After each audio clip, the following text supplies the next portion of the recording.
Alright guys, I want you to specifically pay attention. So, okay, let's bring this down a little bit. But listen to this track. This is Tomb Raider 2013. This is a great game. Lara is absolutely amazing in this game. Super hot, super sexy. Pretty decent character in this game. Mostly alright. This is back before the Tomb Raider series went massively woke. And just listen, this is such an iconic... famous explorer once said. Okay, actually, we're going to address that in a second here. I need to finish speaking. Me just loading up this freaking menu screen. There's something so weird about it. It's not nostalgic. It's iconic. There's something about this. It brings me back to when games were well made. Back to when games actually had meaning. In the way that they were created. Look at this main menu screen. There's something so different about this than everything we get nowadays. Just look at this. It's so simple what it is, but it means so much. It's so crazy because, again, it's so simple. I just look at it and there's something like, this is going to be cool. This is a game. Like, you just press that button and it's going to get you right into an adventure. So, that the extraordinary is in what we do, not who we are. So this right here, this is such a great trailer. And God, bro, Lara is so hot. Voice actress, freaking amazing. Adventure. Look at her. Oh my God, that's Lara Croft. Frick. Adventure found me. But this was their trailer for this game. It's so good. Look at her. Oh my God, she's so hot. Concussion. Nice. So hot.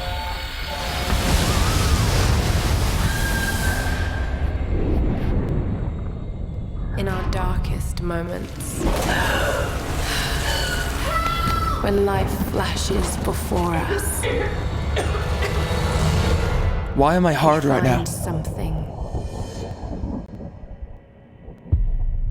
Golly, she's so hot. Keeps us going. This is such a good trailer, and this is made in the same... something that pushes us. in the same spirit that so many great trailers are made in. It's high octane. High tension. Look at this. Guy reaching out. Look at that. It's so cinematic. And oh my, that is the best freaking cleavage in all of trailer history. Frick. So good. It's so good.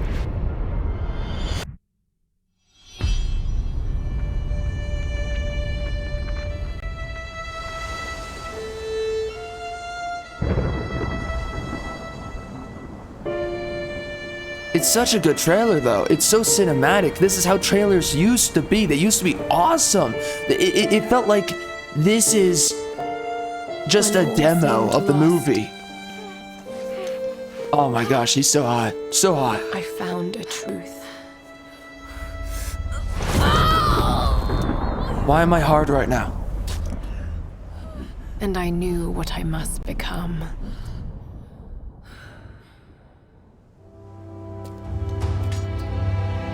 It's such a good freaking trailer, man. It really is. Holy crap.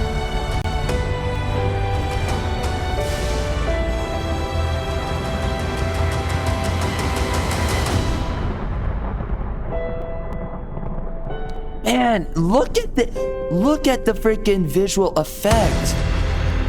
You don't see this anymore. You don't see this. Everything is so diluted now, sanitized. The personality just to the freaking trailer for this game, bro. Holy crap. You don't see that anymore. The amount of personality. I mean, you get that sense of adventure. You get that sense of mystery, mystique. That's what you get out of this. There's something so meaningful and impactful. I mean, you get that awesome explorer vibe out of the trailer, and it's a sexy freaking chick. They do such a great job with the narrative development of the trailer. The trailer's going somewhere. The trailer starts at a certain place. Lara's talking about something that has substance. I've been talking about this recently. Substance is a huge issue that we see with a lot of modern products. She has substance, right? As she's speaking, she's saying something. A great explorer once said, a man, a man. A famous explorer. A man I have to mention. But anyway, a man said it. But she talks about how a great explorer once said, and blah, blah, blah. You know, she goes on saying everything, but they take their time. It starts off slow. And then, of course, you know, it gets quickly more intense and more dangerous, the scenario of the trailer. But it means so much. Just seeing that. And listen to the track here. This is a good, unique track. I don't know the last time I've heard a track like this.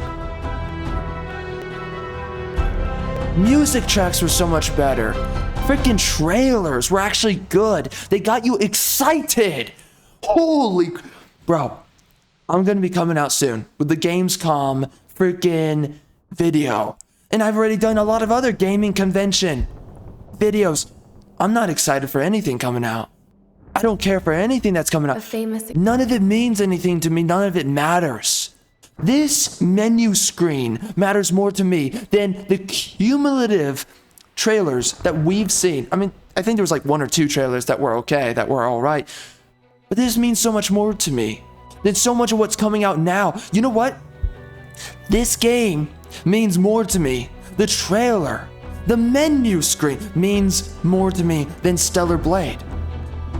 The most recent game to do anything good for freaking gaming. To have a freaking sexy chick for once in the longest time, a new sexy chick in a game. This game does more for me. This came out, I think it was 11 years ago now. Holy crap. That's insane. How is this so good?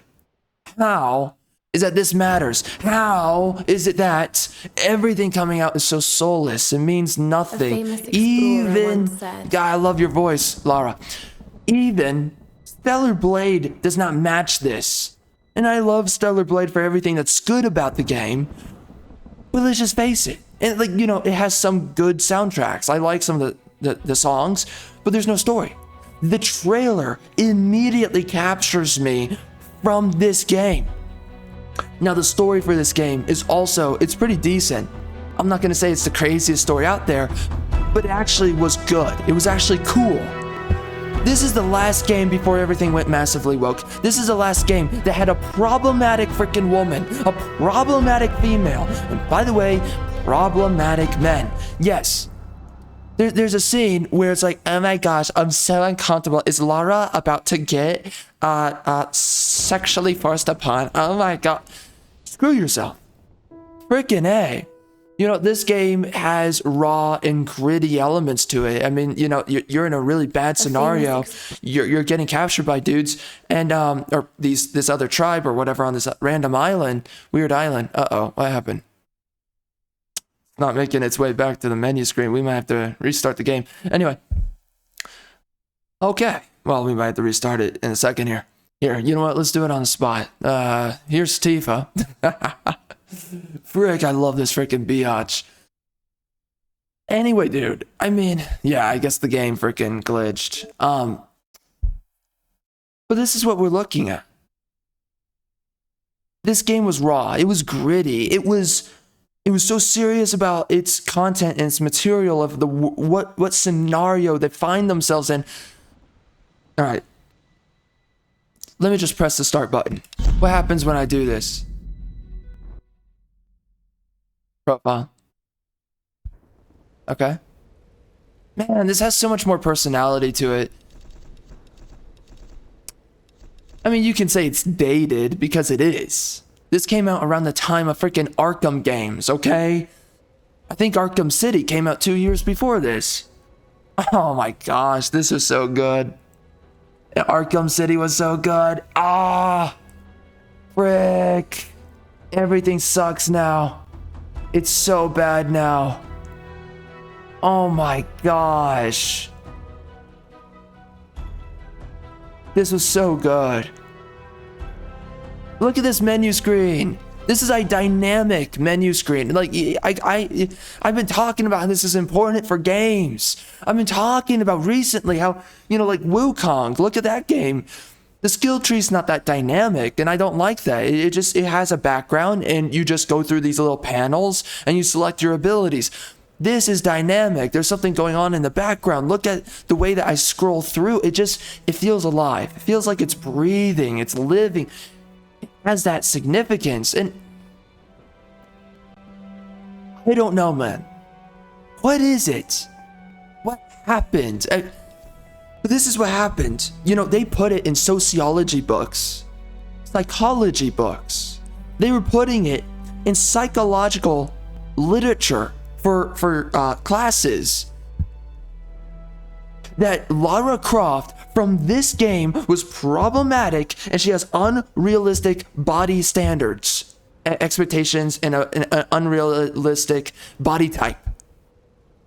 They sat there and they trashed on Lara for this game. They trashed on this game for her character, for who she is, for the scenarios in this game, right? Where there's that guy, he might forcibly copulate on her.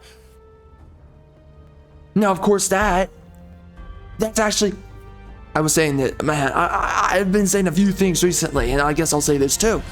Games need to be freaking, and stories need to be freaking dangerous again. We have to be dangerous. You need to be dangerous. You need to be uncomfortable. Your viewer needs to be uncomfortable. Not in the freaking woke political sense, because that's what wokies think. Yeah, that you need to be uncomfortable. No, by a literary sense, by a storytelling sense. You, as the author, you need to be uncomfortable. Your freaking audience needs to be uncomfortable. You need to have moments in a story that are light, that are romantic, that are hopeful, and then you need to have moments that are disgusting, that grabs you, that's gritty, that grabs you. It's unnerving, it's unsettling. You need to have these moments in a freaking story.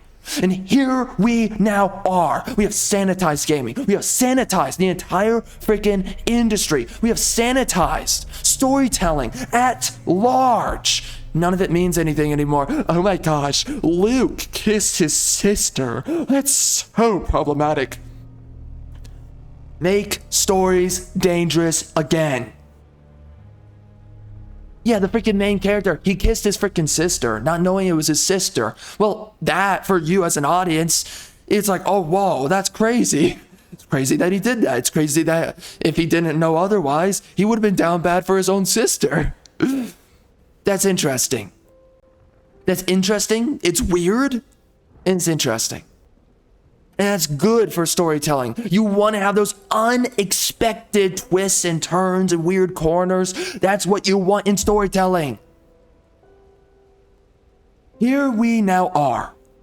We are now sitting at the precipice of dead creativity, dead competence, and meritocracy within these industries. And now this is what we see. This is what we get now.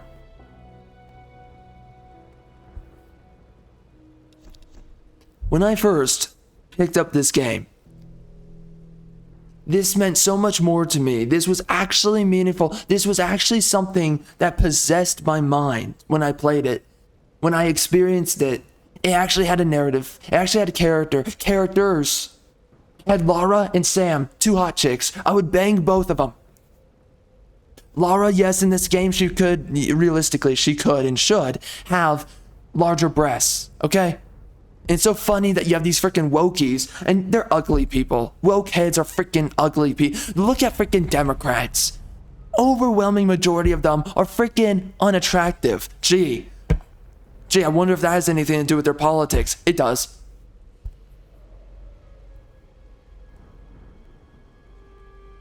Of course they sit there and say a character like this freaking chick is unrealistic. Yeah, you're freaking ugly. Yeah, it's not realistic. Yeah, you're freaking ugly. Of course they're sitting there saying this chick isn't realistic. She's not real. Oh, this chick, she shouldn't be in a game. Bro, it's ridiculous that her breasts were not larger in this game. That's ridiculous. And they sit there and they complain about, you know, oh my god, so unrealistic. It's like, honestly, they freaking nerfed her freaking breast size, and you guys are still pissed off. Wow. Okay. I mean, I love her freaking breasts, regardless, in this game. I love, dude, I freaking love women with athletic builds, right? Not too large, not too small breast size. Freaking love it. Lara in this game. Frick. So hot, so hot. Now, am I more down bad for her or Tifa? I don't know. I have no idea. But anyway. Regardless. I mean, geez, Elise. I don't know. Lara or this chick?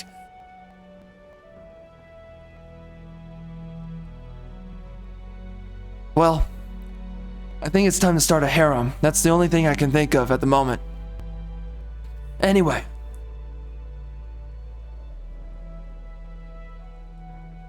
This is what we're looking at, though. This is so freaking homosexual. What has happened to the gaming industry? We have now pussified men in games. Dude, in that trailer, right? You have the guy who's basically a father figure to Lara. Love his character for what he's worth. I really liked his character the first time I played this game. I was sad when he died. But his role in that trailer is so good. Golly, it reminds me of like the old Knights, the Knights of the Old Republic trailers. And just that raw masculinity to the men. The general femininity and sexual appeal on the women. How the dudes are brawny, they're well built because they don't sit around being freaking twinks. Overdosing on their freaking soy latte, their freaking estrogen, syringes, jacking up on it. They take freaking estrogen and soy like it's freaking Trenbolone. No, but these guys are brawny. They're freaking built. They're well. They take care of themselves. These are legitimate, strong, masculine men. I like his character, but his role in the trailer is so cool, right? Lara's in trouble. She jumps, holding out her hand for his hand. And they grab onto each other. And of course, because of the water, she slips. And it's so, there's so much going on there. It's so blatant what it all is and what it all means. And this is how everything used to be. Writers and storytellers, they understood substance. They understood how you don't need to over-explain so much. You don't need characters talking all the time, yabbering off. No, things that needed to be said were spoken, and things that didn't need to be spoken were not spoken. Now, I do think it's retarded because I think one of the writers for this game, I think they originally wanted Sam and Lara to be lesbians for each other in this game. Yeah, that's stupid. Yeah, that's woke. That is woke. The first time I freaking heard that. And I got some of that feeling when I was playing the game the first time, a good while ago now. I sat there and I was like, I'm getting massive, like, they want possibly these two characters to be lesbians for each other. And sure, it's hot having two hot chicks be naked with each other. Yeah, that's hot. But them being freaking lesbian is not hot. Okay?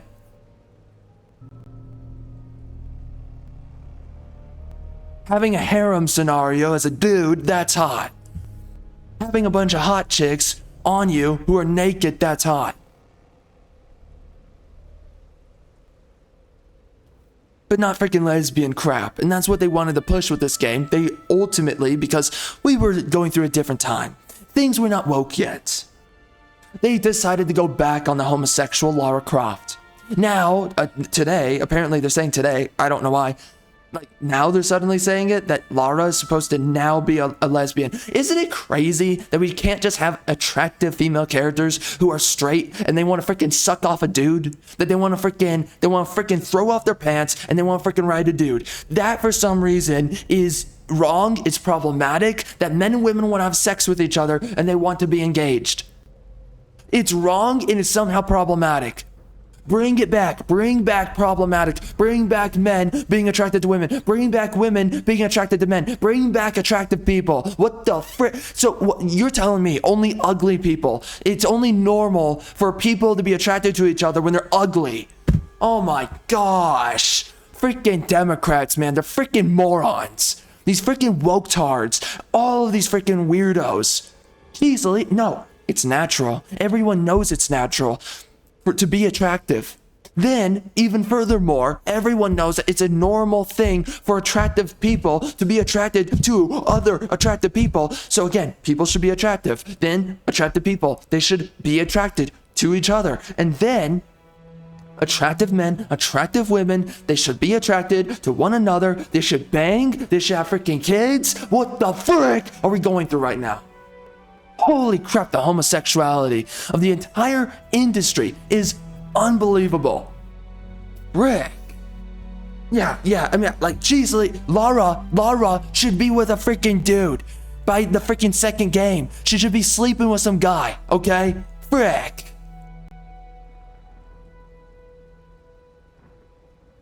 I mean, preferably not as a whore, but you know, as a, just a chick that's like, oh, I know this guy. And I get it. Her character's supposed to be brazen and all that. But you know what? Just screw that. The brazen side of Lara. No, her being a whore. No. I mean, Lara was never, yeah, like the general idea of Lara is that she's kind of rebellious and she's a woman that does whatever the frick she wants, right? That's kind of like the first iteration of Lara. I love this version of Lara. Her boobs should have been larger. But what we wanted to see in a second game after this game was she gets with a guy that's basically like Nathan Drake, some version of Nathan Drake. Now, just some guy that's some white dude, some white guy who's pretty good looking, pretty decently chiseled, right? Basically a Nathan Drake type of character. Some attractive white guy. It's like, hey, what's up, Lara? And she's like, oh, what the heck? Who's this guy? And then they bang. Okay, that's what we wanted. If she had this developing relationship with a dude in the second game who's basically like a Nathan Drake light, right? Or something like that. And eventually they have a sex scene. Because yes, like, either sex scene or a shower scene. Something where we sexualize Lara Croft in the second game. That's what should have happened. Lara Croft, in the first game, she should have had larger breasts. Okay, that kind of sucks that she didn't, but she's still hot. And I'm still down bad. In the second game, she needed to have a romance with a decently attractive guy. Well-built and all that. Masculine, all that. Dark hair, whatever else. Again, some kind of Nathan Drake-esque dude, okay? And then they have this developing kind of romance in the second game. And I swear to God, this is probably what they had in mind until they fired all the straight men and they hired all the homosexuals, okay? Because like, it was so clear. It's like, what do we do in the sequel? Well, everything I'm saying here, that's what they do in the sequel. Nowadays, it's make it gayer, make it lamer. That's what we do now. What this game was meant to be, what it was supposed to be, what Lara's character was supposed to do. This game was pretty decent, right? There's this one nerdy guy that wanted Lara to kiss him before he dies, right? In this game. And that was a pretty touching scene for what it was worth. Obviously, I don't think Lara was into him, so I don't think she even kissed him. But again, I almost wonder if they really wanted her to be a homosexual that bad. But I don't know. Anyway. But we had enough of like romance-esque elements to this game where Lara, like, okay, she's attracted possibly to this dude and she might kiss him or something like that. But you know, this game was largely about these people getting shipwrecked and having a tough time with that, right? That was the core theme of this game. But it would make all the sense in the world that she gets into the second game doing hot girl stuff, and then she meets a guy doing the hot girl stuff, him doing his hot guy stuff, and then they have this weird kind of developing relationship. Screw it, make him Aladdin. I will show you the world. Jasmine chick. And then something like that. I don't know. Anyways, interpret freely. Whatever the frick they should do with the second game. What they should have done. Anyways, she meets this guy. He's doing hot guy stuff. She's doing hot girl stuff. Okay. They meet together. They have a developing relationship through the first portion of the game. And then they finally bang or something. Yeah, no, they finally bang. Somewhere in the middle or the third quarter of the game, okay? That's what the freaking second game, that's what it should have been, okay? And again, like, however it is that you sexualize Lara, she needs to have her freaking shirt off, regardless, okay? Have a shower scene where you just see her back and you see side boob. Or, I mean, or have full frontal. It doesn't matter. Whatever it is. She should have been sexualized, and they didn't do it. M rating game. It's an M freaking rating. But for some reason, they didn't go the whole way, and they, again, M rating. It's freaking Tomb Raider. Sexualizes freaking biatch. What are we doing? What are we doing? Oh my gosh. And again, she should have a love interest with some guy. And again, what do? We made her freaking asexual. She's an asexual plant in the freaking second game. She has a freaking best friend that's some freaking colored dude. I think he's Somalian or something. I don't know. I think he's from this game. No one even freaking remembered him. It's the most forced freaking friendship. And that's all they are, is friends. I'm not asking for more than that. I'm just saying, though, they intentionally wanted the only guy that she has a relationship to be her friend. Again, they race swapped what it should have been. They knew that we were all expecting she's going to meet a dude that's a masculine dude. He's a freaking hot guy doing hot guy stuff. She's gonna meet him. They're gonna have a budding romance. He's gonna be white. Probably American. You know, because she's an explorer, blah, blah, blah. Again, Nathan Drake, dude, we all knew that it should have been a Nathan Drake kind of character. A scoundrel type of dude, like Nathan Drake.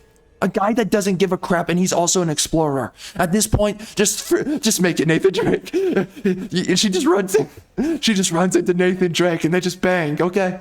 And then Uncharted 4. And then if Uncharted 4 didn't go woke, it could have been that Nathan Drake and Lara Croft have a freaking kid. You know what? I would not give a crap. That would actually be awesome. I would love it if Lara Croft and Nathan Drake got together. Legitimately. Just have the second game. Nathan Drake shows up. Hey, Lara, what's up? And then they bang. That's what it should have been. Anyway. And then Uncharted 4 is Nathan on his last adventure being like, dang, my wife is stacked. My wife is hot. She's freaking tight. And she's Lara Croft. And my son looks like he has the best genetics ever. Look at his face. He's beautiful.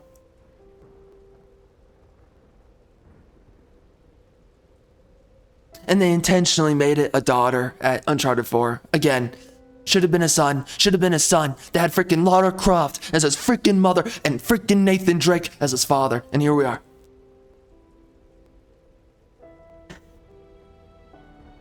All the things that should have been, and all the things that never became. All these stupid things, man. Was there ever a thing called a Square Enix membership, by the way? I totally don't know. That's so weird. If there was. The point is, what the frick? This game was great for so many things. This is what gaming used to be. These trailers, they used to be awesome. You know, I want to go look at the Uncharted 3 trailers now, because I remember one of them being really good. I think it was Uncharted 3 for me that had a really good trailer. And then it had a really good freaking story. Oh my gosh, make things problematic again. Dude, the Hitman games were problematic. You could literally, you could assassinate the freaking hookers in the game, or the sex workers, whatever. And they were sexy, and they had freaking pasties on. Oh my gosh. It was these hot chicks, and you could have freaking assassinated them. That was awesome. Me personally, I would not take the choice, but I'd be like, dang girl, what's up? Let's go. Let's do it now. Regardless though, I miss it. I miss the fact that games had that optional edge. Games were unapologetic. Games were offensive. Games were problematic. Men were problematic. The women were problematic. Women were sexy. Men were freaking cool. They were freaking Chad and chiseled. And here we now are. Now here we are.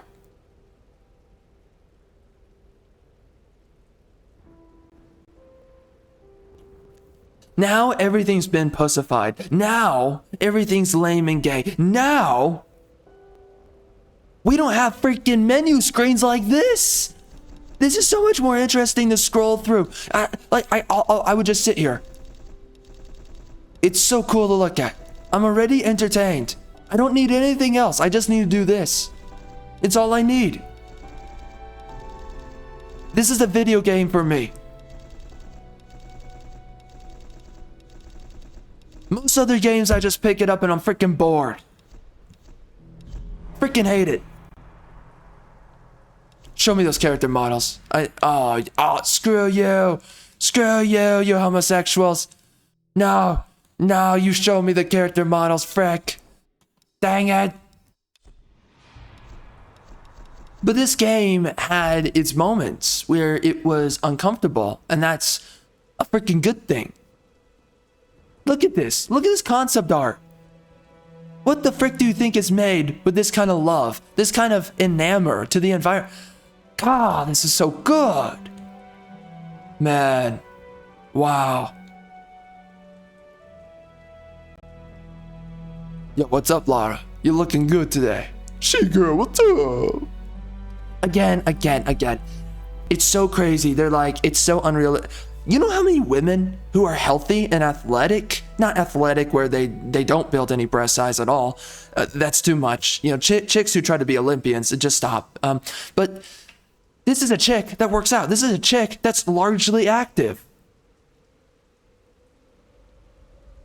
Well, actually, very active, or most part, she's active. Actually, I don't know. For this game, it doesn't matter. You know how many girls are out there?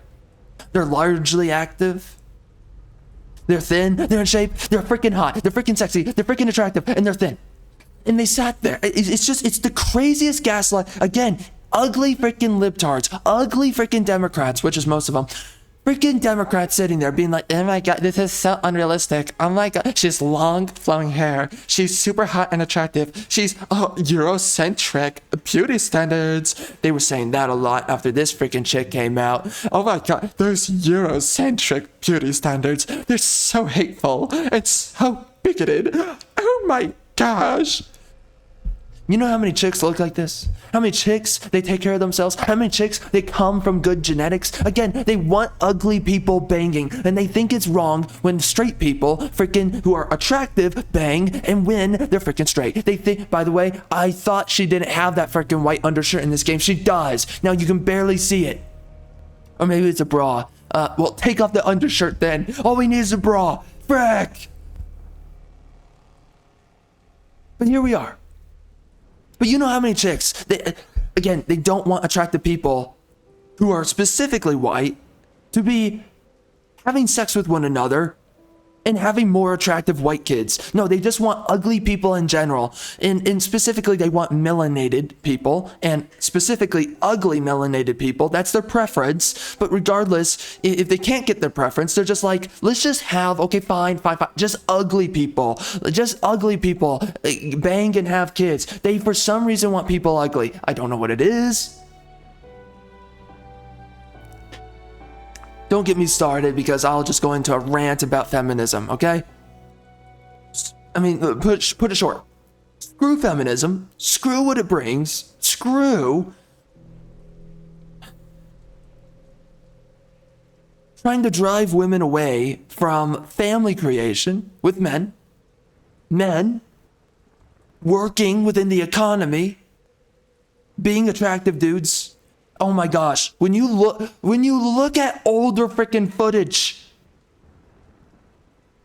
so many people in a country like America, but it was other places across the world, everybody was thin. There were very few obese people. What are we doing? What are we doing? What are we doing? We have become so decadent. We have become so decadent. Now, she's to the point that we look at a female like this and we say, that's unrealistic. This is unreal. No, this is what used to be normal. And screw your freaking new normal. Freaking bull crap. Now, what's the only thing I can criticize about Lara here?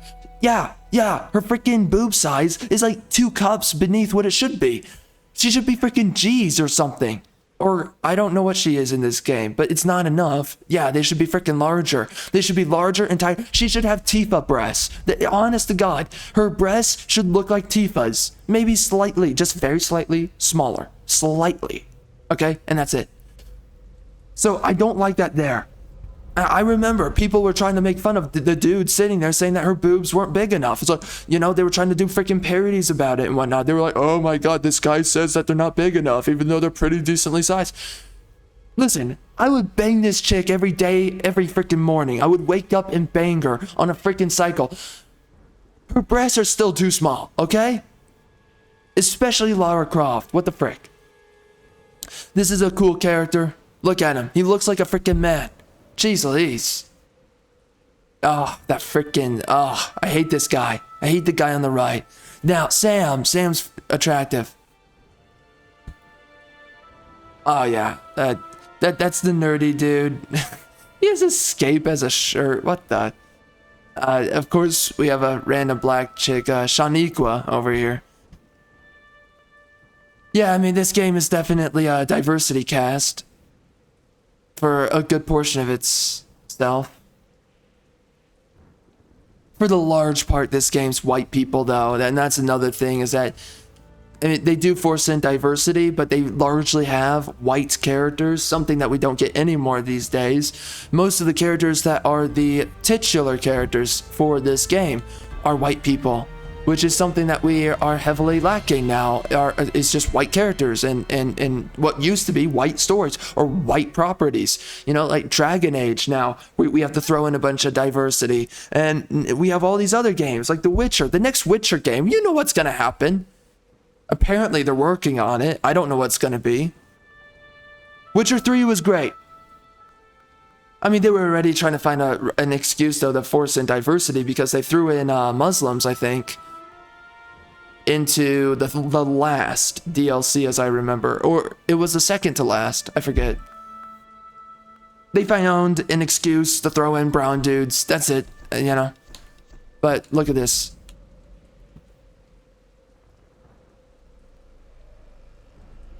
They even made a comic on this.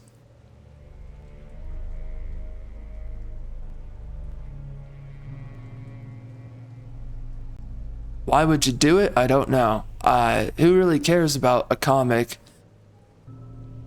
Lara does not. Those breasts should be way larger. Who is that?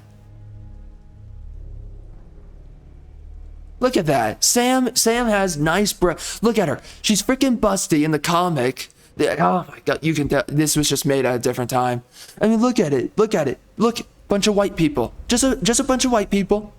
In this comic, overwhelmingly. But look at Sam. She's attractive. She's got nice boobs.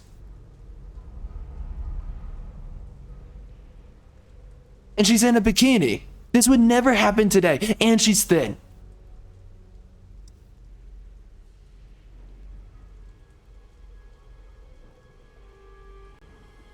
But see, this was made by straight men. For the large part. This was made by straight men. Straight men. Straight men worked on this. The fact that in the comic, Sam is sitting around in a freaking bikini. Okay, that camera angle, that in the middle panel right there, that is, they are totally trying. Jeez Louise. Okay. They're totally trying to, yeah, they were so tempted to make them both freaking homosexual. So stupid, so dumb. And why are they making Lara behave like she's a book nerd? That's kind of stupid. Like she's super reserved and shy. And they nerf her breast size even further in this comic. I don't like that at all.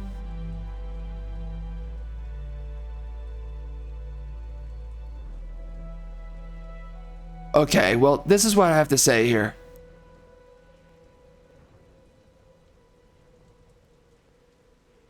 This comic is gay, okay? I'm just gonna say it right now. I don't like this comic. I don't care for it. Okay, oh my god, there's a freaking chick. Oh my, it's basically a freaking masculine chick. Wait. I don't know. Annoying. That's totally forced diversity. I don't like it at all.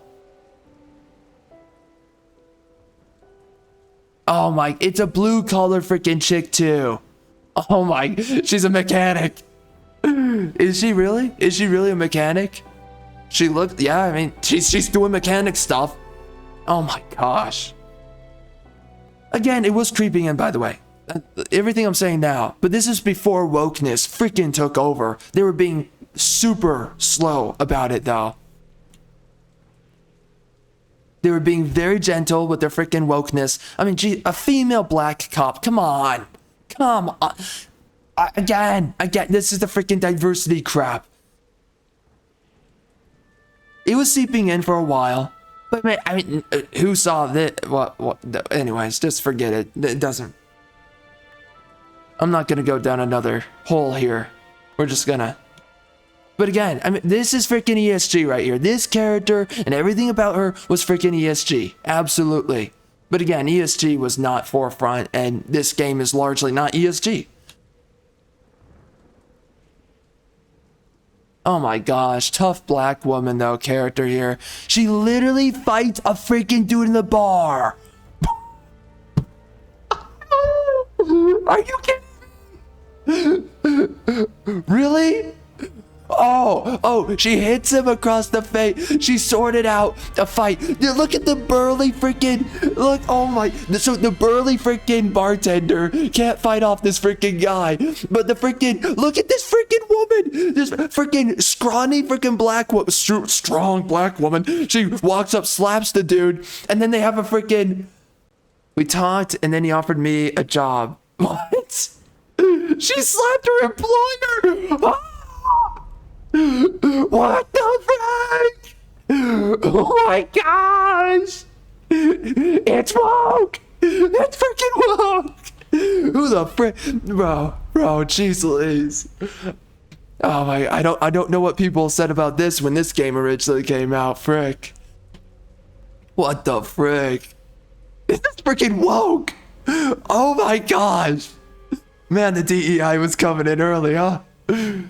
But again, this was not the forefront for this game. I don't even know where did this comic come from. This comic must have not sold well because they had to put it into the game.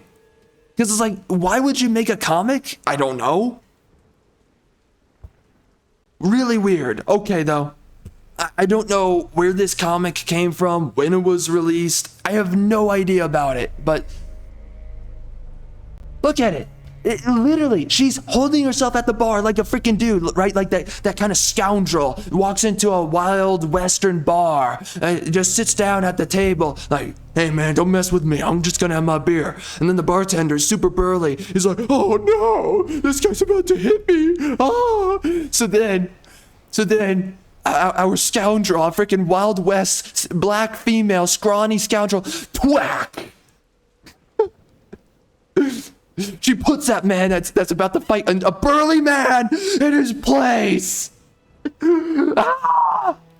What the heck? It's freaking woke. Ah! Okay. I wasn't in the mood for other people's bullcrap. Okay. So as a black woman, as a strong black woman, you put that white man in his place. And then this happens. When he came to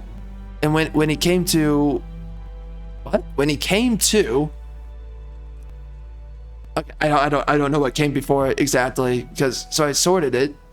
When he came to, oh, okay, that I guess they mistyped there. This did not sell well.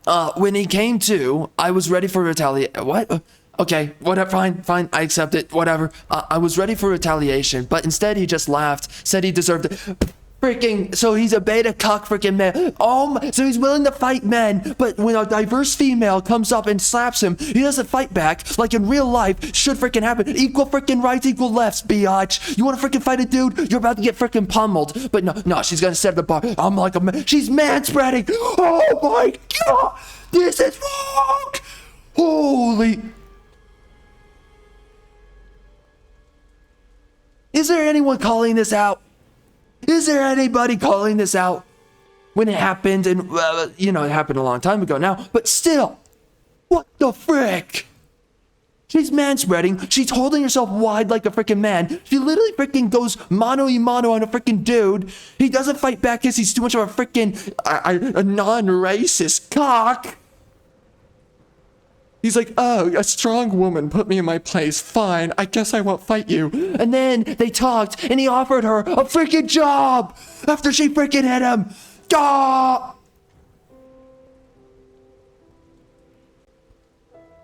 Freaking diversity horse crap. Jeez, clown world. It's clown world.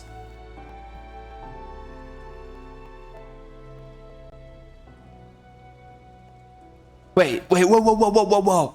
Wait.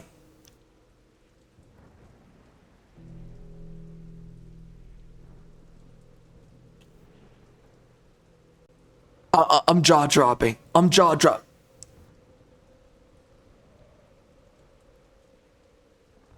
He got her pregnant? Ow. Oh my gosh. Oh. What the?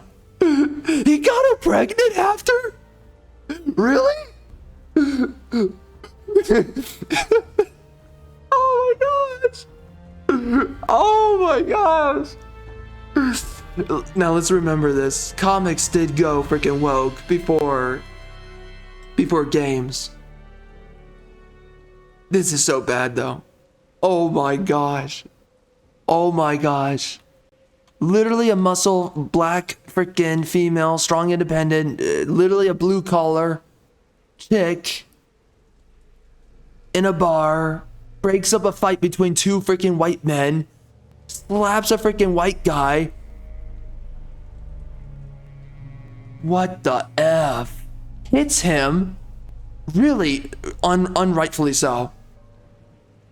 If this were in the real world, she would got her freaking day freaking knocked out of her. Oh my gosh.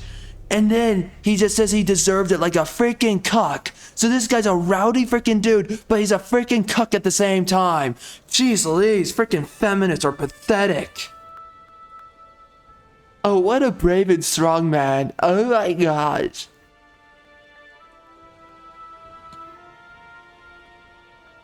And then he offers her a job. She steps out of her place as a woman, which has never hit a freaking man. Then he says he deserves it like a cuck. Then he offers her a job. Then she gets pregnant with the guy.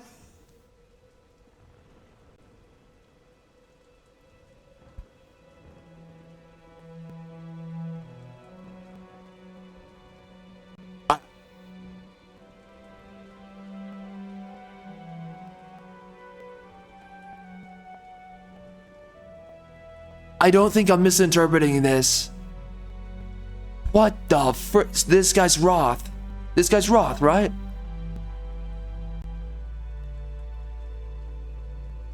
Wow. She actually got with... Wow. Yo, Lara, what's up, by the way? Yeah, remember that choker trend, by the way? Women wearing those chokers? I don't know what that was meant to mean. Does it just mean that she wants to get choked? I don't know. She's into it freaking rough, I guess. Lara's down for rough stuff. My gosh. This is so effing woke. Wow. What the frick?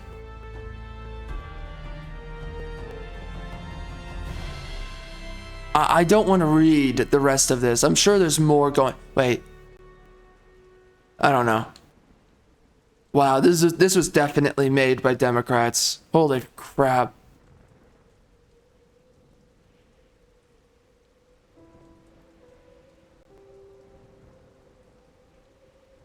This is such woke dog crap, man.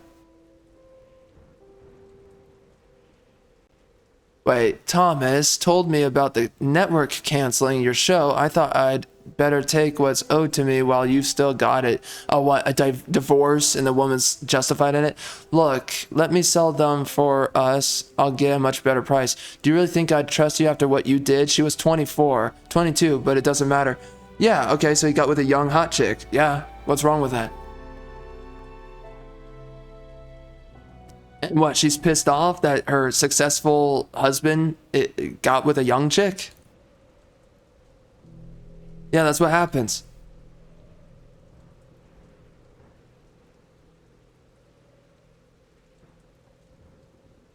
But I guess she's justified in everything that she does. She throws a freaking vase at him, by the way. You know, that could seriously injure him, but oh, that's acceptable because a successful man that she got with wants to be with more than one chick. Okay. All right. And there's something wrong with a freaking dude wanting to get with young hot chicks. Okay. All right.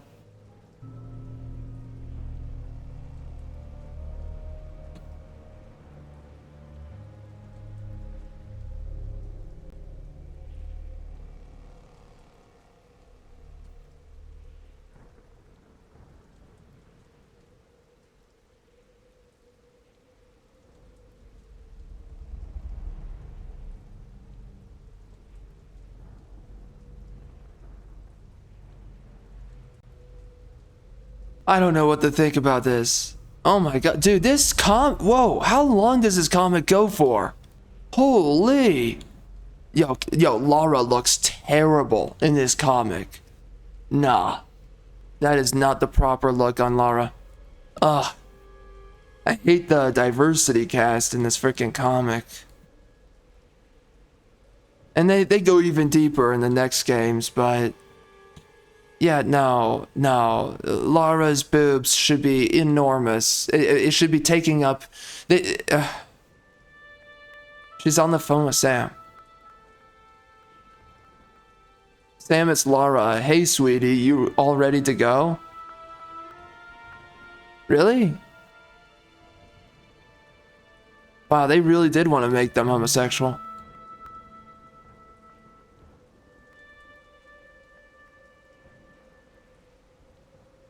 Man, everybody looks terrible in this well, the women specifically look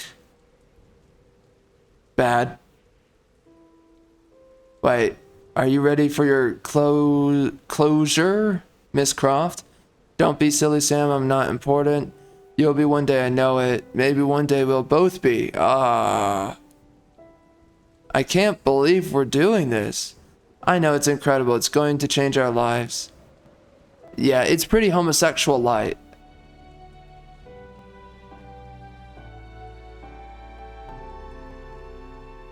Wow.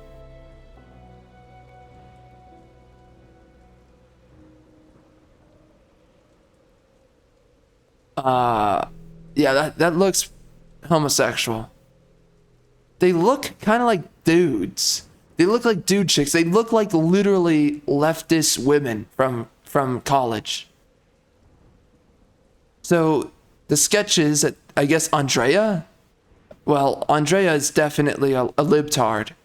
And she uglified the women and even reduced their breast size for this. Those sketches are a little bit better. I mean, I'm not saying like massively, just a little bit better by the dude. Oh, dang, what's up, Lara?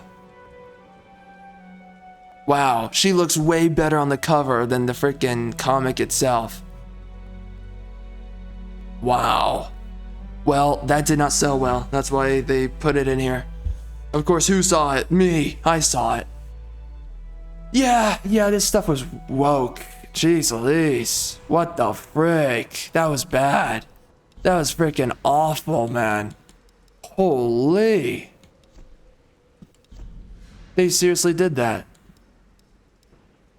Well, anyway, dude, this game was so good though. The game itself was so good. And again, like so many things I said. Oh, there was that many trailers? Oh, holy crap. They did a lot of trailers. Okay. Anyway. This game was so good though. And this was back before everything went massively woke. Now, of course, it was creeping in because during this time we had stuff like Overwatch. Again, the wokeness was only creeping in at that time because it was just starting, you know? Again, you know, I don't know how certain I am of this, but I'm largely certain about this. I'm pretty certain it was Obama that started the ESG stuff because ESG didn't really exist during his first term. But of course, during your second term, you're able to be a lot more brazen, and he got very brazen in his next term after that. His last term, he got super brazen after that, and it's pretty clear that he definitely I mean there's a bunch of other things about, I mean right now we're going through his fourth term now, right? And he's basically trying to get elected for his fifth term at the moment. That's effectively what's going on right now. But outside of that, during his first term, he definitely was not pushing this stuff because a lot of games, well, no. He was slightly pushing for this stuff. Yeah. During that time, we started seeing a little bit of wokeness creeping into certain games. Like, as I remember, Arkham Origins had certain things that were a little bit off. It's like, that doesn't seem entirely right. And around that time, we were seeing a couple other things, but they were really just far and few between. They were not common. It was not often. And then is when we got into once he got the second election, then we started seeing this stuff ramp up, right? And some of this stuff takes time, but you know for a fact, I swear to God, he started ESG. I swear to it. I don't think it was before him. I think other things were going on before him, but I think it was him who really greenlit ESG. And then, I mean, you look at everything he talks about, and it's always ESG. ESG this, ESG, everything that defines ESG, he always talks about those core points, right? Environment, social, which just means brown people invading America. That's all it means. And then he talks about environment, which is, let's just destroy energy costs. And then is, of course, governance, which is what? Bring about socialism to America.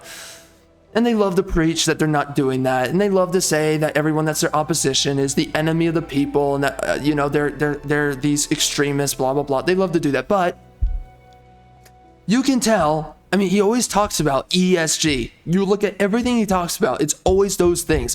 It's about governance, right? This is a threat to our democracy. Oh, our democracy, he always does that. It's not a democracy, it's a republic, but they don't care, freaking Democrats. But he always harps on about democracy. He always harps on about what? And that's, of course, that's tied with governance. He always harps on about what? Climate change. It used to be global warming. And that's what? That's environment of the ESG. And he always talks about social. Oh, you know, these black people, they're having such a hard time. They just need a hand up and blah, blah, blah, all this stuff. And we just need to help more people, colored people, and, you know, white people, you need to do your freaking burden. That's social right there. He always talks about ESG. So it's no surprise that during his presidency, for some reason, ESG became a big deal. And once he went through his final election term, oh, look, Atlas Fallen. We're going to be playing that at some point. But the second he got through with that, you notice something interesting, right? You notice the uptick in all of this ESG dog crap that we're seeing now in games. Now, again, this was happening a little bit before then. I mean, it was happening with companies. It was much slower at that time, and it wasn't developing quickly. They quickly took over television. They quickly took over movies. Then they quickly, after that, they took over. And what he did is that he created institutions that carried out his political will for himself once he was gone, right? But first they went for movies. It seems like they went for first comics for some reason. I guess that was a test run. Then they went for a lot of companies, like Gillette, for instance. Then they went for, and others before that, man, they did so much feminist horse crap that they pushed. Like back in 2014 and 13, all kinds of these years. But then they got into television pretty early. That was woke for a while. I would say that was the first thing that they invaded, because you got stuff like Grey's Anatomy, 90210, right? I think that's what it was called. There's all these freaking shows that were pushing homosexuality, pushing all this freaking crap about, you know, multiracial couples. A lot of this stuff picked up around the time of Obama, and it got even harder. It went even deeper once he was done with his final term. Once he was through with, so when he gets through the second election, right?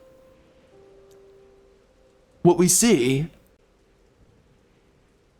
so interesting. You see a game like Overwatch. You see some of the more homosexual elements of games like these being slightly put. You see a lot of it though, it's very subtle. But like, I remember back then I was like, I see what they're trying to push. They're trying to push us away from heterosexuality being the norm, and they're trying to make things like homosexual characters normal. And then you see how they're complaining about even women like Lara, who got nerfed. Let's just face it, she got nerfed for this game. Her boobs, her breasts, they should be larger, but for some reason they're not. But even then, they're still upset. She's a thin, attractive woman. There's plenty of those. That's what a lot of women used to be like. And of course, there's always ugly women, but still, many women, it used to be normal that they were thin and attractive. And now it's becoming increasingly less and less common. Wow, that's really interesting. Gee, I wonder if that has anything to do with a lot of things that have been pushed for all this time. To really push for ugly people, especially in our society, in our economy, whatever. But you notice this, how it develops, and then it goes into movies. It was creeping into video games, but once it took over movies, which happened around the time of like Marvel's Endgame and also Force Awakens, all that, then you start noticing it starts really ramping up for gaming after it takes over movies, which happened right before it took over gaming. It was just like immediate that it just completely full swoop takes over gaming. And now we're here. This game was so freaking good, man. This game was so freaking good. I love freaking Lara Croft. I love the freaking characters. I love a lot of things going on in here. I don't like the semi-woke stuff that does go on in this game. There's some of it, not a lot. That comic is freaking woke AF in a lot of ways, but man, this was the last good game. And then after this, they were going subtle woke after this game.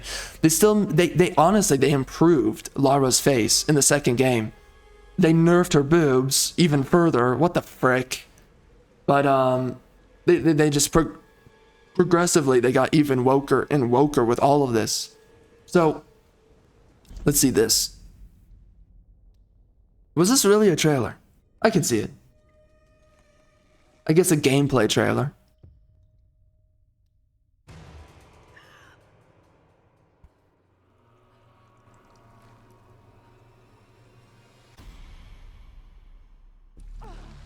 This is a really quiet trailer.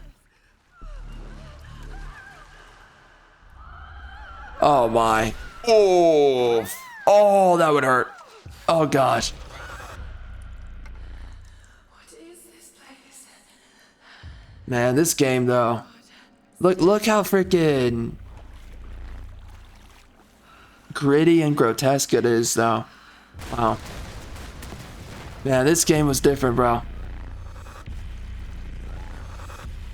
Man, she was so hot. She really was. Frick.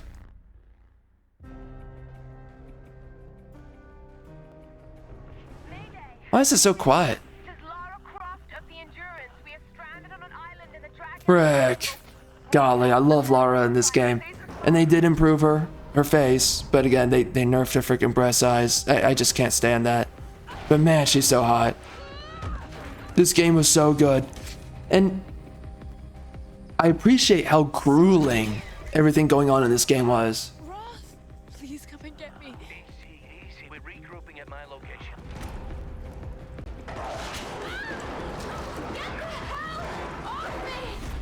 But some of the others wanted to go further inland. After that, I never saw any of them again. Lara, you're alive. Hey! Get off of me! Let go of her! Waited so long.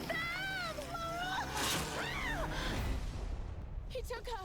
He took Sam. Who took Sam? A man, like the one who killed Steph. Lubię grać w прятки, малышка. Get back.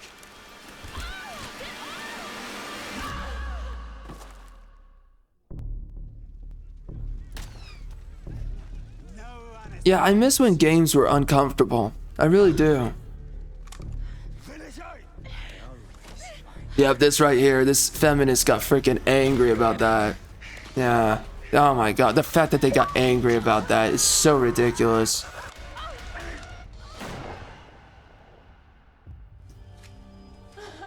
You can do it, Lara. After all, you're I miss stories though being realistically and rightfully dark and gritty. You just don't know it yet. We're not allowed to have these things anymore for some reason.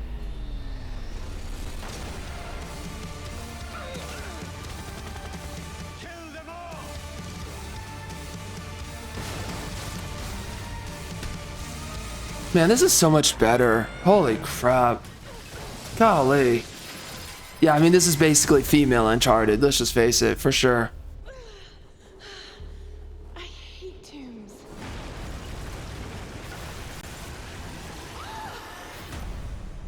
Now, that irony right there, her saying that I hate tombs, that's something that we've grown to hate with a lot of stuff that now comes out today. That was so quiet. But anyway, that's something that we've now grown to hate is, right, someone that is defined by something. Like, it's like, right, Luke Skywalker being like, throwing away his lightsaber, for instance. That's effectively him saying, I hate lightsabers, I hate being a Jedi. That irony is something that is so a part of, well, that irony is what took over for a long time, like the 2012-ish era and on. A lot of millennials, they're very possessed by irony, right? And I've heard a lot of people say this, and I never really thought about that for a while, but I also never really paid attention to how much they really are possessed by irony. And you see a lot of things that they've worked on or that they've made, and yeah, a lot of it is ironic. And what Lara says right there is heavy within irony. Very interesting, but... And of course, we've grown to hate it with all the things that have come out after that are even heavier in the irony, right? The way that they try to be ironic about, like, the Joker, the woke Joker in Suicide Squad. Right? Remember that? Frick. How they try to... They had Shark say that that Joker was a maladaptive, I think, psychopathic narcissist. It's just trying to be so on the nose and ideological, and also having to diagnose someone. It can't just be that Joker is who he is. He has to be diagnosed. And this is something I've spoken about in the past, and such a big issue is that we have to keep on diagnosing characters rather than allowing a character to be conceptual. And that's what I noticed was such a huge change from Arkham Asylum and Arkham City. Going into Arkham Knights, Arkham Knight did not have Paul Dini. Paul Dini spoke about characters and had them communicate with each other on a conceptual basis, and so many of the villains were so much better because of that. I listened to audio logs because he wasn't going out of his way to medically diagnose characters like a freaking possessive ideological activist. No, he just wanted to sit there and say, Joker, you know, we all know what Joker is, and Joker, he plays power games. Like anyone does, by the way. Frickin' A. Jeez Louise, man. You want to see frickin' maladaptive frickin' sociopaths? Look at the frickin' Democrats. They'll sit there and be like, oh, you know, hope. We gotta preach about hope. And then they frickin' destroy economies. They destroy your frickin' nation. They destroy the people. They destroy your frickin' ancestry. They destroy everything that makes your country what it is. And then they sit there and they frickin' preach all this frickin' dog crap. Paul Dini, he makes characters based on concept, and that's what a lot of writers, that's what they used to do. They weren't such ideological activists that they were possessed by this desire, I have to diagnose my characters. No, that's not what he did, and that's not what a lot of writers did for the longest time. But now in modernity, we have to be ironic. Now in modernity, we have to be deconstructive. Now in modernity, these freaking loser activist weirdos, they have to sit there and they have to medically diagnose characters. Oh, that guy's a narcissist. Oh, that person has bipolar disorder. Oh, that person's this. That person's that. Maladaptive this. All these freaking psychology terms that used to matter because psychologists were using them. Men, psychologist men, and now we freaking flooded the freaking psychology field with a bunch of women, and now it's a freaking clown show.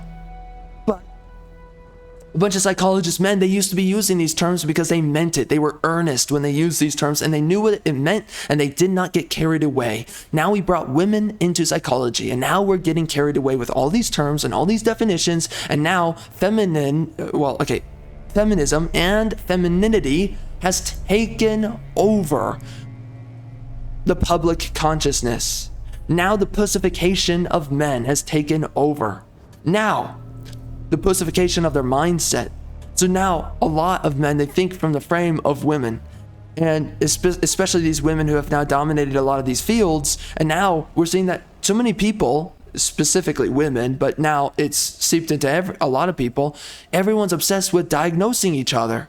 Oh, you know, you're what is it? There's a bunch of terms. I'm trying to think of some ones in the past that have been used a lot. It's like, right? It's like, oh, you're such a it's not narcissist. There's another term.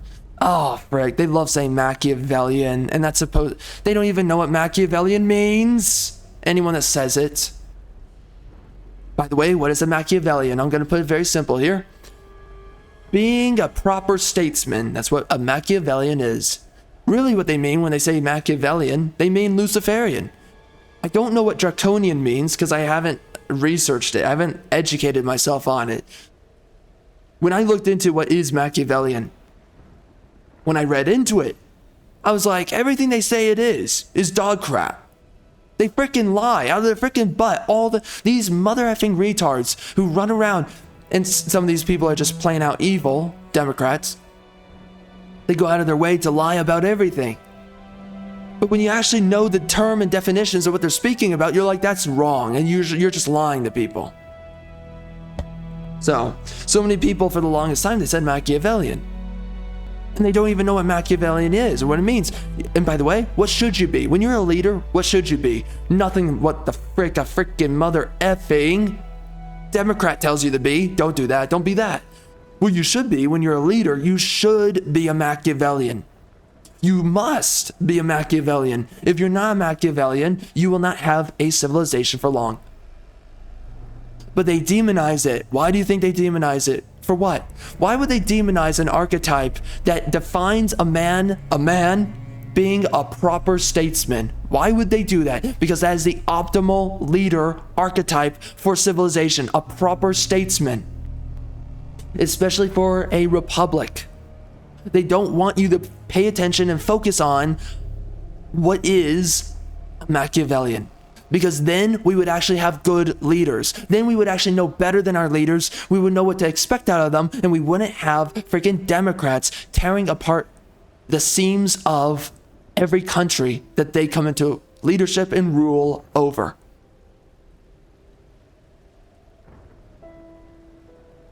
Machiavellians are why we have countries. That's why. And they want to vilify that very thing. So anyways, I kind of forget what I was originally talking about, but there's a lot I love about this game. There's a lot. What does this do? Hold on. Why can I? Oh, wow. That's a long time ago. Yet certain, I mean, this is like Ubisoft did stuff like this. Wow. Yeah, that's a long time ago that they tried to get you connected, and 2K did this. A lot of different companies used to do this, and now they all gave up on it. It's annoying. Having to make an account with everybody, it's freaking annoying. Anyway. So anyways, we're finally going to get into this game, but man, that is my freaking preamble for how much I miss games like this, for what games are supposed to be, what they should be, what characters used to be, what character telling, story telling, narrative telling, what all of it used to mean, what all of it was, how we used to not just beat people over the head. This is what a character is, this is what they should be. We have to diagnose a character like this. I mean, it's funny because like leftists, they never diagnose hot chicks. Actually, is there? No.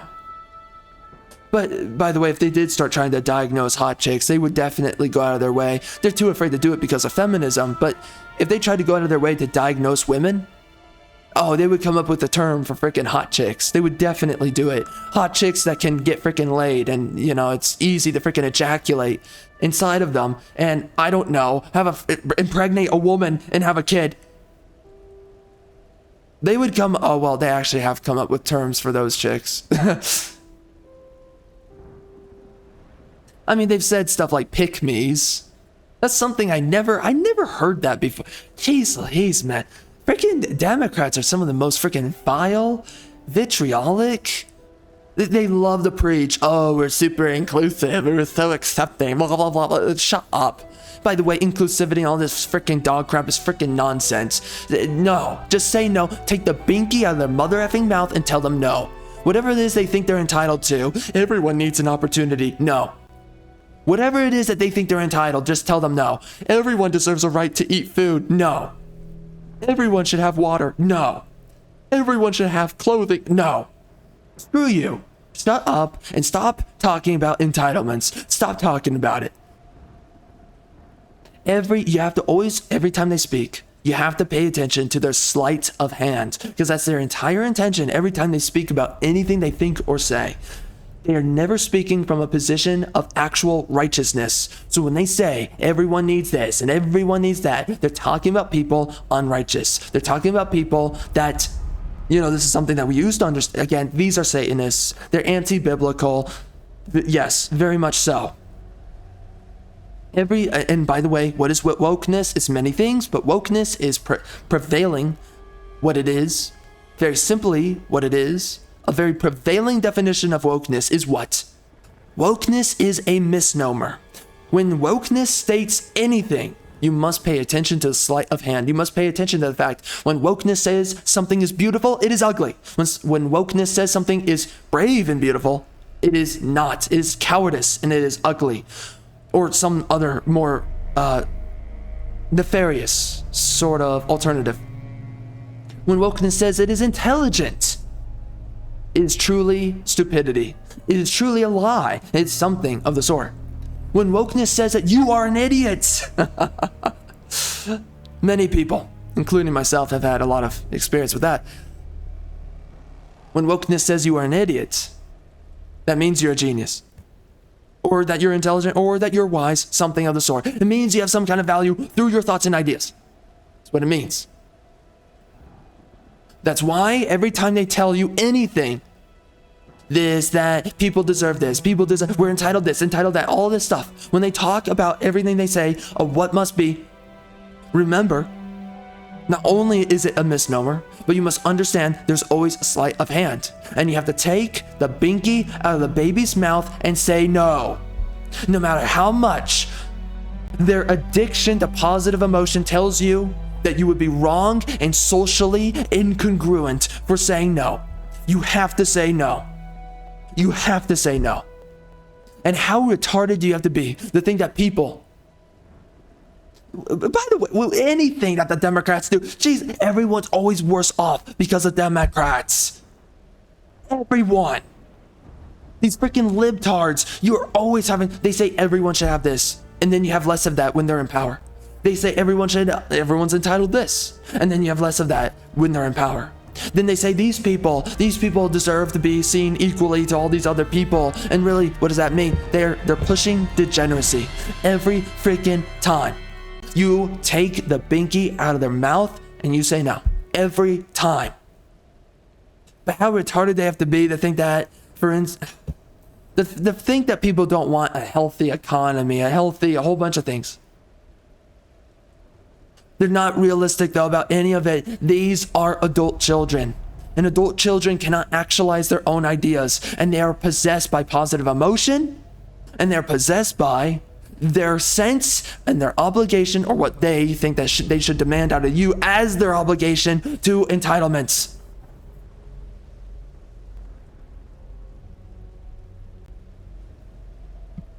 Everyone deserves this. Everyone deserves that. Who's going to pay for it? Everyone deserves this. Everyone deserves that or the other thing. Who's going to work the job? Everyone deserves healthcare. Okay, are the doctors, are they going to work for free? Oh, that's right. Oh, that's when you actually start again. You have to, if you're a Democrat, you're a retard. The only way you can be a Democrat is if you're a retard. It's the only way. The second you start thinking about anything they talk about, just start questioning anything they talk about, start asking yourself the fundamentals, then suddenly you realize, wow, this is freaking retarded. Wow, this goes nowhere. Wow, there's no basis to any of. You have to refuse to think. You have to relinquish your ability for cognizance, for your own autonomy, if you are to think like a freaking leftard. You have to. The second you start thinking is the second you realize this is dog crap. You have to believe their narrative. You have to believe their lies. You have to follow their party collective. You have to do it or else. You will find yourself on the outside and realize this is all dog crap. What? None of this makes sense. And yeah, it doesn't.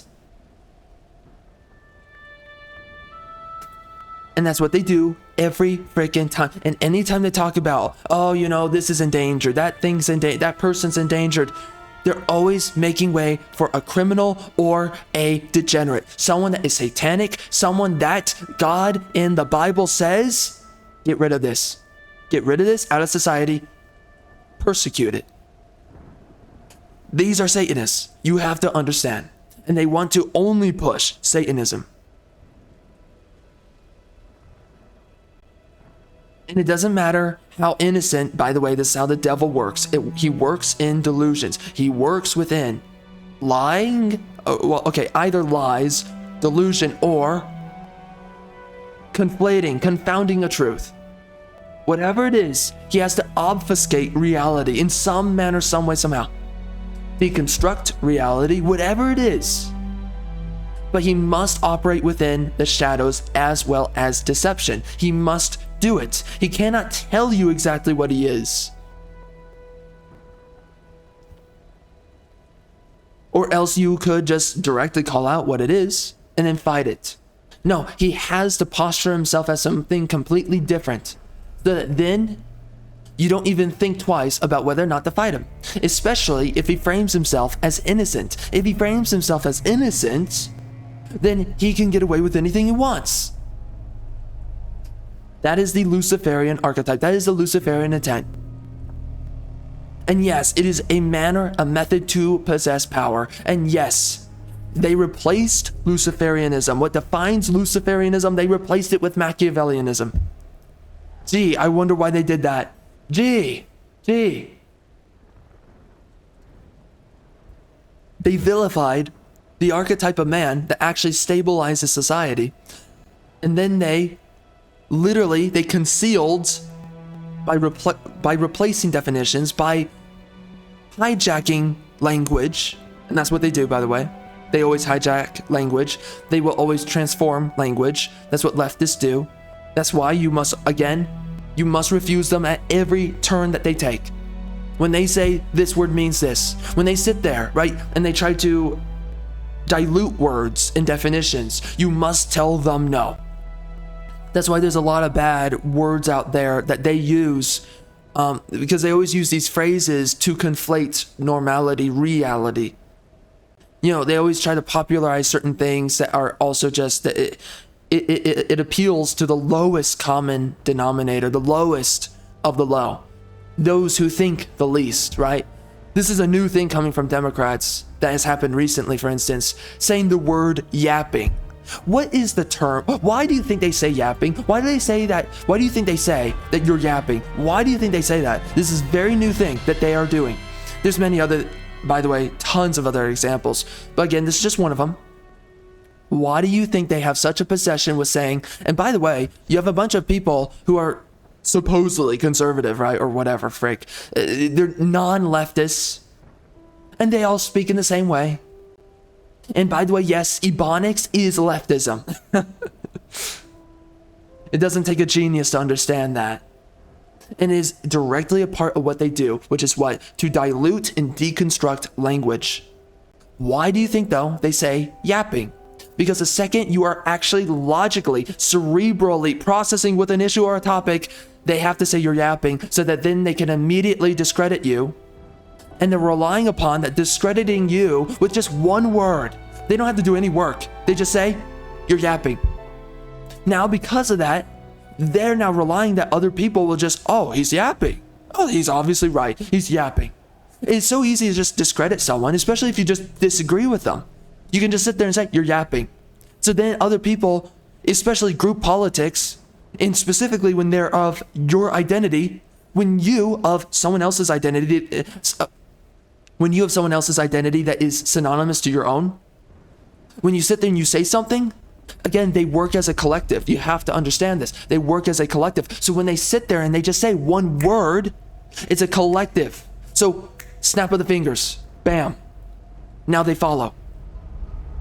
And we've seen this time and time again. The second, any time, literally you will have everyone but a freaking leftist say what reality is. Hey, there's this thing here. There's this thing there. And they say, that's not real. And then the second other freaking Democrats sit there and they say it's real, then everyone says it's real. This is how the collective operates. They have to operate through their retardation, through their lack of intelligence. They have to do it. So what do? They find words. They find words to state and to say and declare you, so that then members within the collective can immediately combat you. So that then they can yabber on at you when they have discredited you with the, what's the right term for this? It's the, what's the term for it? Anyways, it's their smoking gun though. It's their call sign for activating the collective, and that's effectively what it is. That's what their terms are, right? For the longest time, during the time this game came out, one of their call sign terms was homophobe. So the second they say homophobe, that activates the collective, and then they go in for the attack. That's always what it is. They use these terms because these terms are the declaration of war. These terms are the activation of the sleeper agents, the sleeper cells existing around you. The second they say racist, the second they say whatever other term that's going on today, the second they say yapping, then that activates these different terms, simple freaking words, just one word that then it activates the collective, and then the collective, they attack you based upon that activation term. At some point, you gotta ask yourself, people say things like MK Ultra, right? Or something of the sort. You gotta ask yourself though, is this like some kind of weird form of brainwashing that's actually taking place? You honestly have to ask yourself if there's something deeper going on here. Because these are... I feel like I need to make a video on this actually now. Like an official video on this. Maybe, I might do it, but I don't know. My algorithm, by the way, is still dead, so it's taking freaking ages. I have videos right now that are performing better than most of my videos that have came out previous.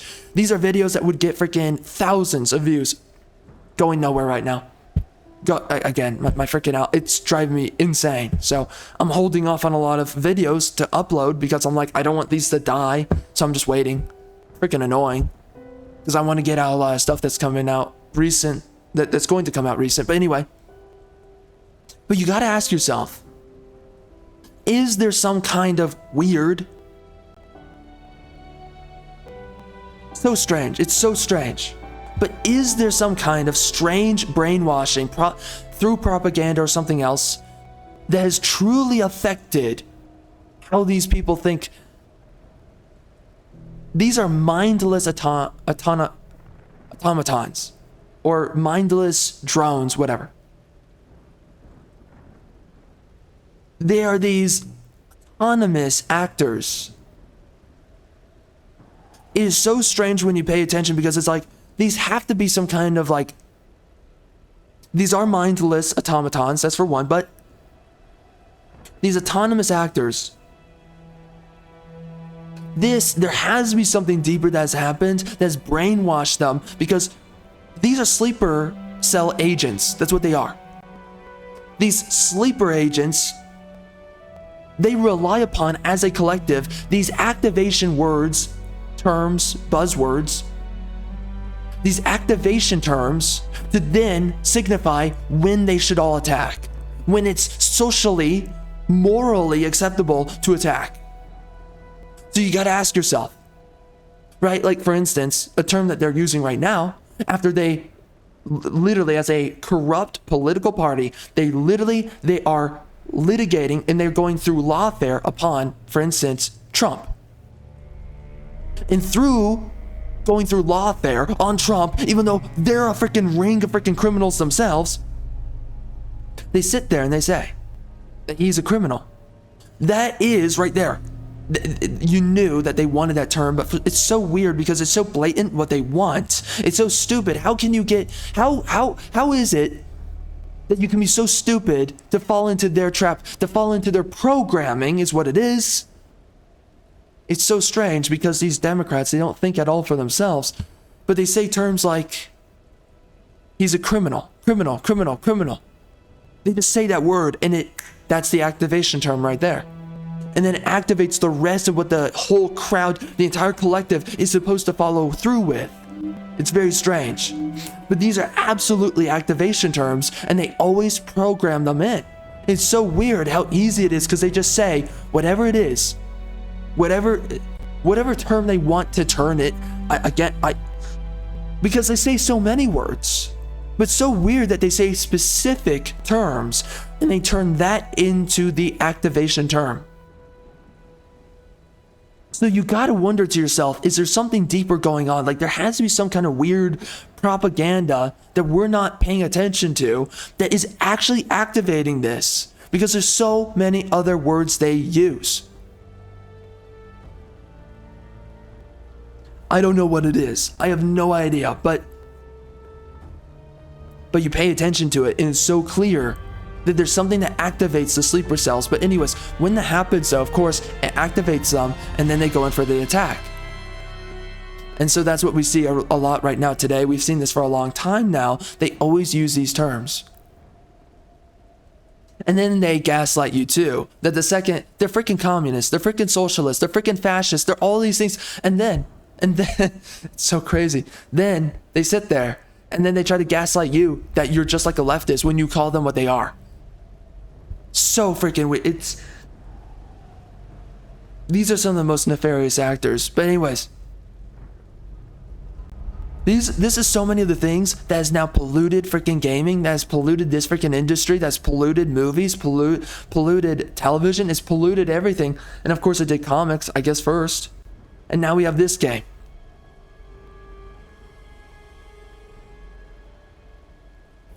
So interesting, man. Now we have this game, which,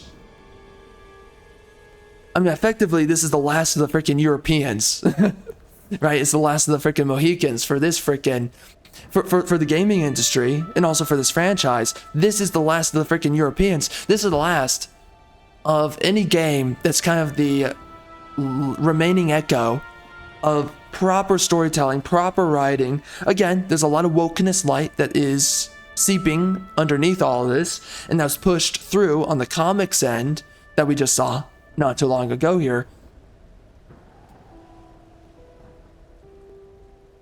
It is so crazy though to just be sitting here looking at this freaking screen, and then you just think about all of the things that they've done since, and all of the things that they've normalized since, and all the things that they pushed for since. It's very interesting to see. It's very interesting to even think about and see how it's all developed. Because you think back then, and you think how they demonized Lara in this game. It's so crazy.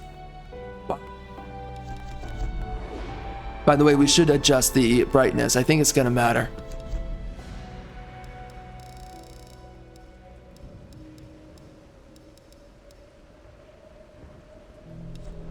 What's this? Oh. What?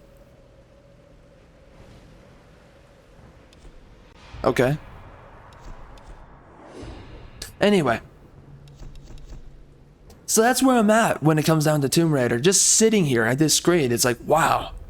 Like, I'm already just being shown, like, what we don't have anymore. I'm already being shown, like, look at the personality of the text. Look at the text. You don't see that anymore. Like, look at the, it looks like it's made of stone. Because it's that weird kind of, what is it? it's a weird like I'm trying to think of what effect there is, but it's like it's basically a shadow with a weird kind of detailing, an etching to it. It's called something. There's a certain etching effect that is. I don't think, is it? No. Maybe it's a wooden effect. No, it's not. No. Anyways, but look at the personality to the text. I don't know if you can see it. I can see it. I guess maybe you have to magnify it, but if you look closely enough, there's this boldness to the text, and there's this specific detailing, like a stone-like detailing to the text. You don't get this anymore. You don't get the level of creativity, passion, love, effort that it takes to make these games. Look at this. And I was saying this when we were playing through, oh no, actually when we were reacting to the gameplay for not Sun Wukong, but Black Myth Wukong. It was so interesting looking at that game because I was looking at a lot of the menu the menu, not menu screen, but I mean, menu screen's actually okay for what it is. But we were looking at the upgrade windows, the UI, and you look at a lot of games coming out recently and their UI, and it's just so, it's not dynamic, it's not alive, it's not living, it's not breathing. You look at this. This is a menu screen that is alive, it is breathing. There's so many games, they're not like this. They're very static, very stale.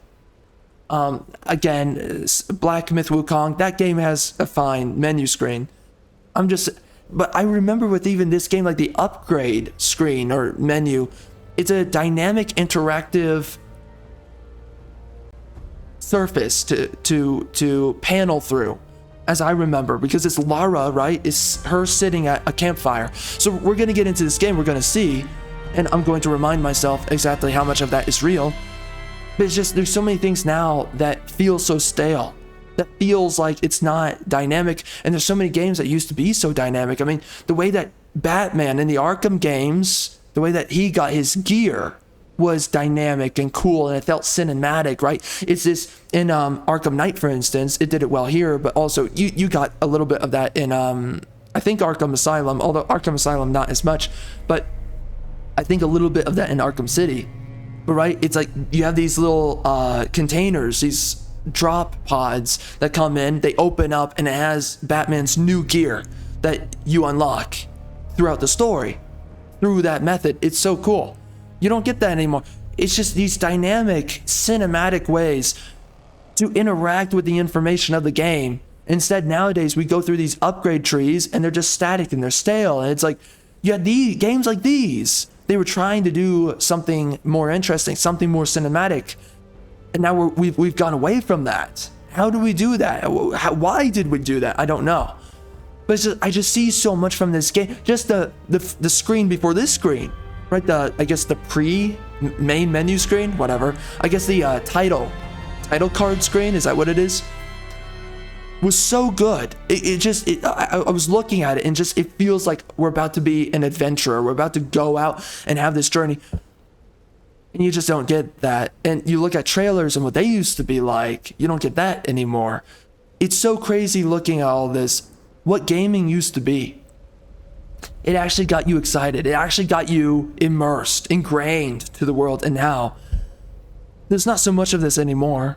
So much of it is this demoralizing horse crap. A lot of it's ugly. They really want to popularize this stuff. Ugliness. Uninteresting, uninspired, uncreative.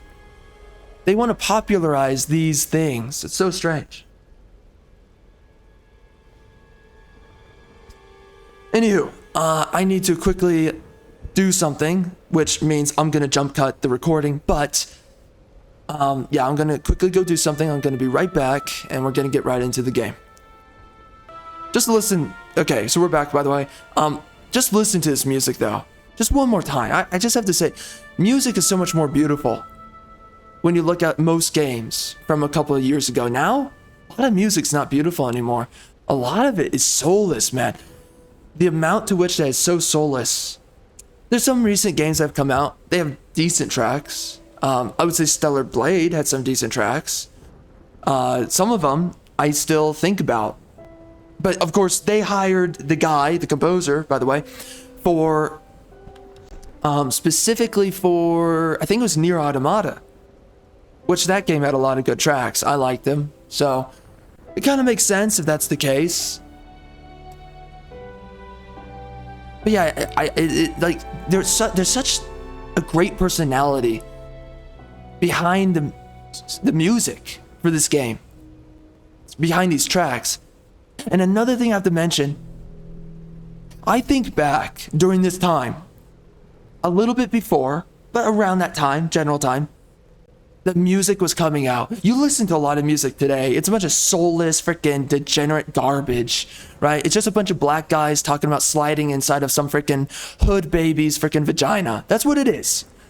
That's literally all a lot of music is nowadays. It's a bunch of black guys sliding around inside of a freaking hood baby vagina. That's it. Frick. That's it. It's all this degenerate horse crap. By the way, I used to listen to a lot of crap. And I heard this recently. Someone said this, and I was like, whoa. I didn't even think of that. It was so crazy to hear. This is what I heard. Most people listen to music, not even listening to the lyrics. It's something I largely thought in some weird way. I mean, that's something that I realized after some amount of time listening to a lot of crappy black music. Some of it's good, but the overwhelming majority is trash. You know, like, I've had like more than 5,000 songs I've listened to. Maybe that's an understatement, I don't know. There's like 2,000 something songs I've officially said that I decently like. So it's maybe even larger than that, but regardless of the fact, you listen to the majority of this music, and the reality is, yeah, no one is listening to this. You have a bunch of freaking retarded college kids that sit there and they're like, oh my god, this is so good right now. And you listen to the freaking lyrics and you're like, yo, these guys are trashing on white people as white people listen to their music. Jeez, you have no clue. I would start listening to songs and I'd be like, oh, this guy just keeps on calling white people crackers. Okay. It's crazy, man. Like, you start listening to a lot of this stuff and you're just like, oh wait, I never listened to the lyrics. And for some reason it took me my 45th time listening to a song that I'm like, oh. And then you listen to a bunch of other stuff and it's a bunch of freaking like self-ingratiating victimhood crap, and it's just like, oh, just make it stop, man. Frickin'. But like, I'm saying this in the previous video. Bad storytellers who basically utilize sexual appeal and also a singular question that you have for a narrative. You start off with an interesting scenario, and then you don't say anything really about the scenario. This happened in Black Myth Wukong. And that leaves a mystery, a question. What happened? Where's the story going? And you keep on going through the story thinking it's going to get deeper, right? You meet a hot chick in a story. This is how a lot of modern stories are being written right now. They call them, I think, isekai or whatever. There's a certain brand of stories being made right now where it's just basically sex appeal the story. It's, you meet a hot chick. In some of these stories, what happens is you do have some sexual relations in some of these stories, but that's it. That's all the story is. It's just a hot chick having sex with the main character. Other stories, it's about, and honestly, I prefer those stories over this. I mean, in general, I don't like these stories because there's no story. There's no narrative. But then you have the other brand of story, which is typically anime version story, where you blue ball the living daylights out of the freaking cuck protagonist. He's holding out. He wants to have sex with the freaking female who's super hot, super busty, super attractive, all this stuff. But for some reason, and she's down bad, she's ready, and he's ready, but he's too much of a cock to make a move. And then for some reason, she's playing the hard to get, or she's just asexual, I guess. She's like, I'm kind of interested in men, but not really. This kind of freaking dog crap is not only highly homosexual, but it is also this freaking cuckoldry that it permeates into everything, and it's a substitute for an actual story. So either it's a story that just shoves sex all the time into the narrative, there's no narrative going on, just sex, or, and I'm okay if a story has a bunch of sex, but it needs to have a narrative. I mean, like Game of Thrones. I don't like Game of Thrones, but that's basically what it is. Bunch of sex, but also narrative. Okay, fine, that's cool. But, I mean, I don't care for it. I won't read it, but other people will, so whatever, okay? But this is the issue with a lot of modern storytelling, right? Is you throw at people something that lacks substance, and you ride off of goodwill, right? I read Tolkien. I watched Star Wars. I know all these stories. I read The Odyssey. The Odyssey has a good number of sex going on in there, a little bit. It's not really happening in visceral detail, but it's happening through narrative. But there's a narrative going on despite all these other things. And you have these stories nowadays that ride off of the goodwill of other writers. You read these popular writers and you're like, oh wow, these things are going on and that's cool. The cool battle there, the cool sex with the hot chick there. But then there's a narrative that goes on beyond all those little bits. Then what happens is you have other writers, they ride off of that cheap stimuli. Oh, hot chick. Oh, we're gonna blue ball you. Or, oh, hot chick. We're just gonna have sex the entire story and there's gonna be no narrative and you're still asking yourself, what is the plot? Where is it going? There's no substance here. It's gone. This is what happens with music writers and music creators, specifically today. You've listened to a lot of music that was good. You've listened to a lot of music. It had a purpose. It had a soul, had a spiritual vessel that it was made through and thereof and for.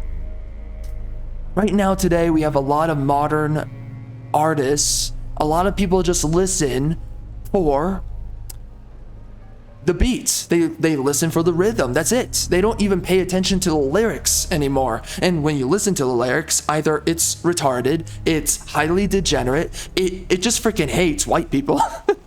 if it's rap or black in general, typically. I would say guys like, for instance, Labyrinth. I love his music. At least when I was listening to him, I don't really care for music anymore. In some rough sense. I don't know what he's coming out with right now, but I loved his freaking song, Misbehavin'. Labyrinth, Misbehavin'. I love that song. It's awesome. I like Labyrinth's music with Sia, and there's another, I think Dua Lipa. Anyways, he was doing some decent music and I liked it. It was music that was actually creative for the large part. And I think maybe there's like one or two other songs.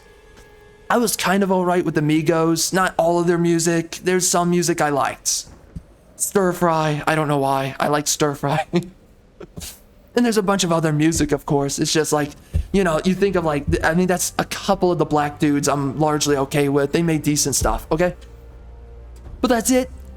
Everyone else largely just makes a bunch, Migos is not really that, like, Labyrinth is way more creative than the Migos with the stuff that he does. Like, you can tell he's trying to make good music, like artistic music. And anyways, that's all I'm going to say there, okay? Anyway, you pay attention to what a lot of the rest of these guys are making, what a lot of the rest of them are writing.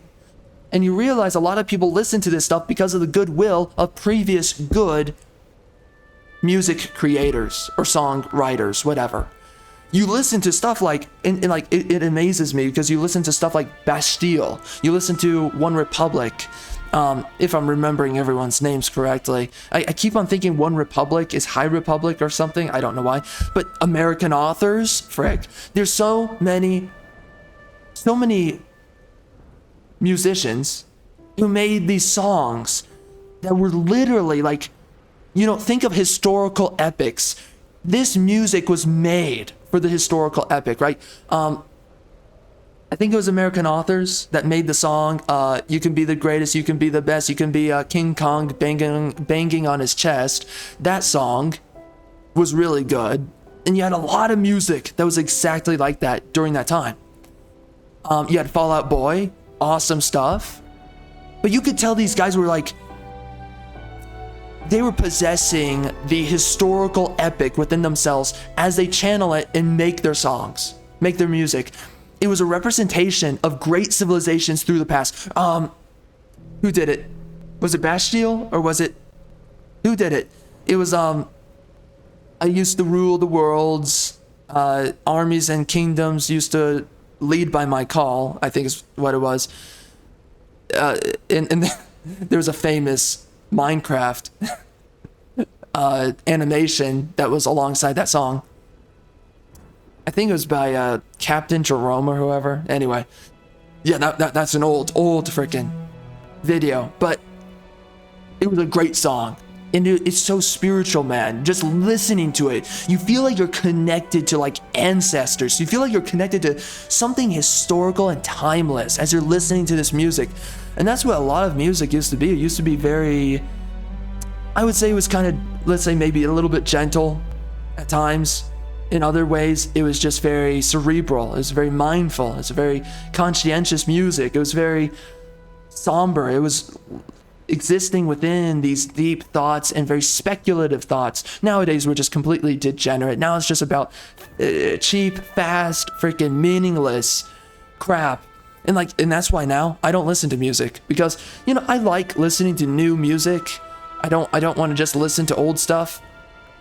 But you listen to, when you listen to enough of the new stuff, you realize this stuff is just freaking soulless horse crap. And ever since, I haven't listened to music for a while now, a lot of new stuff, and I don't care. I don't want to listen to any of it at this point.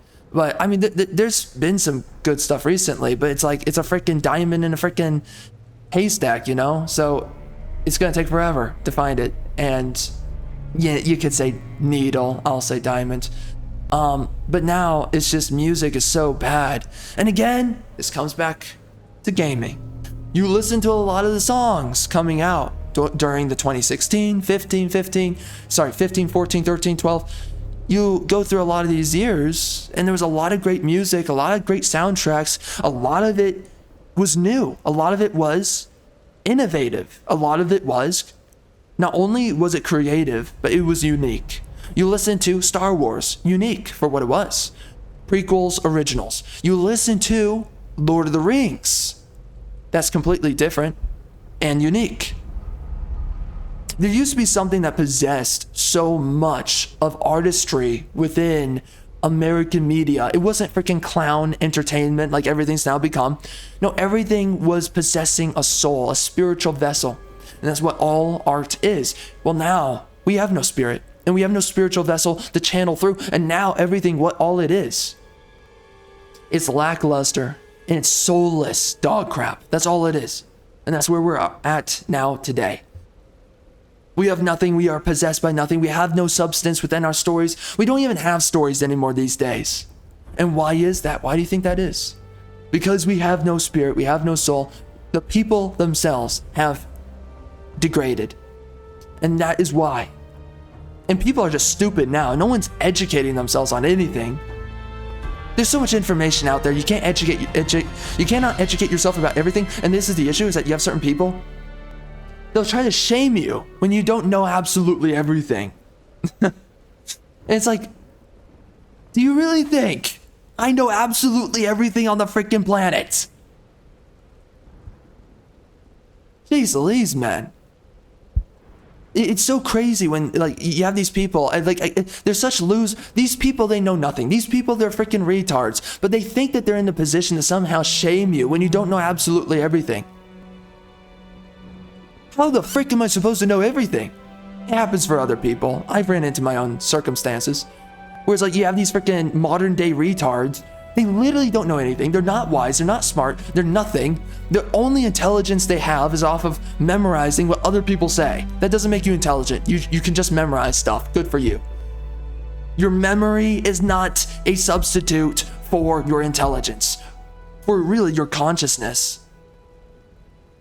A freaking animal can remember where its home is. Does it make it smart? No.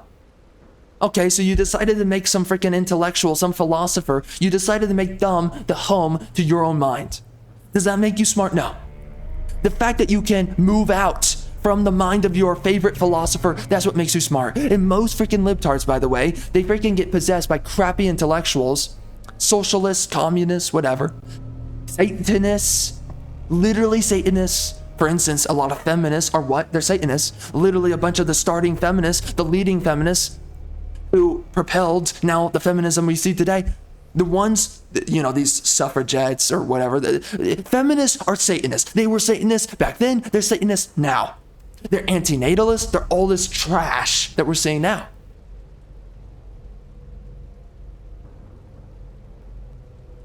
You have these people, they cannot distinguish who's a proper intellectual mind and who's not. And what's a proper intellectual mind? These proper intellectual minds are people who actually have value behind their words, behind their thoughts, behind their ideas. Which means what? Historical value, timeless value, value that can transcend generations. Products, creations, words, ideas, phrases, thoughts that can transcend generations. These things are what has actual value. This is actually what wisdom is. But you need to be capable of, if you actually want, okay, you know, and like honestly, most people, intelligence doesn't matter for most people. It shouldn't matter for most people. Just your discernment of who is worthy of listening to. But if you actually care so much about intelligence, you need to be capable of moving forward with your own thoughts, despite trying to shack up your home to some random intellectual, right?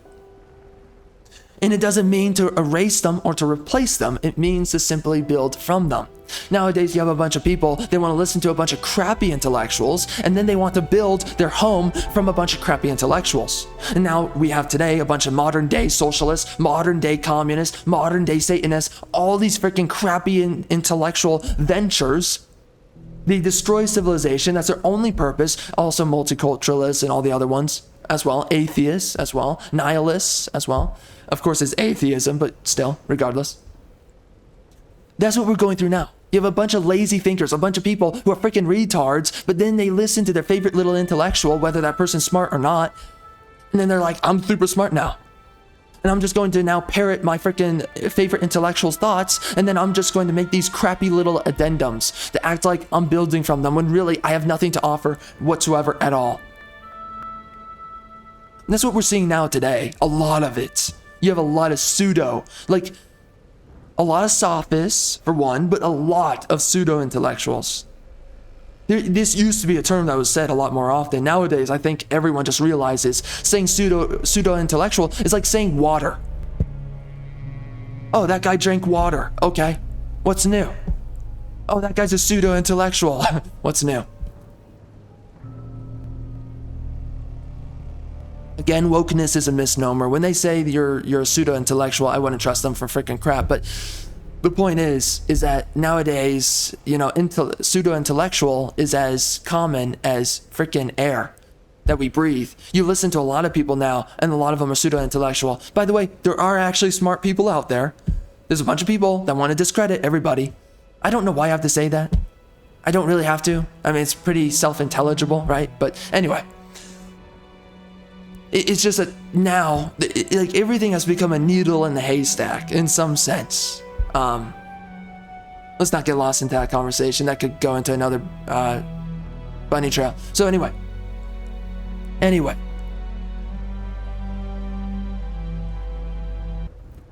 Okay, so anyways. I had to gather my thoughts for a second there. So anyways, when we think about, though, music, I think back to all this great stuff that was made not that long ago, but now it feels like a freaking millennia ago. I mean, you know, you think about history, and I think to myself, like, Bastille. I think to myself, One Republic. I think to myself, Fall Out Boy. I think about all these guys. Also, by the way, remember that song, Sail? It was like, Sail, this is how I do my thing, or whatever, baby, ba ba ba ba ba ba ba ba ba. That song. It was made by, I think, AWOS? I forget. Anyway. You had all these different musicians and artists. They were actually making artistic work. And it was spiritual work. It actually meant something. It spoke into you when you would listen to these guys and their work. Nowadays, I don't know what the frick we're looking at. You listen to a lot of older video game tracks. Some of them, I'm not a fan. I don't care. They're not really that good. Some people will blow them up and be like, oh my gosh, this is so good. And it's like, this is really basic. But nowadays, we really don't get that much beautiful tracks. Not that many. Some of them are still good, but like, honestly, there's so much stuff that's now derivative. And it's not even derivative. Some of it's derivative, but now a lot of it is just soulless. Frick. Dude, I go back to Final Fantasy 15. That game, beautiful music. Just beautiful music all around. I don't know if we're getting anything quite much like that right now today. You still have some video games that have good soundtracks, but you can tell that the quality has gone down. A lot of stuff has gotten really derivative. A lot of it has become not even derivative, some of it insanely generic. We see so much generic crap nowadays. There's a bunch of stuff it's like, oh, that I've heard that before. I've heard this before. Like, you don't have creativity anymore. When was the last great Star Wars soundtrack? Dude, going through Jedi Survivor, all the great soundtracks are what? It's either remixes or literally just the same tracks that we heard from the originals and the prequels. There's nothing new right now. It's all derivative. And when something is new, again, it's generic. There's no soul, there's no entity. Creativity has to be dangerous. I've been saying this recently. Seriously, say it again. It has to be dangerous. You need to have something that has just a shred. Even music needs to somehow offend. It's like, what was that noise? That's offensive. That's not what I've heard before. You need to have that. You need to have something that's uncomfortable, that's unfamiliar. Based on a creativity stance, not ideological woke stance. You need to have something that actually means something when you hear it. And right now we don't get that. So we look at a lot of this stuff. I mean, just even the soundtrack to this. And I forget what the soundtracks for Uncharted was. I remember that stuff was pretty decently alright. I don't remember right now. But it's just, it's so crazy. I mean, you hear so much. Jeez, man, you hear the freaking Arkham tracks in Arkham City and Asylum, and you're like, dude, this is so good. We don't get this stuff anymore. And I don't know when is the next time we're going to get a great cultural piece. Final Fantasy VII Rebirth was alright, but there's so much ESG in there, and you can just feel the modernity creep in so many different angles. And when it creeps in, oh my god, it blasts through that freaking door, it blasts through that freaking vajayjay, and it freaking inseminates like crazy hard with its freaking wokeness. It's insane how hard it putrefies and it corrodes the product. But I'm just trying to think to myself, when was like the really last great thing? And I can't think right now. Stellar Blade has some good stuff, but again, it's dealing with a lot of issues from modernity. So I'm just trying to think to myself, when are we? Red Dead Redemption had some good stuff in there. At the end of the game, that song that I think was specifically made for the game, at the end of the game before Arthur dies, I freaking hate that he dies. Anyway, that freaking soundtrack was so freaking good though. Or not soundtrack, it was a song. It was a really good song. I loved it. But that's the last thing I can really think of. That was the last good game. And maybe it was a good game because it was in development for so long. I mean, the last Red Dead Redemption, the first one, that was a long time ago. So it's very well likely that that game came out as good as it did by 2018. Simply because of its long development cycle. And maybe same thing for Black Myth Wukong. Honestly. I just, looking at everything that's coming out right now, I don't know what the frick is going to be good. I don't really have any hope for anything, quite frankly. Kingdom Come Deliverance 2, the only thing that I think is good about that is that that game, it seems to have the humor of Monty Python, the Holy Grail. Or no, I forget the title, whatever. It seems to have that humor. That's the only thing I like about it. Now, we don't know how good it's going to be. I wasn't impressed by the first game. But yeah, seriously, I can't think of it. I can't think of anything that's going to be good. Game of Thrones, by the way, is absolute dog water horse trash. I don't like it whatsoever. It's something that should exist, but it's just, I don't freaking like it. So anyways, I just don't know what's good. What the frick is good anymore these days? Don't know. But I just, frick. Anyway, Anyway, we're gonna just get lost in a deeper conversation. All right, let's get into the game.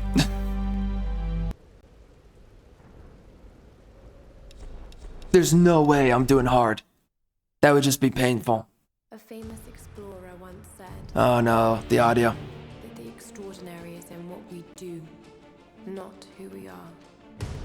I'd finally set out to make my mark, to find adventure. The game's quiet. Instead, adventure found me. Ah, shoot, man. She is so hot. Dang, I'm down bad. We already saw this, and I think we already saw this when the audio was actually loud, so In our darkest moments, I'm not gonna back out of this. I'm tempted to back out. for us, we find something. This is such a good trailer, but also the graphics for the time. These graphics were great. Now, of course, it's like CGI-esque.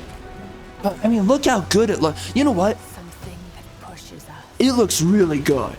I mean, the Knights of the Old Republic trailers also looked freaking good. Think about it. Think about it. Think about it. A lot of trailers for a long time looked really good. You know what? A lot of recent trailers don't look this good. Man, we have covered a lot. Nice cleavage, by the way. We've gone through a lot. Man, I love that cleavage. The first time I saw that, I was like, wow. They subtly want you to look there.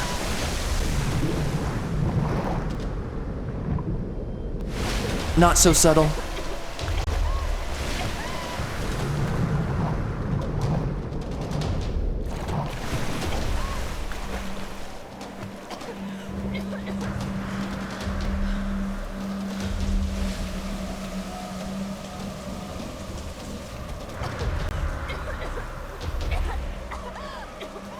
I'm in love. I'm in love. Also, why am I hard right now?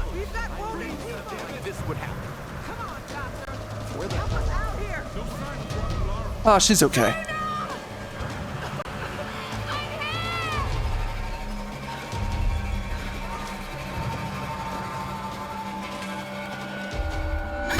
Oh! What the frick? That was a biatch in the frickin' shrubbery. Shrubbery! Oh. Wait, what? Is that easy?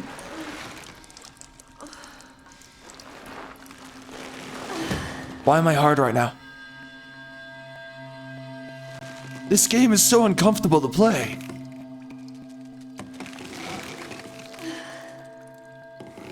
But you look at that CGI trailer, and there's a lot of trailers now today that don't look that good.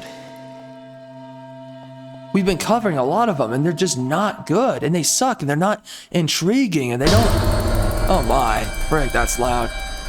Bro, why do games overmax? The audio syncing is so bad, man, in like most games. Dang, what's up, Lara? You look hot, even like this. I'm down bad. Why? Bro, we should get a freaking game, by the way. Oh my, that's it? Oh.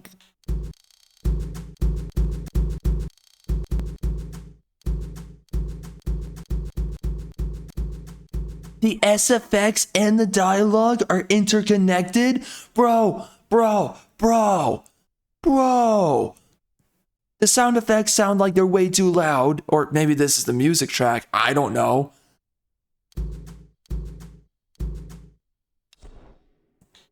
This is really quiet. Oh my gosh, am I gonna blast myself? Oh gosh. The voices are so quiet. Oh Lord, I'm so afraid of doing this. Okay, we're good. Here we go.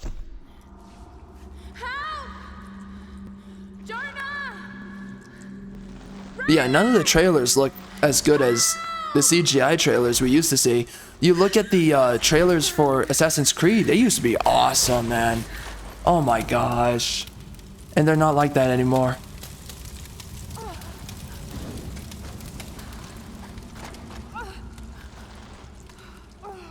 This is kind of a creative scenario, by the way. Yeah. I mean, that's definitely not a great way to do. Oh, Lord. Jeez. Lord have mercy. Bro, she is too hot for this. She does not deserve this. My gosh.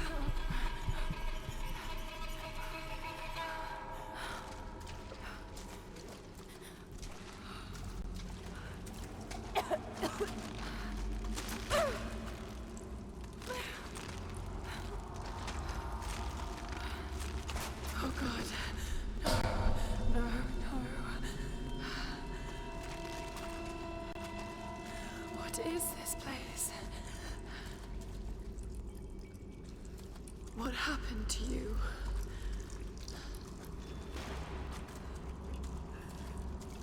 You want to know that's something that's funny though, by the way. A lot of modern games, it's so weird when you go through grimy, gross areas of different levels, everything looks so clean.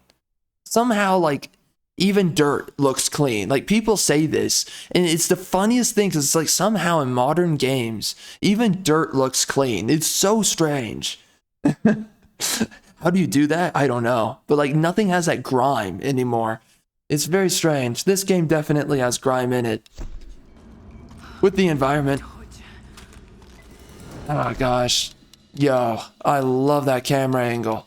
Frick, this game's amazing. This game was so well made. Great development of the plot and the characters. Frick.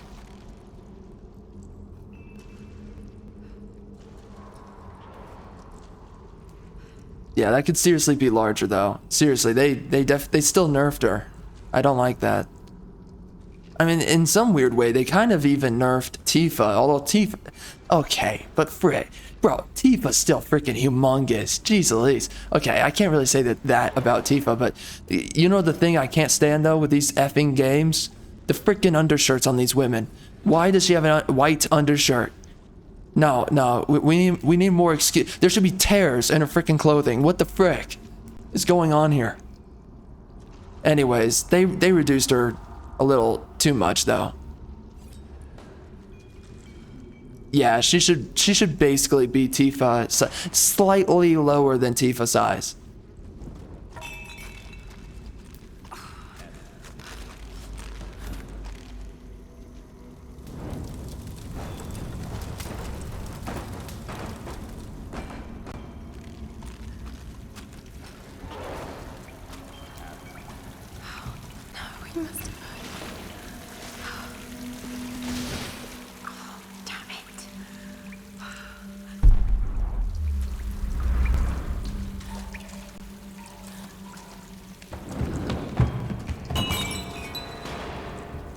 Oh my gosh, I'm so scared.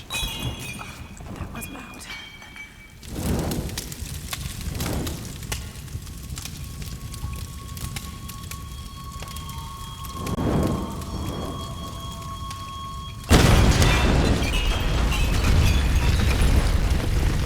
Wow.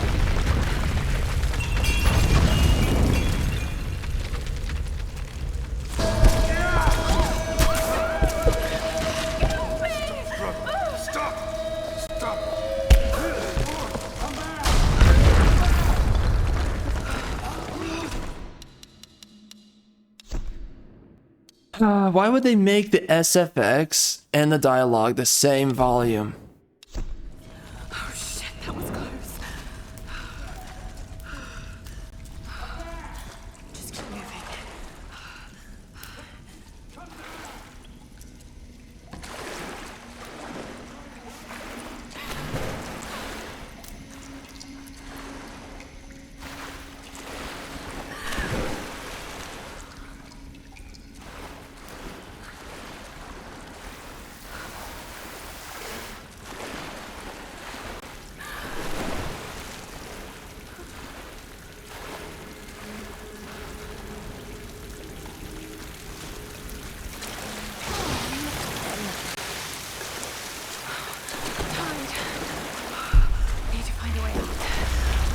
Give me that. Give me that freaking shoe. Give it to me. On fire. Thank God. What kind of contraption is this?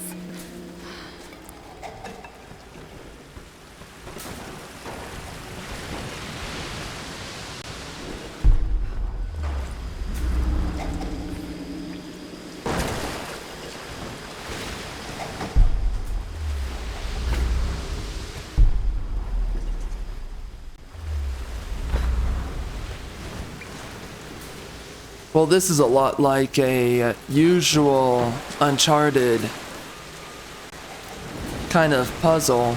I miss puzzles like what we got in Uncharted. And this game kind of tried to do some Uncharted-esque puzzles.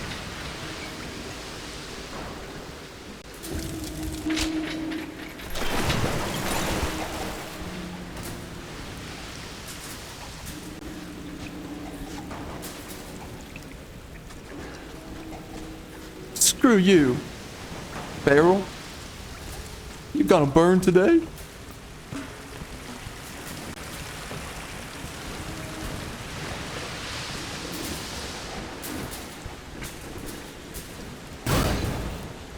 Wow. That easy, huh?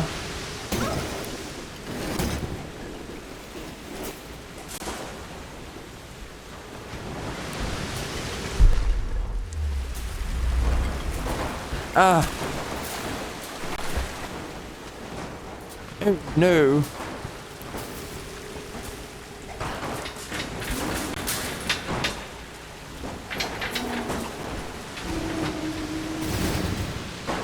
Oh.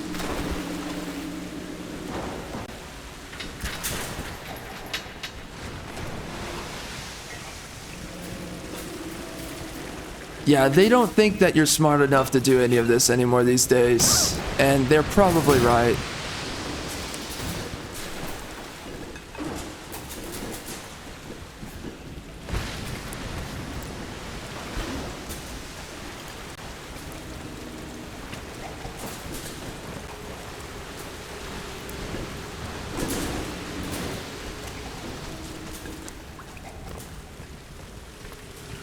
See, they don't tell you what to do, but if you have a raging IQ like me, you know exactly what to do.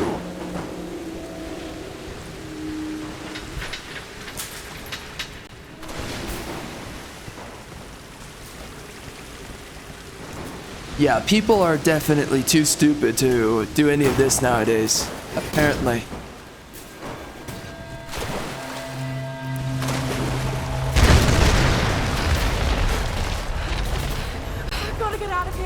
You don't see a puzzle like that in a lot of modern games.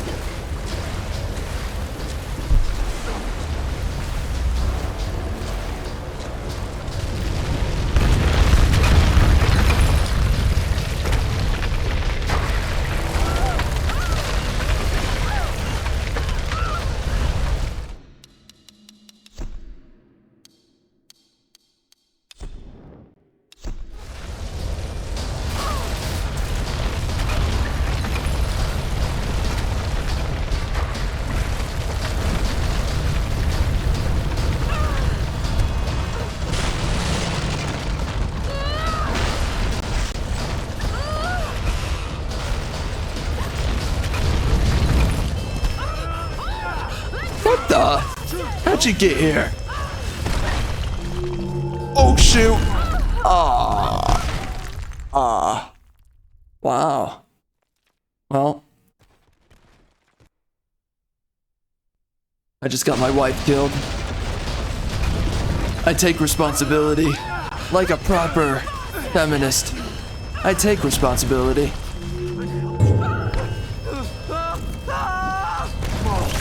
Oh my. That's no good.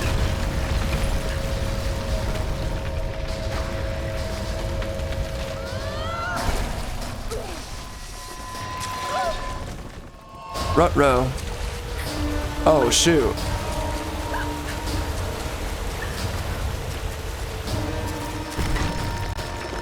Gosh. I guess the graphics are kind of better for this. It's the definitive edition. It looks alright. Oh my gosh, the game's loud. It's so loud.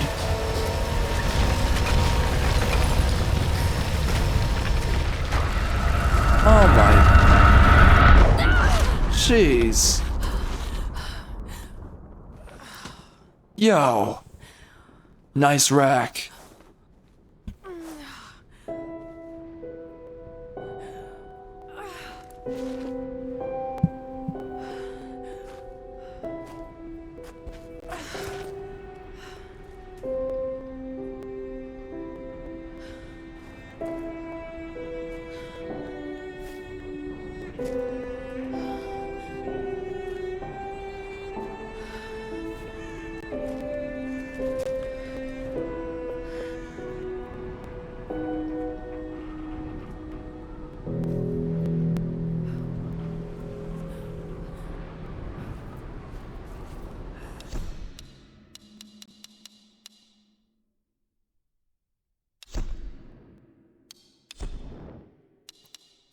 I want a camera mode.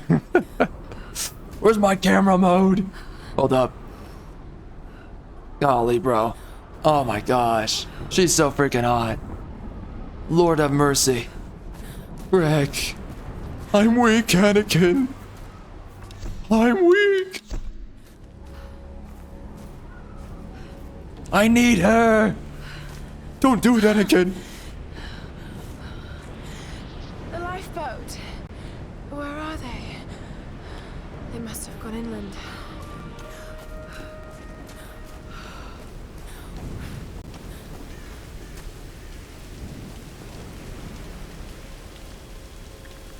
Okay, take it slow.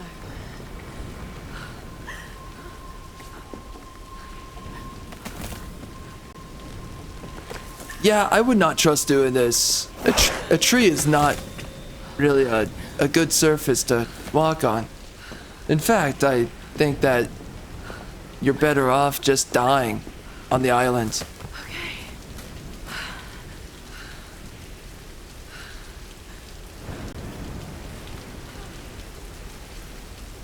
Wow. We could go back. Let's go back. Oh my gosh. Frick, she's so hot, bro. Frick. Wow, the character model is moving in weird ways, but I'm down for it.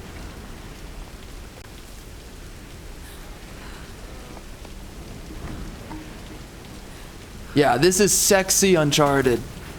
For dudes.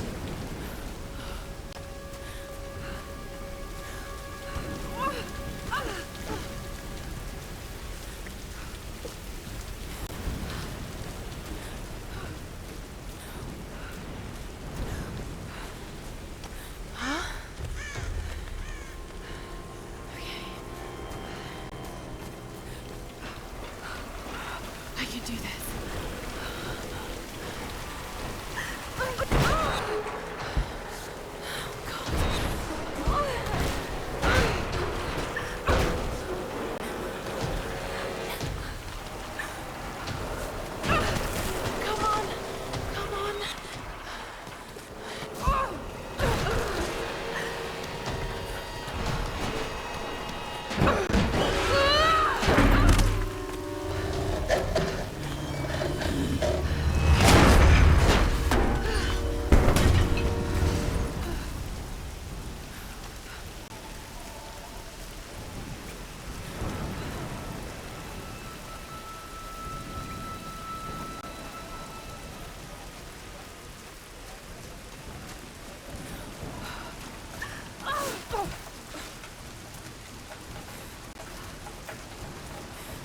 Sam's pack.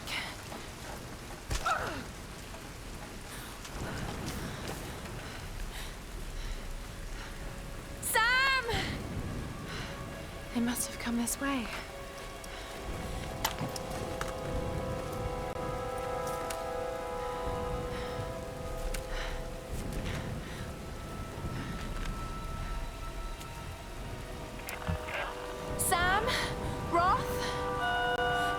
can't hear me. I've got to find them.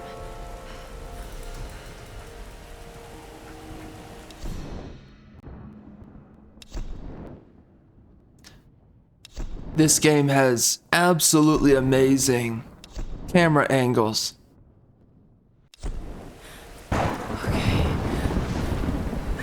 This is one of those games where you're not. Oh, see it. Oh, wow. Wow. Jeez.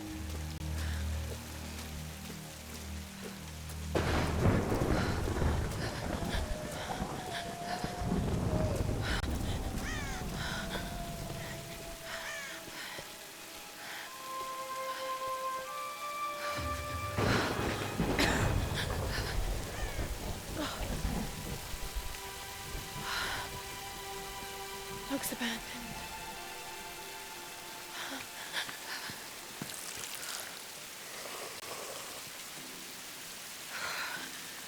Yeah, there's a lot of dirt in that, by the way, but good job. By the way, that's not a lot of water. Dang, I love these camera angles. This game is so good. Please respond.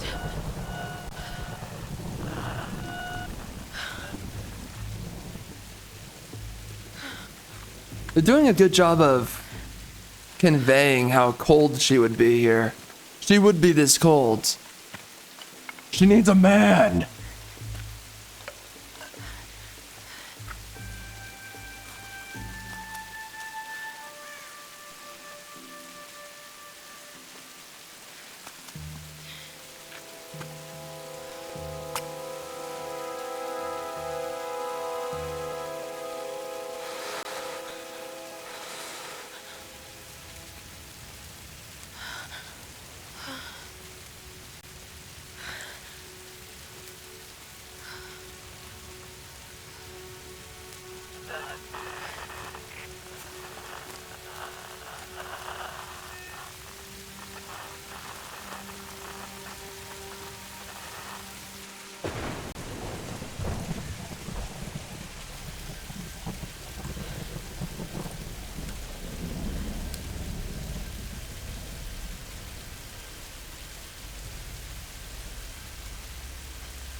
Here's the soon-to-be world-famous archaeologist, Lara Croft, in her native habitat. She's on the hunt for the lost kingdom of Yamatai, home to the fabulous Himiko, mythical Sun Queen, and ancestor of yours truly. Sam, is it serious? Oh, sweetie, I know. I'm just trying I to love lighten these the mood camera here. angles. I'm Oh on my the same gosh. edge. What are you so worried But they have about? too many clothes on. Close to something. I'm sure of it. I just don't know if the others will listen. Or even if they should. Lara, you know this stuff better than anyone. Seriously, I'm not just saying this to make you feel better.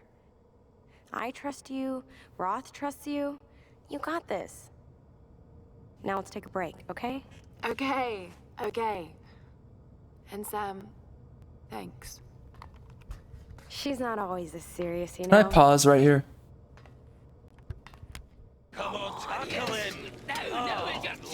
How can you suggest I'm not serious about this expedition, Lara? It's not just Sam's family funding us. I put my savings on the line, too. We've all got some kind of stake in this. The funding won't last forever, Whitman. If I was there, I'd be like, Sheila, you're looking good today. Sugar. No one You work out for that body? The Shit. books simply don't support it. Well, whoever I'm a wrote this finna book clap. around Oh Yamatai, my god, girl. You been wildin'. You been wildin' as of Following late. in other people's footsteps, Dr. Whitman. That clothing been making you look spiffy, My girl. reputation on your hunch. I'm the lead archaeologist here. And when were you last in the field without a TV crew behind you? Got 30 years experience, 2 PhDs, 1 in East Asian history. So why don't you just stick to boats, Mr. Grimm? Ship, Dr. Whitman. It's a ship. Don't need a PhD to know Look, that. going east will take us directly into the Dragon's Triangle. That's where we need to go. Lara, my little bird. See, Lara, you're looking so tight right now. You remind me of the Stratma The smoothie. Triangle look like Disney World. Sign me up. The stories about Queen Himiko say she could summon storms. Myths are usually based on some version of the truth. What if Yamatai was somewhere in the triangle itself? Look, this is the satellite imagery from inside the Dragon's Triangle. That is an old device, my son. That doesn't look good. Holy crap. I can sail on it. Oh, don't tell me you're seriously Reyes is right. We don't have the funds to piss about. It's now or never. Lara's offering fresh ideas and a plan. I'm the captain. That's right, brother. It's my decision. We're going That's into bloody the right. Triangle. We got to make it inside of the Bermuda Triangle. Or else Lara's shirt will get looser the longer we speak. We must hurry up here.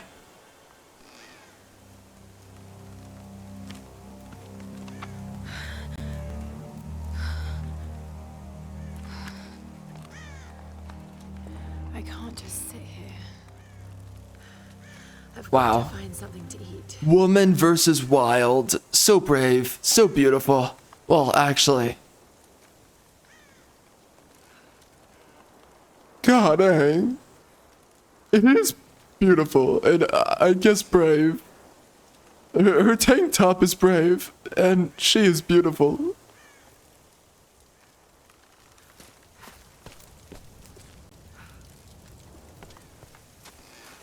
Okay, I do want to mention this though.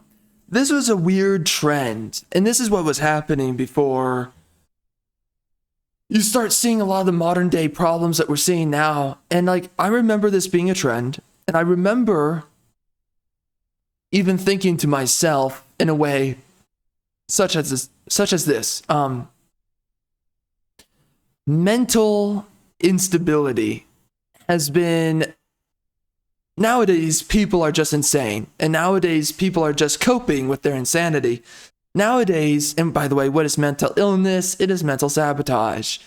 And especially what we're seeing nowadays is definitely mental sabotage. But what you see from a lot of people is how they hijack their own way of thinking, but you also see a lot of other things are being hijacked. For instance, fathers in homes, masculinity. Even if there is a father in the home, do we even know if he's a masculine father or is he a pussified cuck?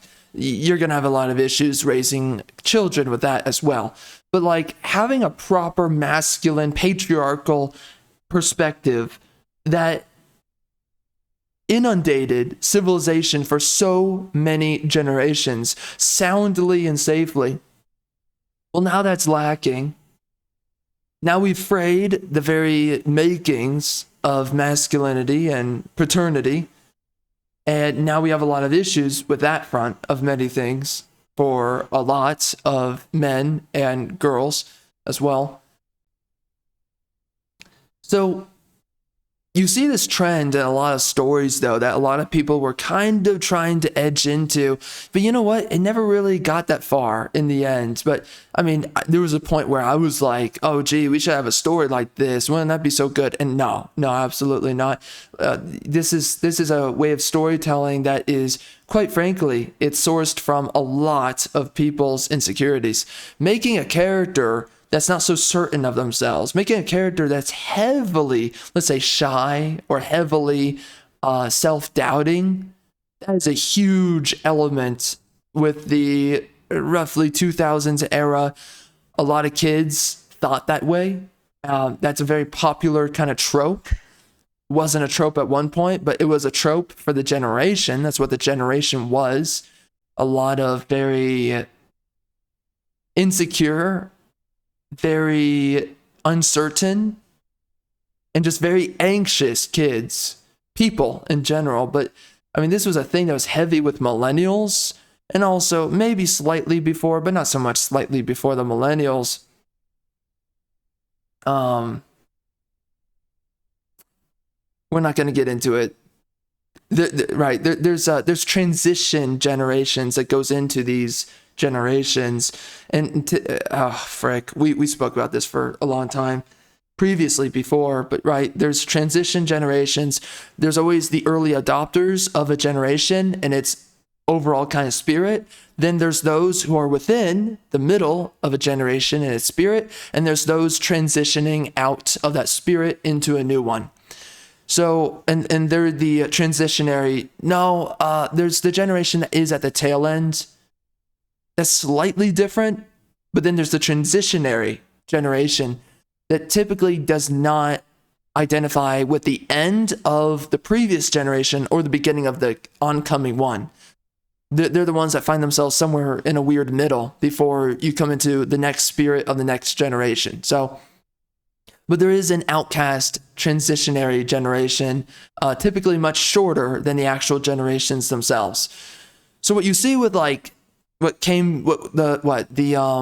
silent generation, then you go into the baby boomers, and then you go into the millennials, then you go from the millennials, you go into, what was it?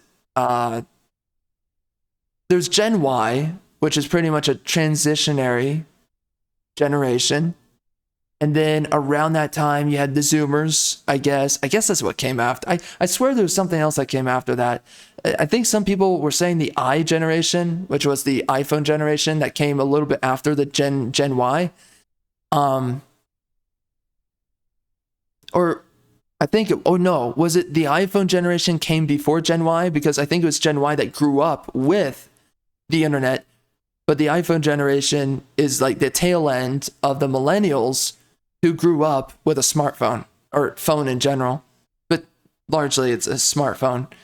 And then that went into the Gen Y, which grew up with the internet, or they grew up with it, but they weren't born into it. Then it's the Zoomers who were born into the internet, and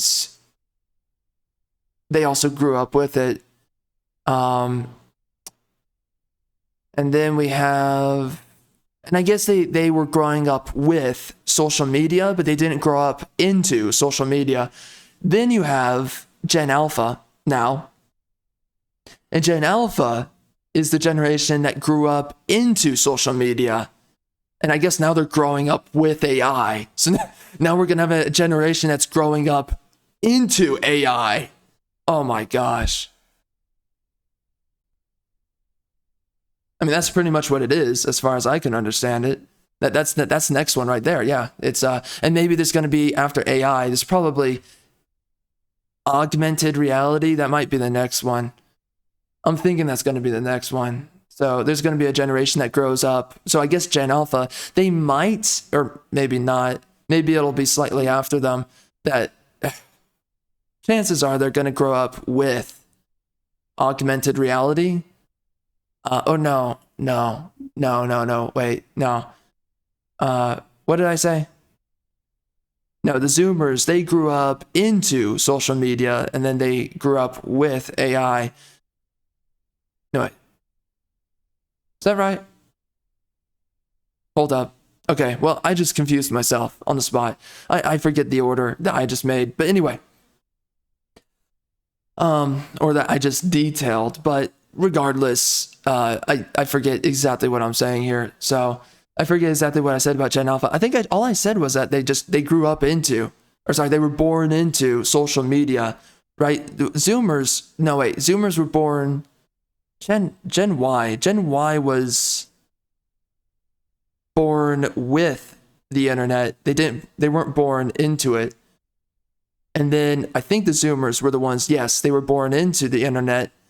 They grew up with social media. Then it's Gen Alpha that's born into social media. They're going to grow up with AI. That's so far the trend. I think that's correct ordering. I don't know how I got myself lost there. And then we're going to see whatever generation that comes after Gen Alpha. They're going to be growing up with AI. And that's what's going to be insane. They're going to be born into AI as they're growing up with it. Previous generation was growing up with it. So, and that's going to be so strange. And then after that, we're going to see a generation that is born, right? So born into AI, that generation is going to then be growing up with augmented reality. How did I get lost there? I don't know. But anyway, we're here. So, it's just interesting. You see these differences between the generations. And the thing is, you pay attention to, I mean, storytelling has its own kind of different generational differences. We were going through before the millennials specifically, because this is such a millennial fad, right? Mental, it started as mental unwellness, or specifically mental instability was a huge fad with a lot of characters. Now it's emotional. Emotional. It goes away from mental, it goes away from cerebral, right? Logical instability. That's what it used to be, because we were, right, transitioning out of a more patriarchal set of generations. Now we're going into feminine. So it goes from cerebral instability, mental instability, which this game basically covers. So this game resembles us going out of that previous kind of spirit of the generations when it comes down to storytelling. Now we're into emotion. We've lost our mentality, whatever. Any kind of cerebral cognizance, completely gone now. Now our characters, everything that paints modern characters is now what? Emotional instability. Now we're just into a freaking clown world. Now we're freaking filled with insanity with our characters. But for a little while, we were following a lot of characters. What? They had mental instability. They were still cognizant. They were still rational, rhetorical, but then they were slowly losing themselves into emotional instability. Now we're insane. That's where we've gone with storytelling and that kind of shift of the generations. That's a slightly different conversation about exactly where did we lose ourselves? How did that develop? We're not going to do that here right now. We could do that later, I guess, but that's what we've seen. And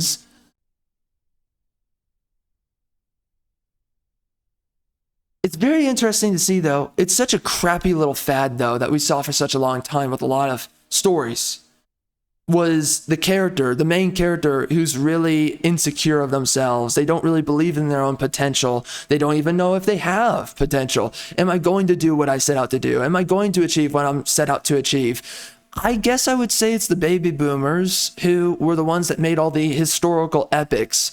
So we look at Beowulf, we look at Gladiator, we look at, I'm guessing it's the baby boomers, or because one of the things about all of this is that a lot of these generations, their impact actually comes after sometimes they're around. So like actually right now, we have a lot of millennial executives, writers, screenplay writers, all that.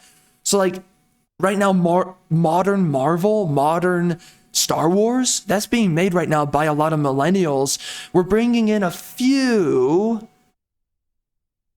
Maybe we're coming into a little bit of Zoomer now, but the Zoomer's not going to be felt for a little while. Right now, we're experiencing the millennials. Like almost every, like the Fallout show, that was millennial. You look at, that was the freaking interview, that freaking chick who wrote for it. She was such a retard. She's like talking about privilege and how like going to a store, ordering during the shutdown, right? That shutdown 2020. She was ordering groceries on an app, and she talked about how that was a privilege, and like she was referencing that to Fallout, dystopian Fallout, civilization decayed, gone, all that eroded, and she was talking about her privilege and like talking about how she's like, I think there's like an inhumanity to her privilege. Everything she was talking about was so freaking retarded, and I was like, what the frick? So freaking stupid. But you know, go figure. But we have a lot right now. We are living through millennials taking over television, movies, gaming. Right now, you don't see Zoomers. Soon, we're going to see Zoomer. Oh gosh. But like, I guess you would have to say, I guess we were seeing baby boomers. They were the ones that were doing Beowulf. They were doing Gladiator. They were doing Troy. They were doing, what was the other one? There was another one besides Troy. I forget what it was. But we were seeing a lot of those movies, those films. And I guess the prequels were baby boomers, wasn't it? I mean, it was George Lucas, but like, you also have to think of the executives, because there was a lot of silent generation executives that I think were around the time of like maybe arguably when the Lord of the Rings movies were made. The Hobbit, I would say, was made by maybe baby boomers. Yeah. I think the Silent Generation, probably executives, had their touch on the Lord of the Rings trilogy before the Hobbit came out, all that stuff. And then from what I would say is that it's probably Silent Generation executives that greenlit the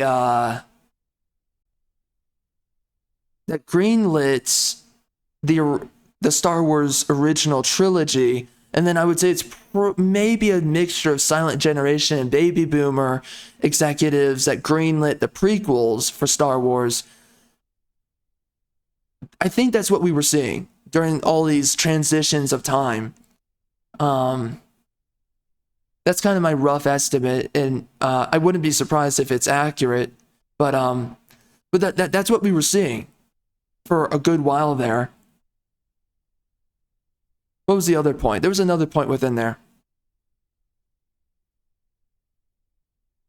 Well, that's what we were seeing, these generational changes with all these different products. And you see, I mean, again, typically a generation, what they live through, what they are, that comes first. And then they kind of get into defining the next generation, or like making media that's defining the current generation. Really, let's just face it, that's what it is.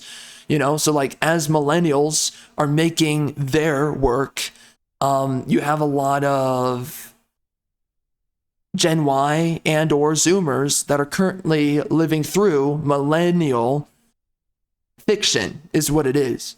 Because again, you look at, like, again, Lucas, he had to describe outside of fantasy what Star Wars was. So it had to be Silent Generation executives that he was speaking to during that time.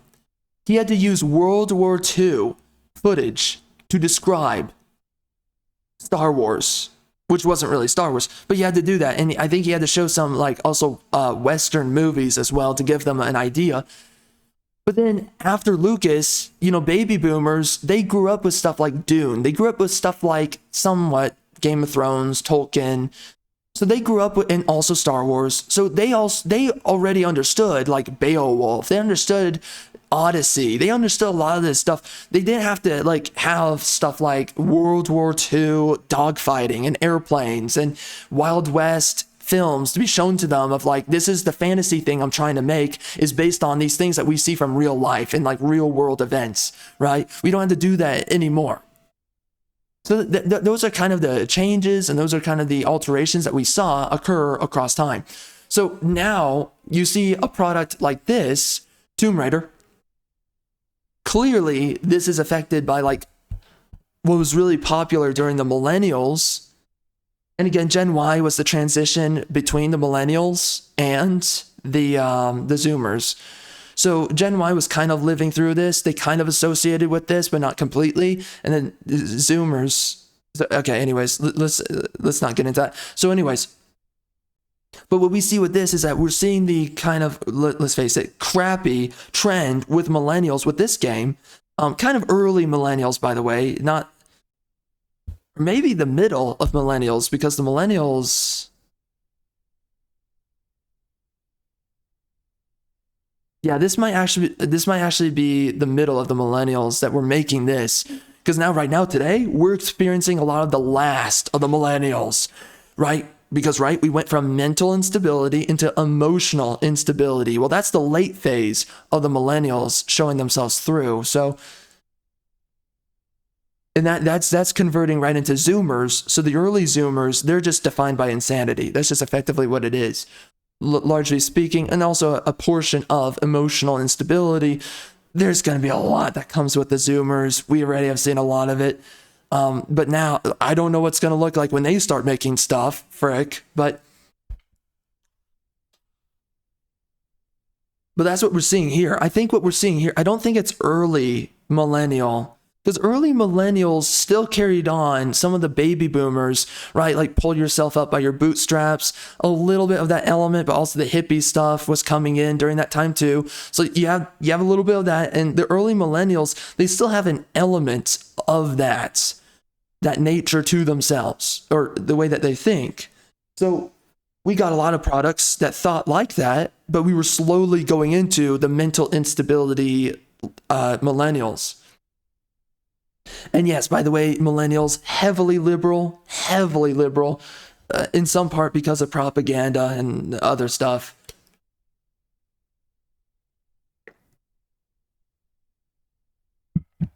So what we're seeing here, though, with this game, and what I can absolutely tell that we're seeing here, this is from what I would guess is the post, I guess, millennials is what you can call them, I suppose.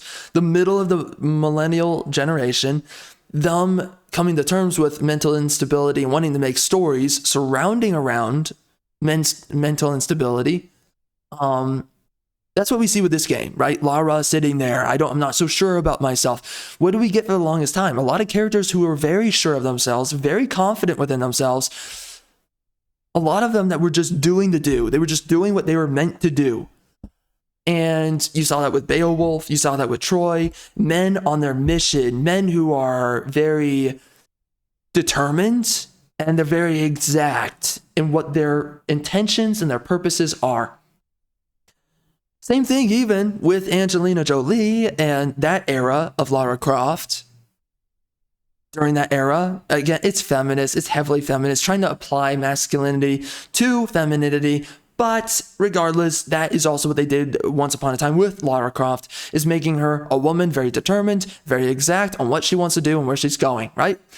Now we see with Tomb Raider here, this game, we see the post-millennials, I guess I'll call them that. I think that's the correct way of saying it, unless... Anyways, the mid-generation millennials, we're seeing with this, the mental instability of Lara and how she's trying to work through her insecurity, uncertainty, her anxiety. And where does this come from? Mother households. That's where this comes from. Female-led households. And of course, the breaking apart of family units. First comes what? First, when you're living through the breaking apart of family units, which was happening during the post-millennials era, all that, a lot of families, high divorce rates. I remember seeing numbers as high as 76, 79%. Now it's dipped down a lot since then because less people are getting married, but they were super high at one point. And then, so it makes sense that you see a lot of mental instability being an issue with a lot of these stories. Why? You were breaking up the family unit. A lot of mother households were becoming prevailing, dominant. So now you get a lot of writers who want to have a character that they follow, male or female, who is experiencing a lot of uncertainty about themselves. They don't know where they're going. They don't know who they are. They don't know where their future prospects lie. And that's Lara Croft. I'm working really hard. I don't know if people are going to recognize me for what I'm working really hard at. We also saw a lot of characters outside of this game during this time era. A lot of characters who just didn't believe in themselves at all. I mean, we had movies like Meet the Robinsons. Honestly, that came out around this time, by the way.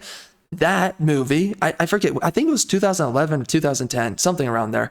But it follows a boy who wants to be an inventor, but he can't push himself to do it because he doesn't believe, right? And he has a bunch of relatives around himself. So maybe that was early millennial converting into the post-millennial, right? Or the mid-millennial, whichever one. But that movie covers how he has a bunch of relatives who are like, I nearly gave up when I tried to do this. And other relatives were like, oh, I did give up. And right, you have all these different relatives who on a varying scale of I gave a crap and I tried, and others who failed, others who succeeded, and others who really went nowhere with what they did. But it's like, okay, it's cute what you made, but you didn't go anywhere with it, right? That's what Meet the Robinsons was about. It's about this boy, him seeing his future where he doesn't do anything or he does do something at all. We were seeing a lot of that, okay? And this is in the same vein, this game with Lara Croft here. She's doing what she's doing, but she still doubts herself. We were seeing a lot of that with the mid-millennials, and then we get into the late millennials where they have emotional instability, and then we've seen a lot with that. And now we're into insanity. Now the question is, and we saw with insanity, and also the the emotional instability. We saw a lot of the #MeToo crap and all that stuff, right? Now we're going through insanity, and we're seeing a lot of that clown world, right? We popularized now with the early Zoomers. We're now popularizing clown world, and a lot of people say that, but of course, that's because it's real. And then you're seeing so much around that, around clown world, around insanity. But now I don't know what we're headed into. Maybe the insanity brings about an age of enlightenment. Now it brings back cognizance. No, I would say not. Right now we're going from insanity, and we've gone into, really, I would say we're actually midway through the Zoomers at the moment, because now we've gone through clown world for quite a while. So now actually what we're going through here is actually, we went from insanity, now we're transitioning into what? 1 second. So we've gone from insanity and we're transitioning into, in some weird way, I would say moralizing, although we already came from a lot of moralizing, a lot of finger wagging with all the late millennials converting into the early Zoomers. Well, also the transitionary period and all that too. We saw a lot of moralizing, a lot of finger wagging, a lot of all this freaking, right, virtue signaling. Then we went into insanity, and we're seeing a lot of where things just don't make sense at all, right? So we go from virtue signaling, where we think we have an idea about things. We're being very freaking irreverent and belligerent. But then we go into an age of insanity, where really nobody has a clue about anything anymore, and some people are holding on for dear life. Now we're converting from insanity now to a lot of apathy. Tytler's cycle, by the way. I don't know if it's I don't know. All right, my apologies. I had to step away for a second. A little bit longer than I planned to. But and really, it's the most inconvenient for everyone watching the stream. But anyways, so as I was saying before I stepped away, making for a really awkward pause, I guess, in my train of thought here, but in some sense. But as we were saying, right? So we see that we went from around the time of we went from mental instability into emotional instability. Then we went into that, we converted into the Zoomers, where in the early section of the Zoomers, we see insanity. And we've seen a lot of that insanity, okay? A lot of chaos, a lot of turbulence all over the place. What are we seeing next after that? Well, we're seeing a lot of, for one, indirection. For two, we're seeing a lot of apathy. And then we're seeing the third one, I said irreverence, which I would say that in some sense, you must find that there is apathy and there's indirection, and then you turn into irreverence. So we go from being chaotic and uncertain of our values or whatnot. Well, chaotic and not really giving a crap, but bending in and out of right and wrong quite actively.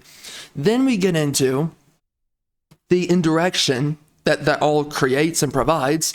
Then a part of that is apathy, somewhere within there, either before, during, or after. Happens for different individuals differently, but there's apathy generally occurring around that occurrence. And then there's irreverence, where you simply don't care anymore. What happens, though, and this is what we're seeing with a lot of the mid-Zoomers at the moment. Man, you're seeing a lot of that. Like, it used to be that for some of the millennials, it was libertarianism, right? Which is just, it's a new staple for their new age religion at that time. But then what did we see once we went out of the libertarianism era of the millennials? Which is just, right, it's us edging ourselves into this, where we're at now. But what are we going to see once you see, right, the indirection, the apathy, and the irreverence? What is most likely to occur once we see the late Zoomers is a full-on embrace of delinquency, degeneracy. We've already seen some amount of this, but absolute perversion. That is... Should I go right now? Should I look at Tytler's cycle? Let's do that real quick. So Tytler's cycle, and I've spoken about Tytler's cycle before. I have a few ways that I would have to redefine some aspects of it, just different words that are a little bit more accurate than what it's been stated as here. But all right, so we have here. So Titler said the cycle starts out with a society in bondage, yeah. Then it goes in this sequence from bondage to spiritual faith, yeah. From spiritual faith to great courage, and again, there's ways I would redefine these. I should have wrote it down when I did it. I spent like an hour or so rewording a lot of this, not all of it, but some element of it, to really better detail and define some of these more granular aspects of these words, right? To really just maximize what they specifically mean, where you see yourself going from. I think I said bondage was also a form of servitude when I reworded it, but I forget now. It was a while ago now, like maybe a year that I reworded this. Anyway, so we go from spiritual faith to great courage. We go from courage to liberty. Then we go from liberty to abundance. Then we go from abundance to complacency. Then we go from complacency to apathy. Then we go from apathy to dependence, and then we go from dependence back into bondage. That's how he said it, and I roughly agree with it. There's better words, and I think I actually added like a few more layers in between these things because there are things that happen between, but I would say that's largely pretty accurate. So, I mean, specifically dependence, there's some things there. So anyway, but I mean, let's just face it, I guess we're definitely in the apathy stage. You have a lot of people, like right now, the Democrats, they're trying to talk about how it's a good thing to be dependent on the government. And they've been pushing for this. And ESG and all this beautiful crap is pushing for dependence. So, and right now you have a lot of freaking mindless freaking automaton drones who are going to lap it up for dependence. Okay? But let's just face it, dependence, what does that create? I mean, right now, how are we going into dependence? Well, first, we have to exploit those who work. That's socialism, communism. We have to exploit those who work. For those who do not work as well, but we're going to act like they do, or for those, we are going to take from the desirables and we are going to give to the undesirables. That's what it is. That is not only dependence, that breeds chaos, that breeds conflict. That's what it does. That breeds heavy conflict. So, married into dependence is also conflict. And a part of that is not even that, it's disdain, it's hatred. What you are doing is you're taking from the desirables and you're giving unto the undesirables. And the undesirables, they all want to vote for what? For there to be given unto them from the desirables unto themselves, the undesirables. That's what they think and that's what they desire. Okay? So this breeds conflict. This breeds not only a chaos, but a chaos that is war. That's what it does. So from dependence, really, you could say that the bondage, yes, it does lead into bondage. That's very clear. But then it's war. It has to be war in some essence. And then it's a spiritual faith. Well, actually, a part of spiritual faith is actually war. You have to rediscover or reignite your convictions. And a part of your convictions is existential, right? It's like, what am I living for? Right, you have these dependent people, and right now what we're seeing here is, okay, you have the dependent, and they're going to take from the desirable. Okay, and they're going to take from those who have, give to those who have not, or they're going to try. Then that's going to create a bondage scenario. Now within bondage, that creates conflict, and that will create a lot of conflict and, yes, a war. So, and then from within that, you have to seek out, you have to arrange yourself in your mind. So what am I? What do I believe in? Existentially, what am I willing to live for, right? That's what bondage does. What am I willing to live for? And then, of course, so a part of that war is also spiritual. And then we get into spiritual faith, and then that comes to great courage, right? So, that's a clashing then of blows for that war. So within spiritual faith and great courage, that's the war element, and then there's liberty, of course, right after courage. So anyway, I mean, that's kind of aside from the point that I was already making here. I I don't know why we really. Well, it doesn't matter. It's not like anyway. So that's Tytler's cycle, and I think it's largely pretty effective for this conversation. But outside of that, okay. So what I was saying previous to that. So right now, where do we find ourselves though? Because when you look at these generations, we see that and it's interesting when you look at these riders, right? They represent indirection for sure, but specifically it's mental instability, goes into emotional instability, into insanity, then it goes into the apathy married with indirection. All of this is right, it's a developing indirection, but then the full-on blast of indirection is when you have apathy. When you know, okay, can't go anywhere, no matter how chaotic, how unstable I am, not going anywhere, then you go into irreverence. Nothing matters. Then, of course, with nothing mattering, then we go into perversion. Then we go into, perversion is probably the later segment, which right now, this is what we're seeing for the Zoomers, is we're seeing, okay, then we convert into the specific words were, from irreverence, we go into delinquency and degeneracy, and then that will ultimately, the full-fledged evolution of that, or manifestation, is going to be perversion. And then, of course, from perversion will be hatred, absolute hatred, right? Disgust into hatred. And then that's what will be the bondage, right? You will be in the middle of bondage within that within that scenario. Freaking voice is dying, but so we will find ourselves going into disgust, into hatred after that. And then that's where you might find yourself coming back in. So the question is when is the enlightenment and how soon? Because you go from perversion, you're going to go into disgust. That'll eventually, maybe quickly, convert into hatred, or they'll both be happening at the same time. So hatred.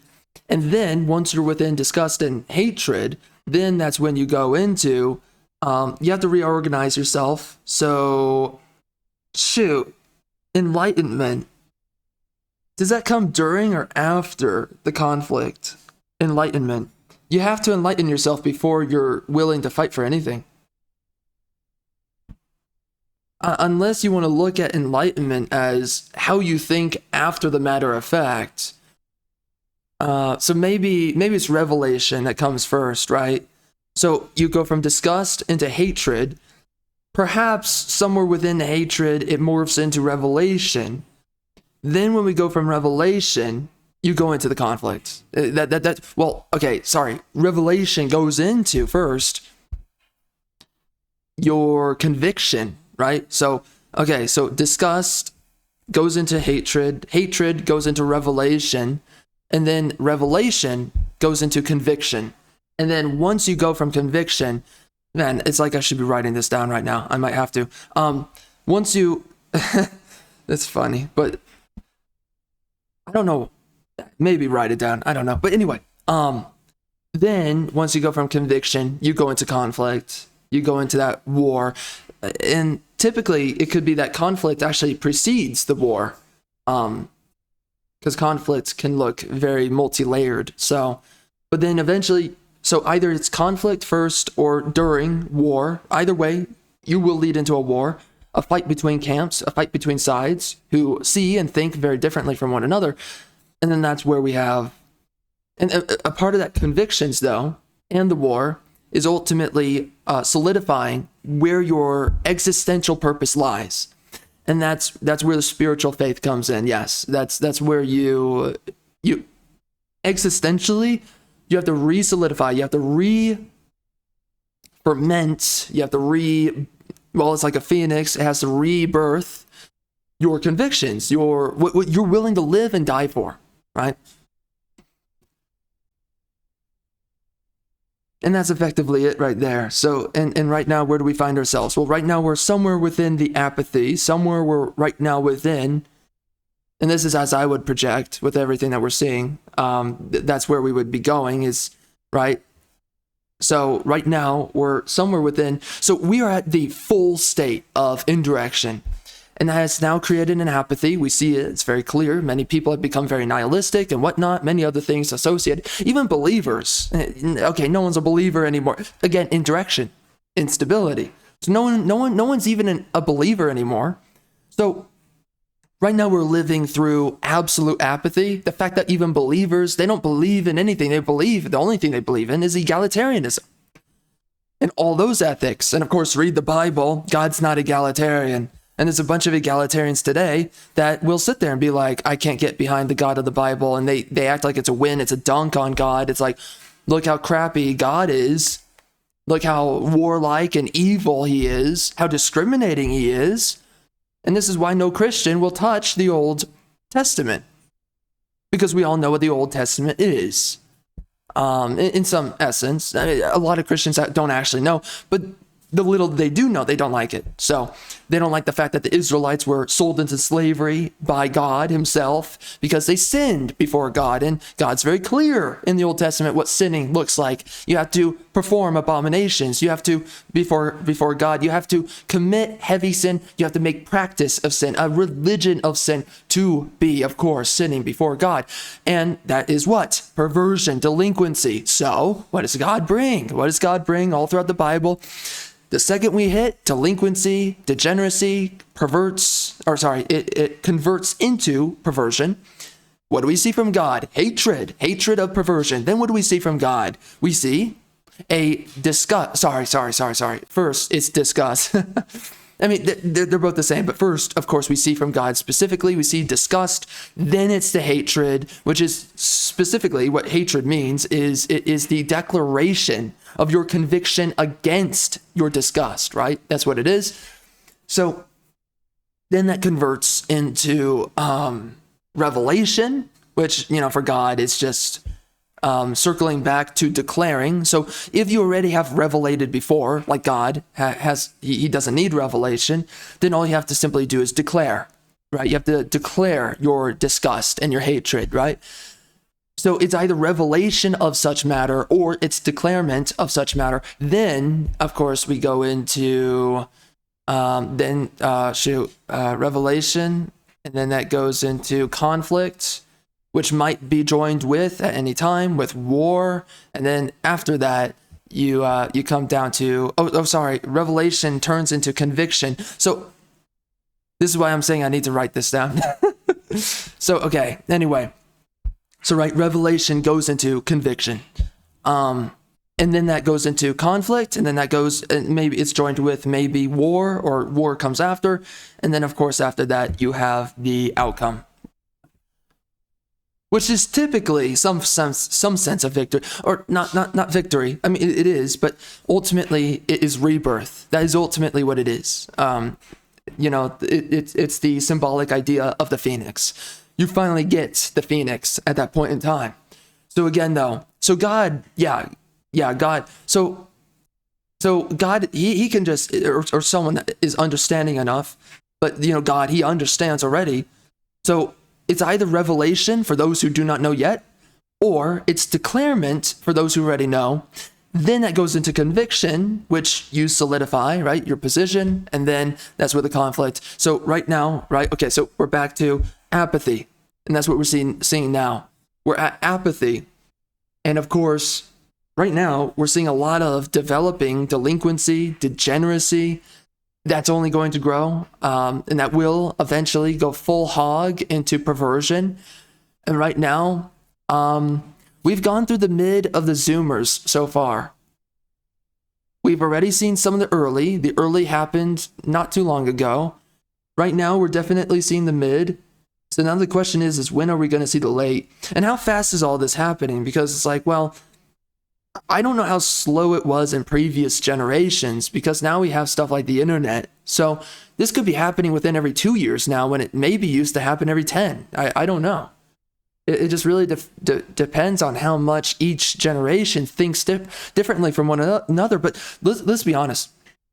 We're seeing terms like yapping. That's something that has just happened recently. I mean, I never saw yapping until like 2 or maybe a year ago. Okay, that's a new thing that we're seeing. So, okay, yapping. Well, that's irreverence.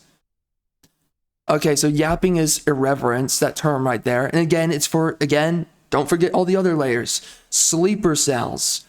You have with a lot of these freaking leftists, they're sleeper cell agents. So these are activation terms for their sentiment, right? For the collective. But again, do pay attention to what is, because they have a bunch of other activation terms. So we were going through a lot of virtue signaling. And I'm not saying everything's one for one for some of the other things we were talking about. But anyways, we were going through virtue signaling, right?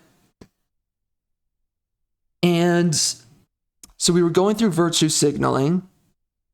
And we had a bunch of terms for those. Now we're going through this cycle, which is I'm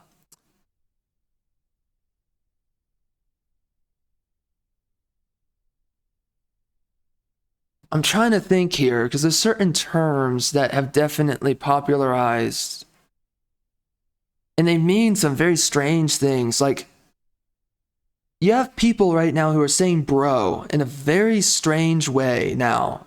People say bro like as a weird like, you know, like bro is this, bro is that, bro be going crazy right now. So it's like that right there is irreverence, right? You're calling someone bro when you have nothing to do with them, and in fact you're actually scorning them. So that's like a passive aggressive term right there is bro. So that's passive, but that's a part of irreverence. Apathy, we've already crossed apathy at this point. There's many things I've already detailed quite distinctively, apathy and indirection. So we've already gone through the maximum of indirection, and now we've gone through apathy. Now we've converted into irreverence. So right now we're going through irreverence. So now, shoot. So right now we're going through irreverence. And right now we're festering. We are definitely festering at the moment. When you pay attention to the terms and the definitions and all the other things that everyone's applying and thinking through, right now, we have a lot of budding, delinquency, and degeneracy. For one instance, you know, this is a random thing that came out of absolutely nowhere. We see right now stuff like Hawk Tua. That's a freaking new thing. It's been random people just keep on saying it, and it's like, you know, what it's supposed to mean. It's just it's a part of irreverence, and maybe I don't know if I should stipulate this anywhere within this whole train of logic, but irreverence within there is an erasure of mindfulness. And that erasure of mindfulness is what goes into the delinquency and the degeneracy. Well, we've already seen a lot of mindless, the erasure of mindfulness, mindlessness, the arising of mindlessness. We've been seeing that for quite a while. And that has joined in with the apathy and the indirection, right? From the instability, we see the growing, the festering mindlessness. Then once we get into indirection and we get into the apathy, that's when, also the insanity. The insanity is the death burst. That's what it is. It's a death burst. It's the death cry of mindfulness going into mindlessness. Then it's once you have the indirection and you have the apathy, that's when you've committed to the mindlessness. And then once you go into irreverence, that's when you make practice. That's when you are the mindlessness, not going into it any longer in any way, shape, or form. You are now mindless. And then what is the outcome of mindless? Well, now we very well know explicitly, and we very well know it goes into delinquency and degeneracy. So then once we see that, that's the development, right?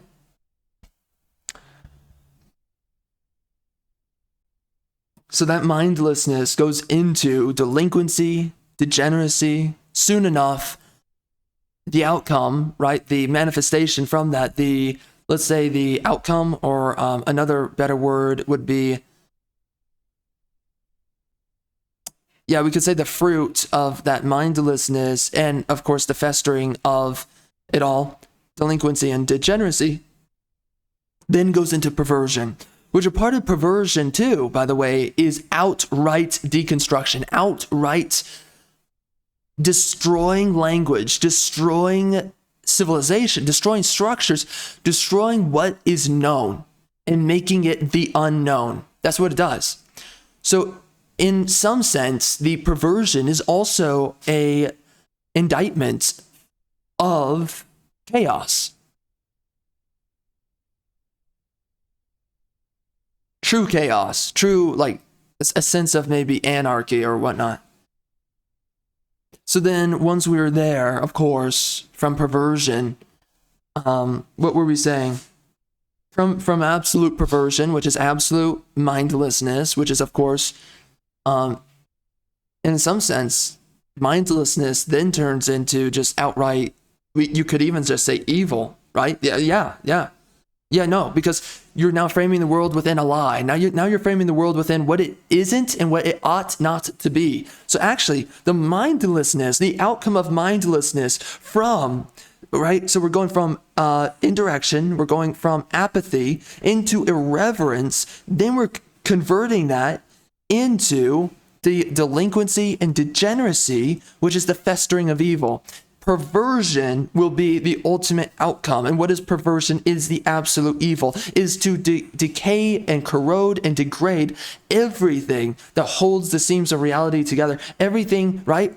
What are your convictions? It is what holds sound, safe, and stable your entire fabric of cohesive and stable thought, reliable, consistent, and stalwart or resilient thought, right? It's a structure, it's a framework that cannot be torn down. So you're destroying reliance. Once you're at war with and you are defeating reliance, everything that surrounds reliance, as we've already detailed here, once you destroy everything that is reliability, and that is what truth is, ultimately, is reliability. What is reliable is the truth. What is truthful existence, or what is, and that is what matters in the Bible too. When you look at like so much throughout the Bible, Old and New Testament, what matters so much is the truth. What matters is a reliable tether to reality. Or else you are meriting upon yourself the death cry of civilization. And hence, the Israelites must go to war with sinful tribes, or the Israelites themselves, they become sinful and they must be enslaved. So either way that this develops, biblically, as we've seen, it's also there, it's very clear. But this is what you see, is that once you destroy reliability, that is when you have decayed civilization to a point of evil, an actual evil, not metaphorical, not conceptual. This is actual evil.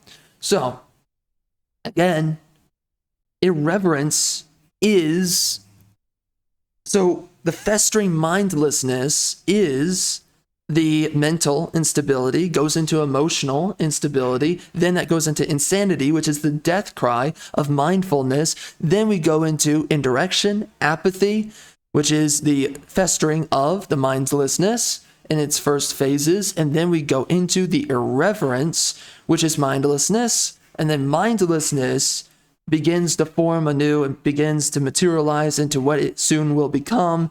And that's through delinquency and degeneracy. And then those two, they are a festering evil. And then we go into perversion, which is also deconstruction, which is to destroy all of which is known, which is reliable, to destroy the known world and turn it into the unknown or the unreliable, or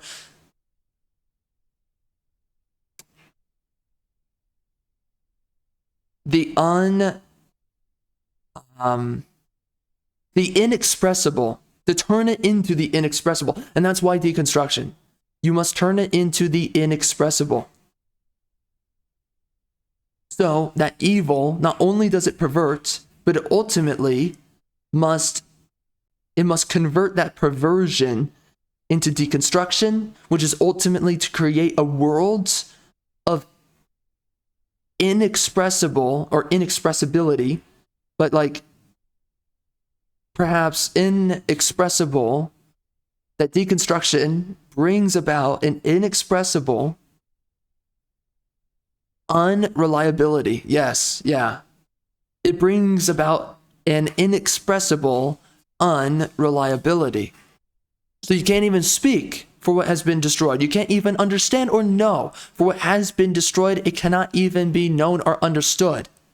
It becomes so unintelligible. So then, okay, that's the ultimate outcome, unintelligibility. So things become so inexpressibly unreliable that we then become completely unintelligible. So that is the ultimate, through all the things that come before, that's what we see happen within perversion. Perversion ultimately brings about unintelligibility, inexpressible unreliability, unintelligibility. Right there. That's what perversion ultimately brings. And of course, what does that do? Because there's some of these things, of course, you can know what they are, but there just comes a point where so much is being tattered and so much is being destroyed and broken apart, torn from its very seams. And then it's also being, during this occurrence, you will see numerous effigies. Effigies will become numerous. Because in the state of perversion, you must also, of course, kill. So, then what we end up seeing is the arrival of effigies, which will be these mangled corpses of what was once, or what once was, what was once intelligible, once expressible, right? What once had a coherence, a cohesive nature to itself. You mangle it, you destroy it, you murder it, you mangle it, and then you have to redefine it in its mangled form, right? And that's what an effigy is, ultimately. So then we go into, from perversion, we go into an era of unintelligibility plus effigies, numerous effigies. So of course, we're surrounded by all this expression of unintelligibility, inexpressible, unreliability. Marry that with effigies, which is the horrific malformation of the known. It is the horrific malformation of the known. Once you go from perversion into unintelligibility plus effigies. And of course, that is also married with tragedy. So within perversion is implicitly unreliability, inexpressibility, effigy, which is ultimately what? The horrific malformation of the known. And that is, of course, married with deconstruction. And then once we go from deconstruction, that is where you enter disgust, the true disgust. Because within all this, within perversion, first you're festering, right? You're festering this evil, and then this evil is having its full crescendo once it reaches perversion. And then we see everything that comes out of perversion, the effigies, and we see the unintelligibility of everything around yourself. And then, but what are we breeding during this time? Delinquency and degeneracy is breeding what? Early onset disgust. Then once we go into perversion, we go into the desecration of civilization, the deconstruction, we go into this unintelligibility, we go into the effigies. That is where you start to see a lot of active disgust. Then it's when you go into disgust once disgust has manifested its full form, that's when you get hatred. And then, of course, from hatred is the cognitive process of revelation, right? It's dawning upon you the schema of what disgusts you. You're aligning all these variables, right? You're seeing all the horrifically malformed known. You're seeing it in its mangled corpse right in front of yourself. You're analyzing all these layers. And at first, it's unintelligible. Now, again, there's those who can.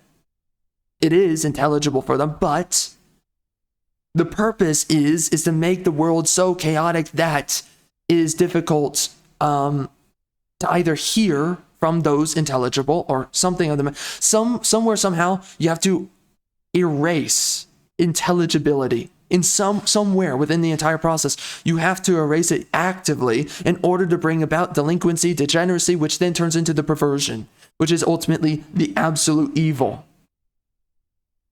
Then, once you come from this, of course, then you fully manifest disgust. Then that turns into the hatred. And then that hatred, you're analyzing all these layers of what's been torn apart in front of you, right? The horrifically malformed known. You're seeing it in its scrambled corpse,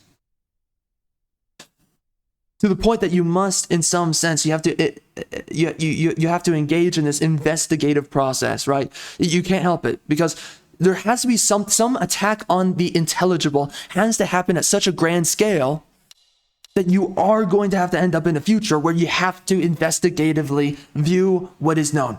And either you declare, if you do know, you declare. If you don't know, you must revelate. And of course, revelation comes to those who do not know, to those who must piece together and figure for themselves the true essence and the true being, the true form of the horrifically malformed known. Then once you have those who take the once you have those who have taken the horrifically malformed known, the effigies, then they apply to that through revelation. They apply to that their conviction, right? Which is the resemblance of the reattainment.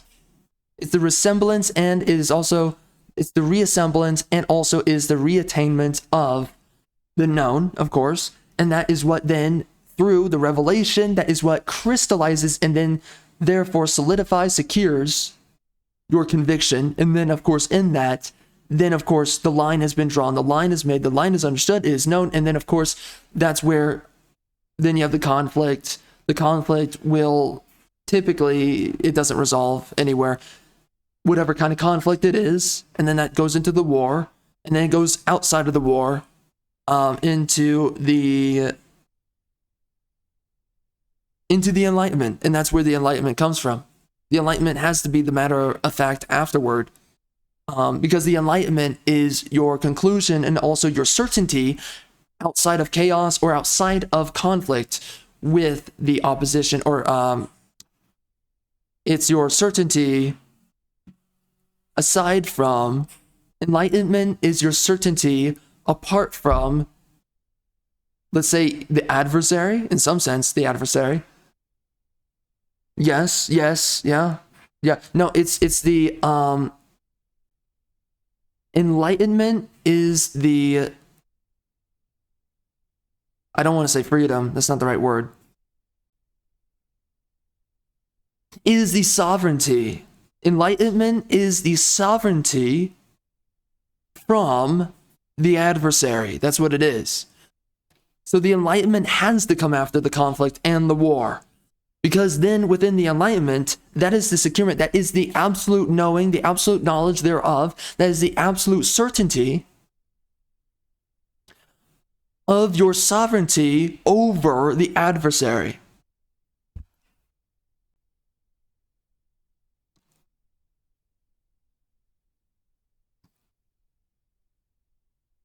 So that's it right there. And of course, this is a very weird conversation to get into, but of course, with everything that we were originally talking about. But you can just, when you look at this game and you look at everything that paints it, you can tell that yeah, this was made during the time of mental instability. This was made during the post or mid millennials. I want to say post, I don't know. But this was definitely during the mid millennials, around that time. Being uncertain of what you know, right? Lara Croft, very clear. She is very uncertain and insecure within what she does know and what she is doing. Same thing for films like Meet the Robinsons, but there's a bunch of other films like that. Around that time. In some sense, actually, WALL-E is a weird sense of that too. WALL-E is a little bit different, but there is that the uncertainty and the insecurity of the known, right? Because he's within a decayed and destroyed civilization, but he is a remaining vessel of that civilization, that prior civilization, right? And he's in this torn landscape. Man, that is such a sad movie. And man, that is such a good movie though. WALL-E, man, but it's so sad. It's so sad. Like, geez Louise, it's one of the most heartbreaking freaking films from the start. Just how WALL-E's all alone, and it's just, man, that's such a masterpiece in its own right. But it's so sad. I don't want to force myself to see that again. But of course, what Eve represents is like the dawn of maybe humanity, or it's the rebirth, right? It's the rebirth in some sense. But anyway, there is that element though of the insecurity and uncertainty within the known, which is some sense of mental instability. But there was a weird form of that being shown by the millennials during that time, the early millennials. It's kind of weird because you can see it's there, but that's not really the themes of the film. The themes of the film is actually a civilization that's now passed. No. Well, it's dread. Dread was actually a term that I used to correct some of Titler's cycle, because there's somewhere within his cycle that there is dread. And that dread probably comes before bondage creates dread. So then it's a civilization that's already gone through its bondage, and in some sense, I mean, something had to destroy that civilization, so there had to be a bondage. Then it creates dread, and now it's in a state where it. I hope I'm not misplacing where dread was, but I think that's where dread was when I originally thought of it. But there, that WALL-E is about a lot of dread, and somewhere within that, dread comes before the conflict, but also, well, depending on how the conflict goes, because you don't always win. Yeah, it could be dread after the conflict. It's like, okay, you lost. Now you're in a survival scenario, right? Middle Earth is lost. The elves, they lost. So now elves and dwarves are in shambles. Their populations have largely fallen apart. And now it's only really hobbits and men that are left alive. But you know that the ultimate day of complete erasure is coming, right?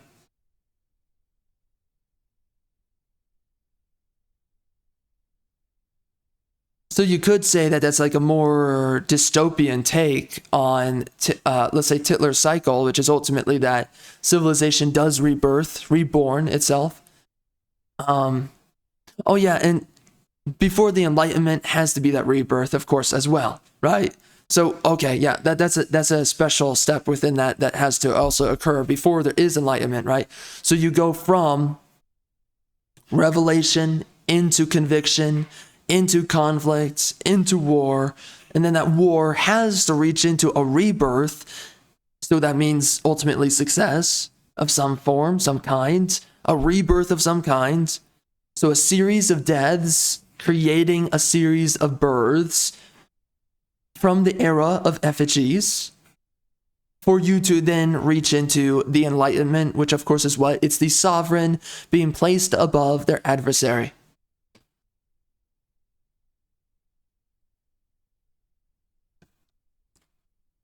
Which then technically, enlightenment, that brings about the era of meritocracy, or merits, or meritorious endeavor. some mixture. We're not going to go that freaking deep, okay? We're going to stop here. But meritorious. Okay, so some union of merit and some union of merit and endeavor, right? So brazen exploration, enlightened exploration, joined with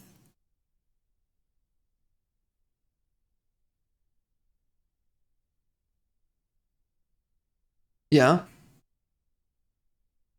I'm thinking it's joined with hard work, diligent work, careful work, mindful work, right? The era of merit is the rebirth. Of course, enlightenment is, so rebirth is what brings us back into mindfulness in the end.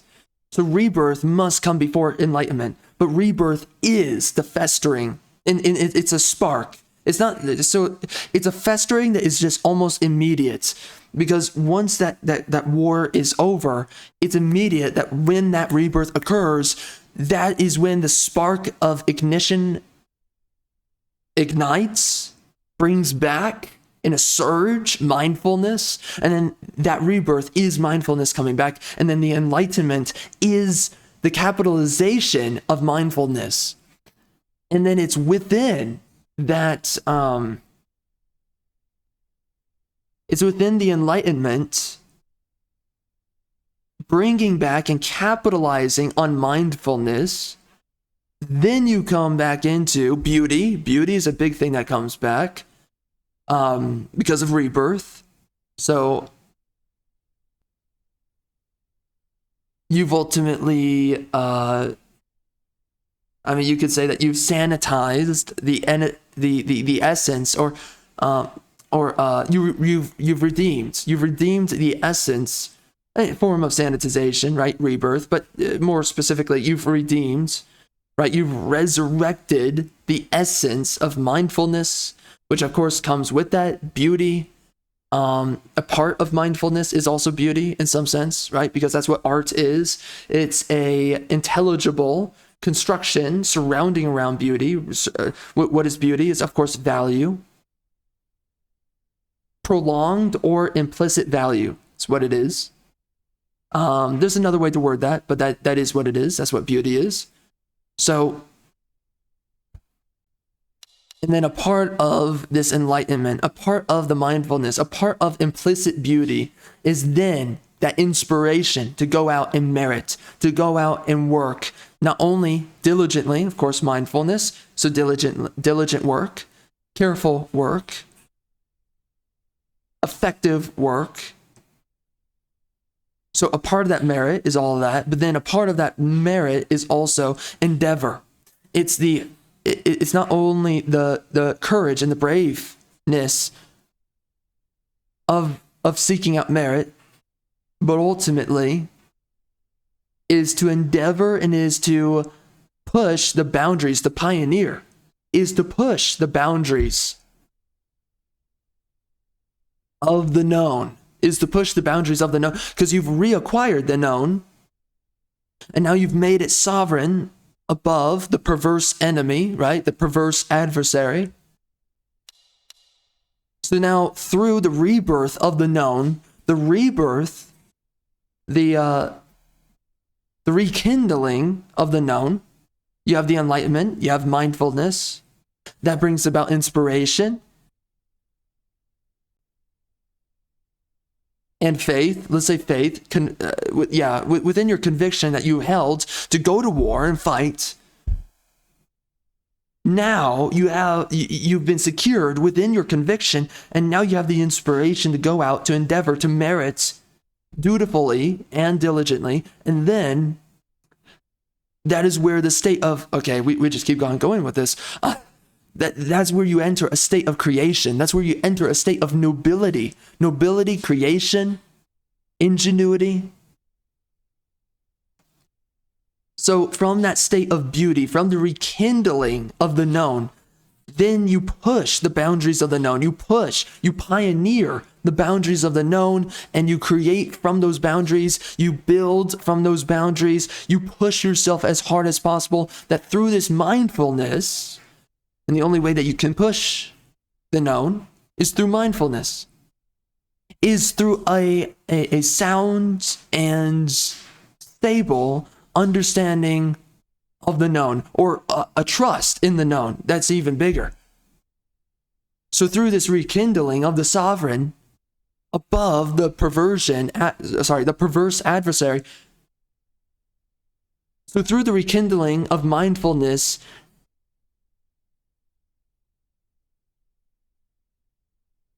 by merit of the sovereign above the perverse adversary, then you bring about inspiration enough that then you rekindle endeavor, you rekindle merit.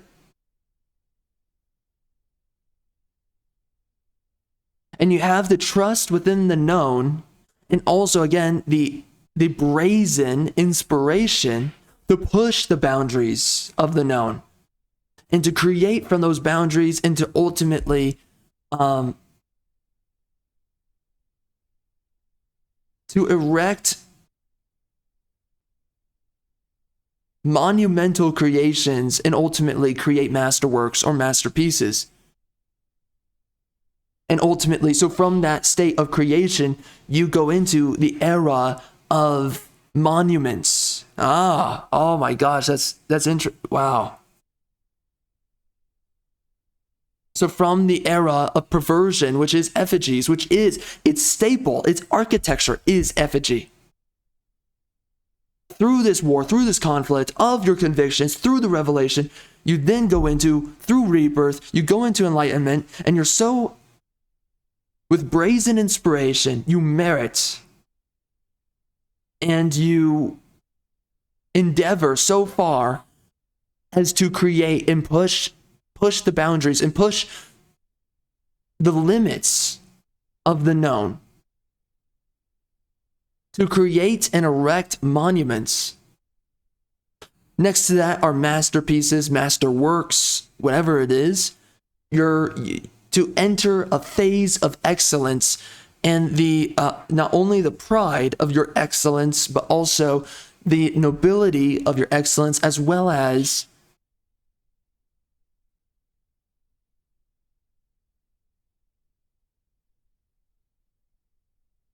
you erect these monuments as an expression of not only your pride within excellence in the phase of creation,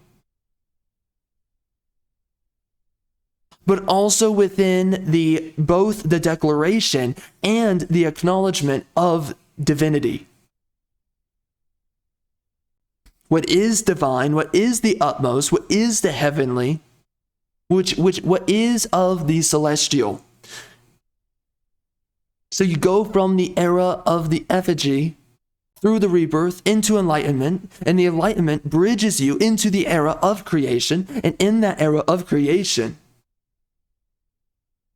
which is utmost intelligibility and mindfulness, you seek out and you reach up for what is celestial, what is the divine, what is the heavenly. You seek out the utmost, the most noble. You seek out you seek out the supremacy of the divine. You pursue after the supremacy of the divine. You pursue after the absolute of the divine.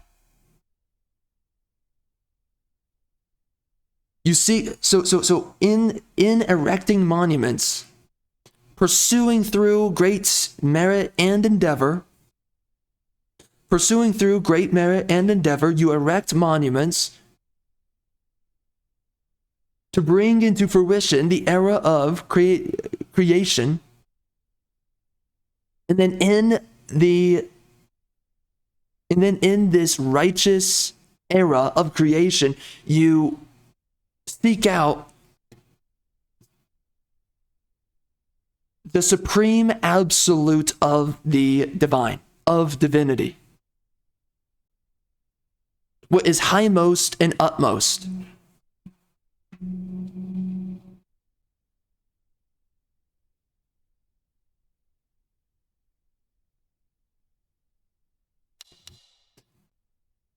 And that, and right there, that is where you have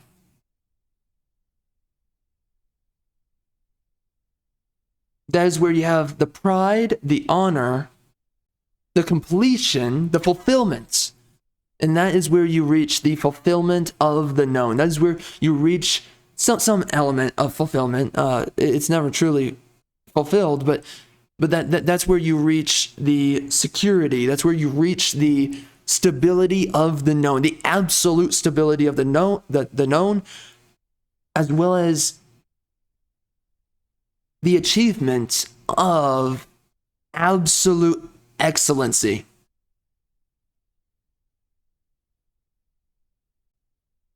Which is, of course, absolute beauty, absolute inspiration, absolute intelligibility, absolute wisdom, absolute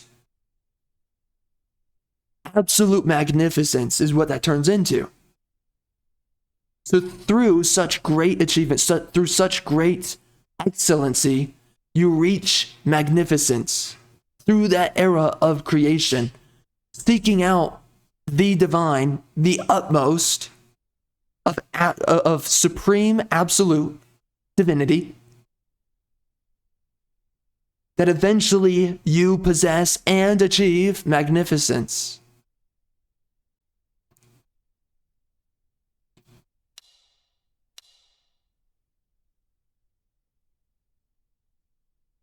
And then that's ultimately what creates the legend. That's what creates the myth. That's what creates the I mean, I guess in some sense, even the demigod, right?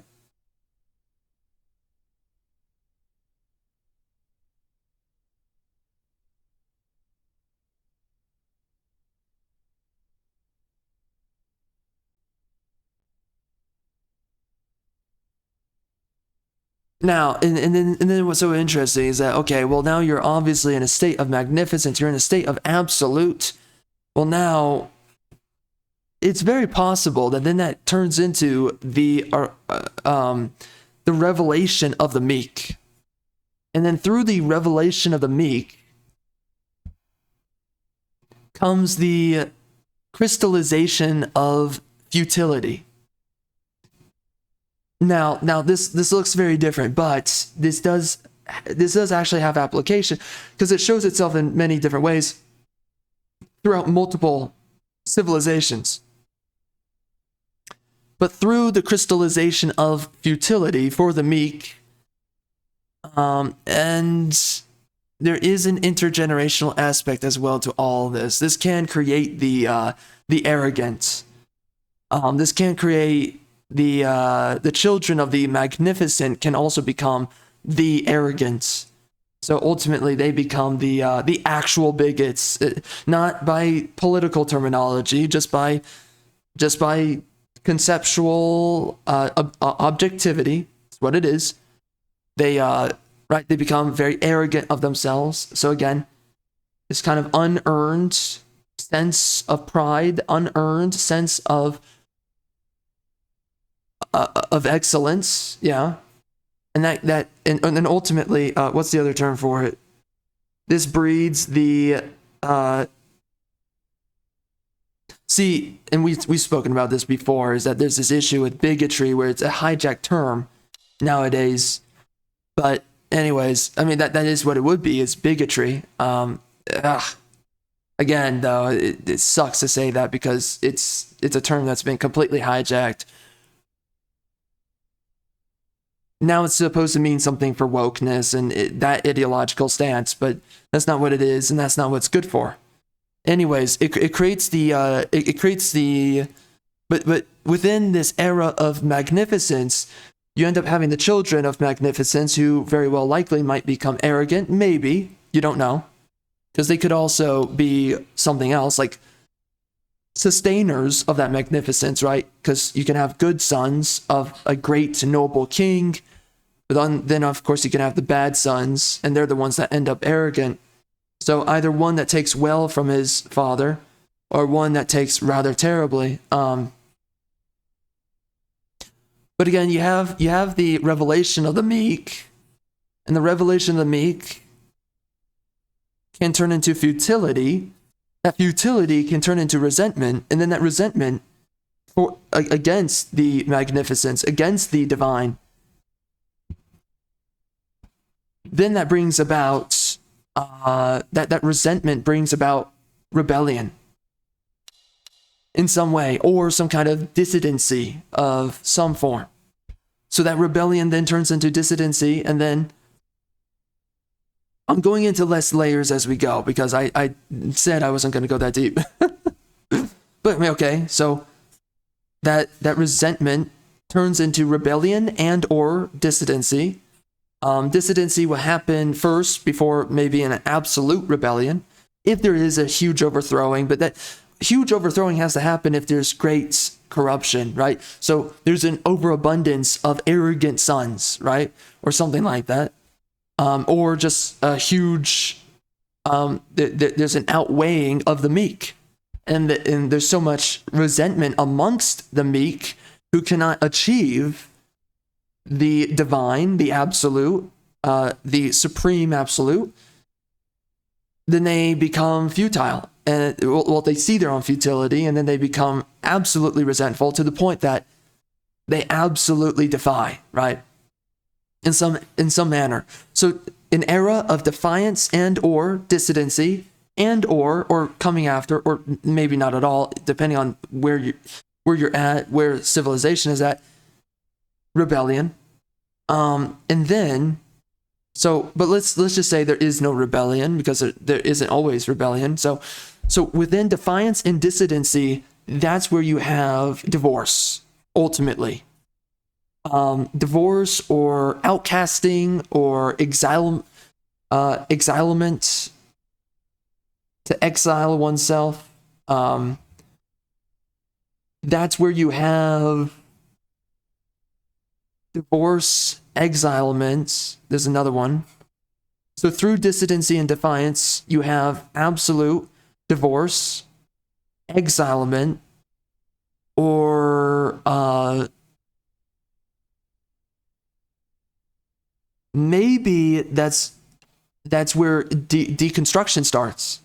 Really, that might be the birth right there. The birth right there might be deconstruction.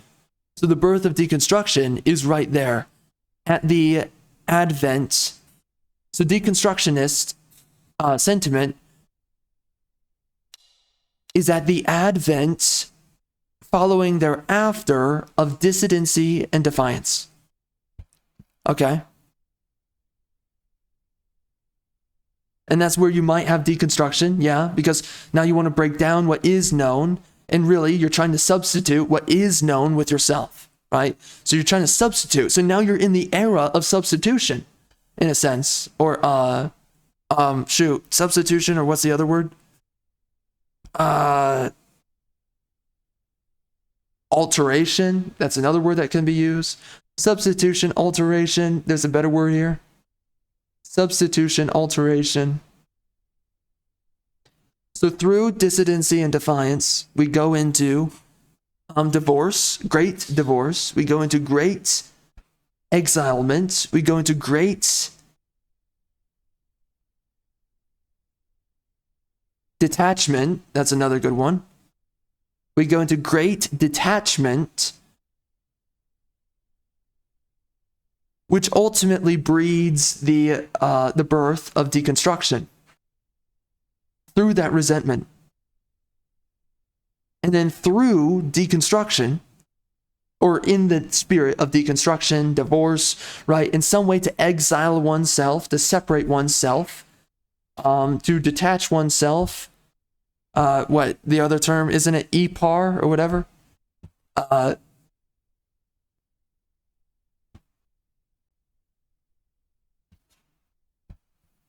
Then that's when you have, what's a good word for this?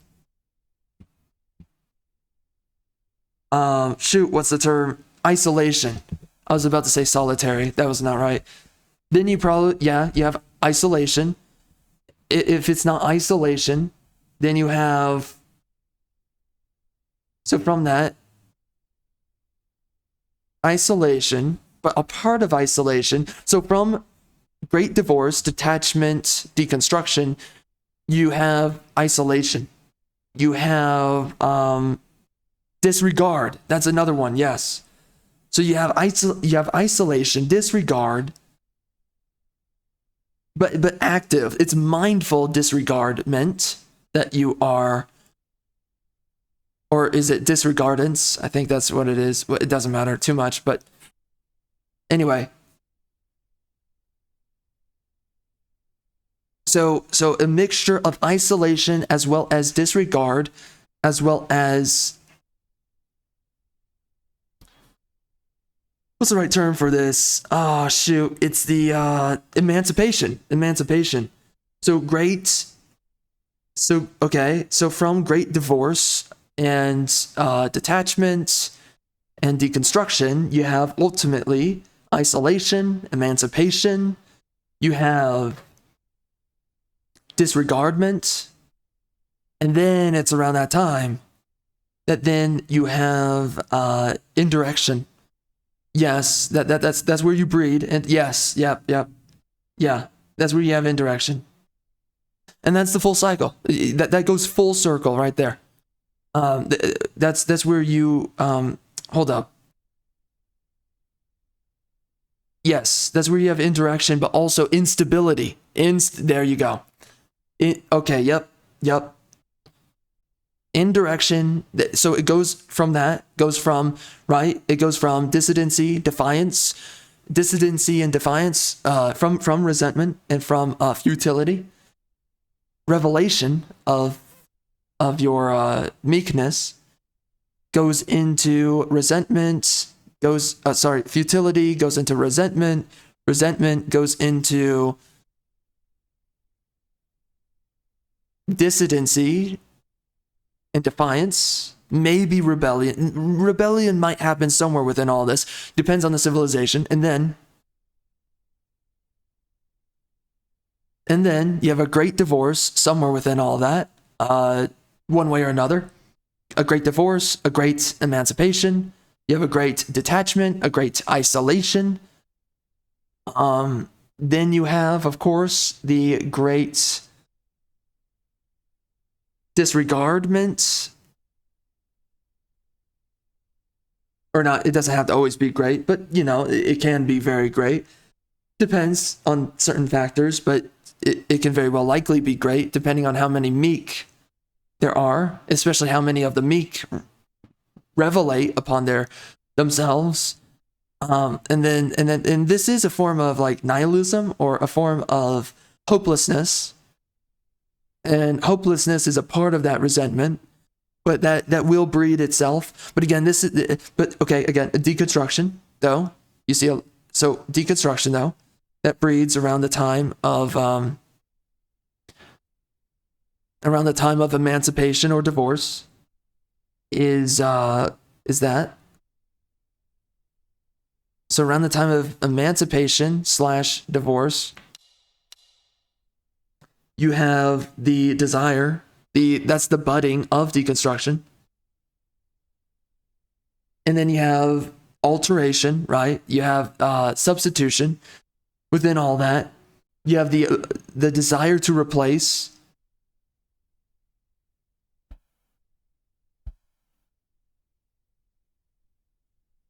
So many words for all this. I think I'm forgetting what comes right before instability and indirection.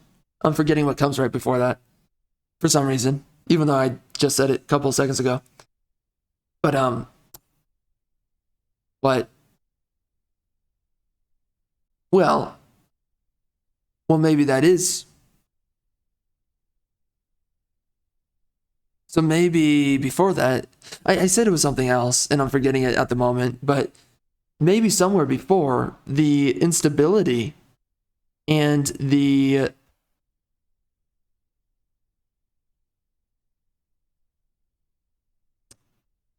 would the correct term be annexation? Because yeah, there's some desire to to annex yourself apart from. I mean, okay, so, I mean, that is, you know, that's somewhere after the emancipation. You seek out to annex yourself right after it. But, anyway. Oh, shoot, wait, instability. What was the other one? Shoot. I'll have to review this later. So many freaking words through all this. Oh my gosh. But anyway, so, okay, indirection and instability. I'm forgetting what exactly came before that because, right, it was, great divorce, great isolation, great exilement, emancipation, all that. And then that goes into, well, okay, actually, yeah. Oh, or maybe I just said that goes right into instability. No, I swear I said something before that. But, okay, so somewhere within that, though, there is a sense of rebellion. And also, a part of that is reconstruction, or, I mean, yeah, rewriting history, or, right, to accommodate yourself. Yes, so, oh, wait, is that what I forgot? So from great divorce, emancipation, all that stuff, isolation, yes, substitution, alteration, the desire to rewrite, to, let's say, compensate, or to,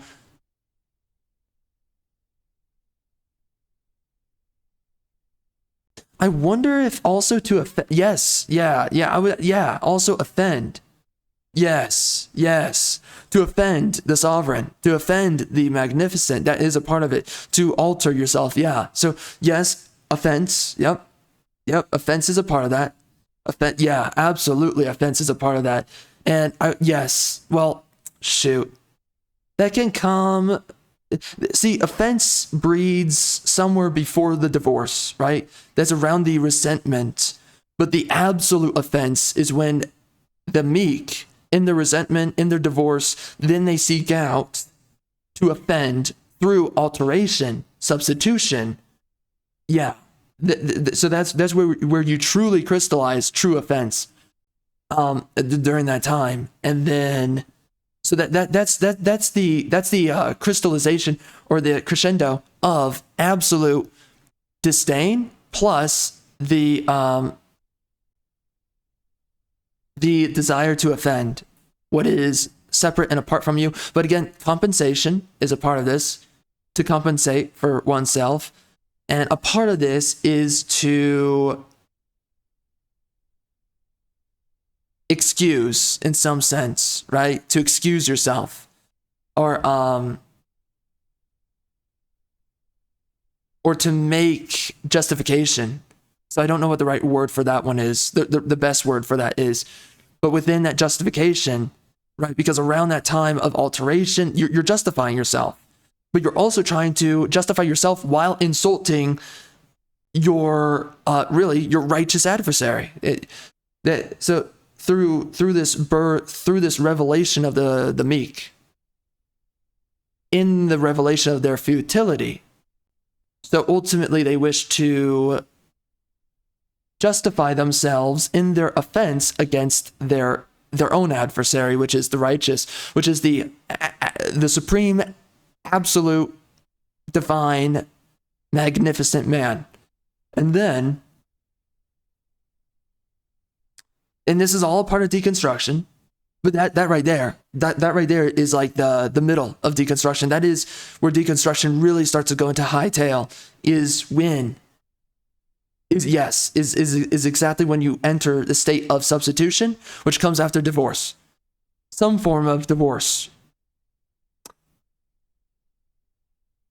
And then that's when you have substitution, alteration, all that. Yep. So just justifying, offending as well during that time. That is the active state of deconstruction. But deconstruction, right, ultimately ends itself at the effigy. that is where it truly earns its full merit, is when it creates the effigy. And then there's something else remaining before we go back into indirection and instability.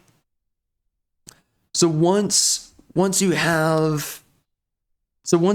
redefined things, right?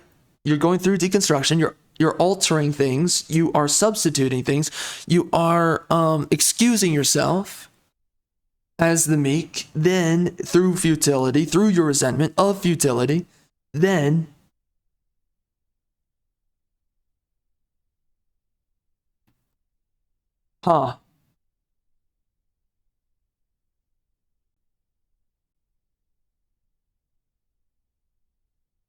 allowance and entitlement comes somewhere within all this.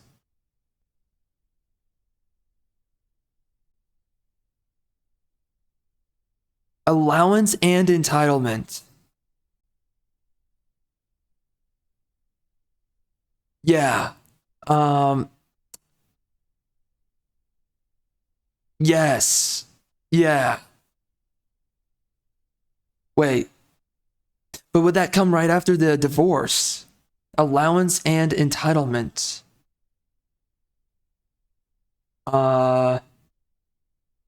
So divorce, emancipation, coming right before that, right? Isn't that resentment right before that? Yeah. So maybe it's right after resentment, right before divorce and emancipation is entitlement. That I think that's the birth of allowance and entitlement. But then that develops throughout the divorce, right? The emancipation. Allowance and entitlement develops throughout that. And then allowance and entitlement develops throughout the divorce. It starts with resentment. Yeah, because you think of like,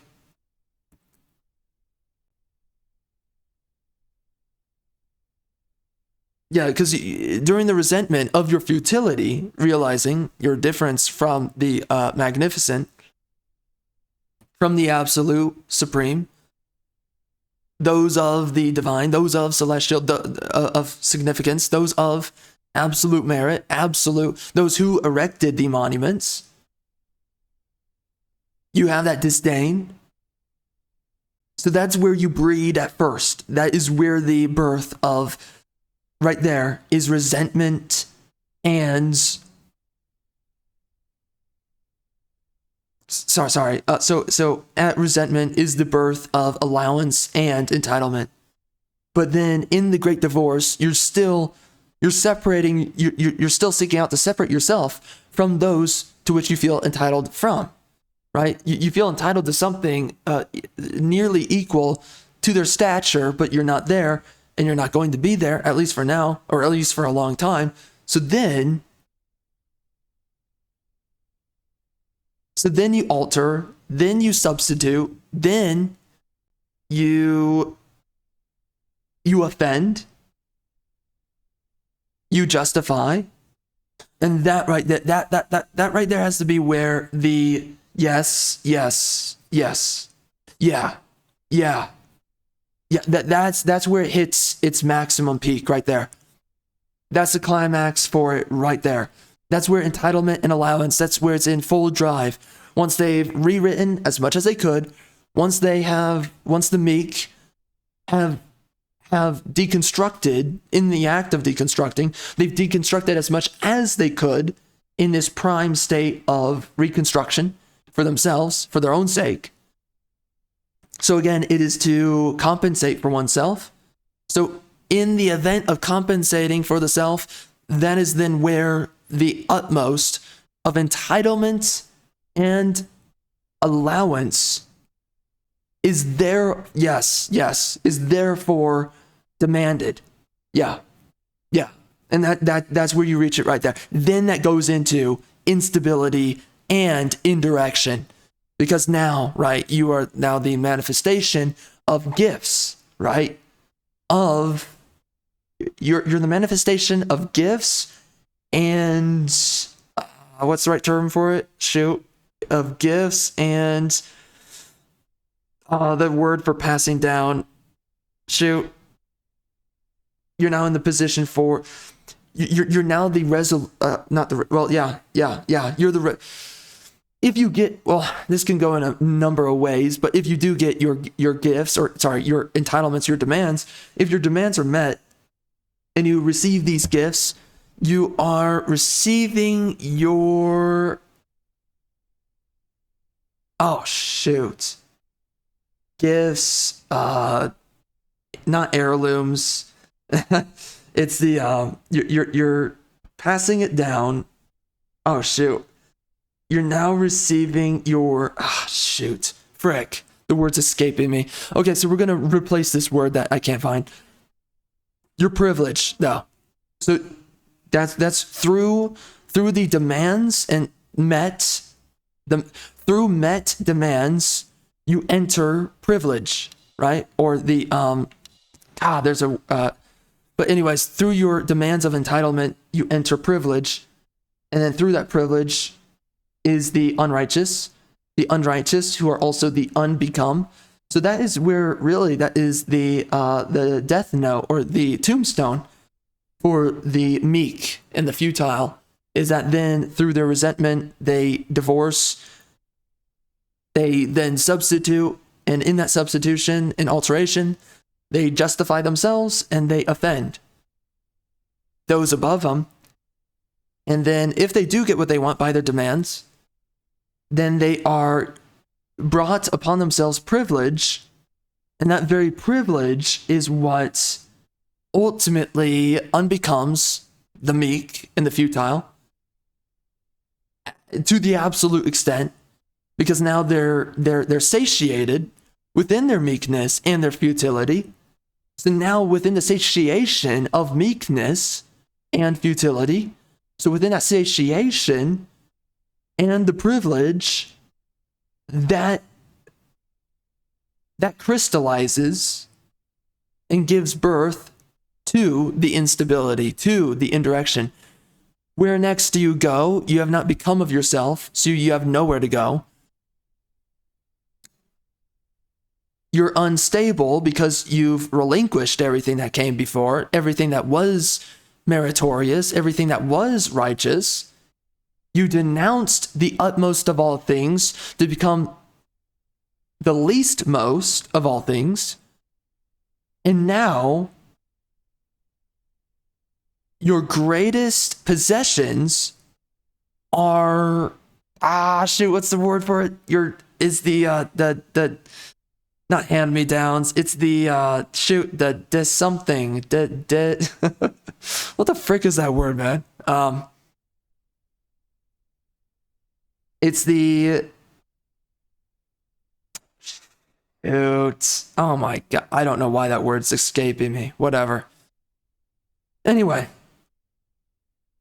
but now that you're the manifestation of your privilege, and now you're the manifestation of the possessions from the righteous, or from the magnificent, from the noble, from the utmost, and you as the least most, you've now received these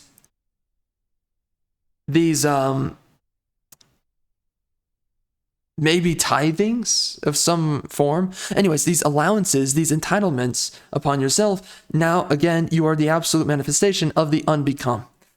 And again, you relinquished everything that came before you that solidified you, solidified the world that you're in, solidified the very essence and the being of now, to the point that now you have now become a wanderless soul. So now you've effectively become some form of a, I would nearly say an apparition. You have become an apparition, but what's a better one? You have become not a ghoul.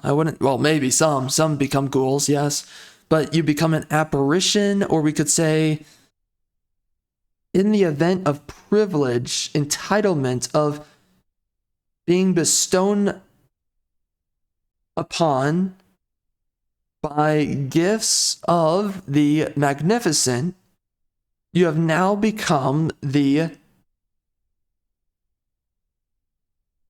Is it despoiled? Perhaps you are despoiled by that point. Despoiled of what you could have been. The result of who you are, the content of yourself is despoiled. Very well, we could say that. You are the product of despoiling, in fact. The fact that you had resentment for those above you, and then you made demands of them in such manner out of resentment. You become an avatar, or a kind of like a daemon of, what is the right word? Desperation? I think that's the right word. We're gonna act like it's the right word for now. But you become the outcome of a sense of desperation or despoilment. I like the word desperation. That's actually a decent word. I want it to be real. I will make it real. So you become the outcome of desperation then. You're the unbecome, you're the unrighteous, and now you're a form of a ghoul, depending on what you choose. You are an apparition, or you are a,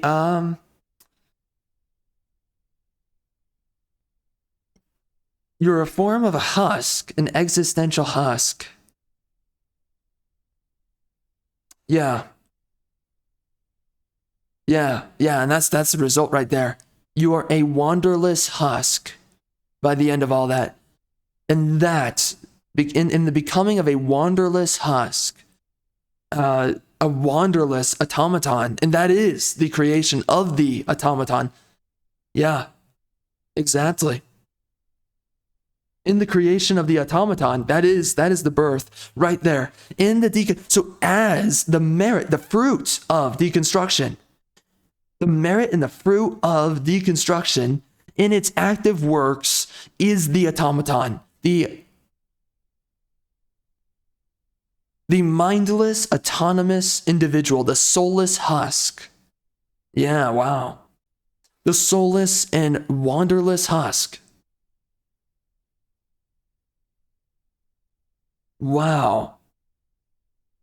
And that becomes the drone. That becomes the manifestation. That becomes the existential being for indirection and instability. And then from, of course, indirection and instability, what of course happens? We enter insanity. To lose one's mindfulness, of course. To lose one's mindfulness, that's the death cry of mindfulness. Right there, that's interesting. So right there, interesting. So the birth of the automaton, the wanderless husk, the soulless husk, the not defeated, but the demoralized. Yes, and that's also demoralization right there. So through the demoralization of being bestowed upon by the meritorious, by the righteous, by the sovereign man, by the greater man, unto the meek and the futile. That is the creation, that is the birth of the automaton. And also,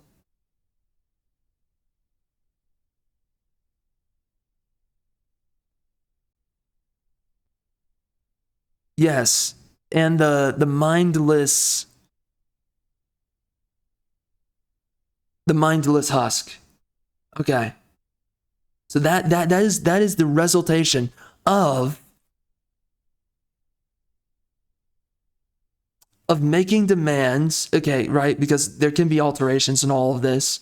But when we look at this route, if it's taken and you satiate their demands for entitlement, right? To satiate entitlement, that is the birth of the mindless automaton. And then the soulless husk, the wanderless husk, the unbecome and meaningless being. And in this event,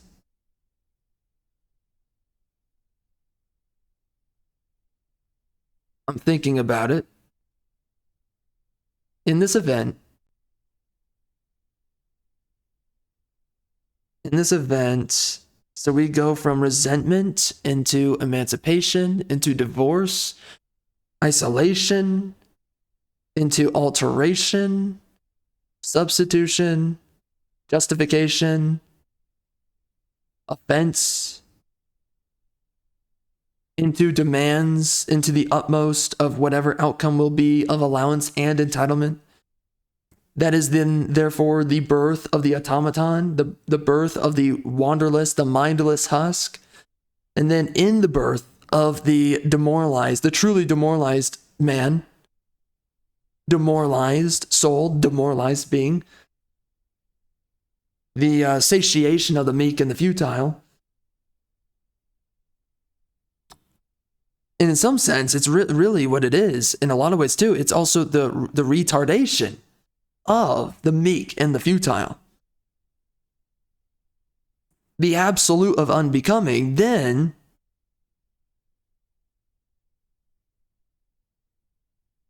I guess I'm going to have to go back through all this and write this all down, because this is something I'm going to be calling back to in the future. This entire thought process. But then, am I forgetting it right now? There's something that something has to come before mental instability. Shoot.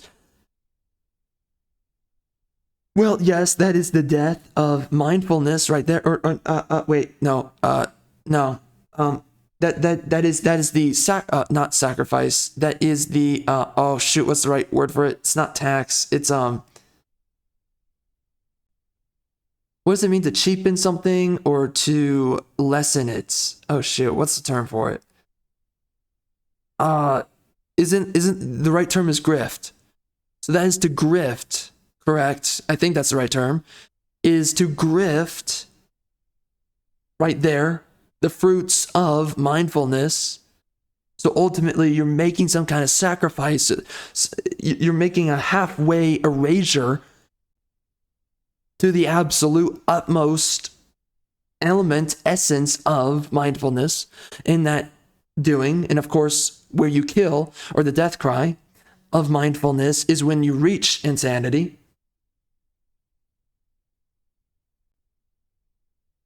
And then you go into irreverence, which is the lingering essence of mindfulness once you reach irreverence. And then around that time, which is through apathy and indirection. And once you go from irreverence, of course, we get into delinquency and degeneracy. But there's something bridging between, and I can't quite find it here. There's something bridging between the birth of the the birth of the soulless husk and the automaton. So again, the entitlement and the allowance.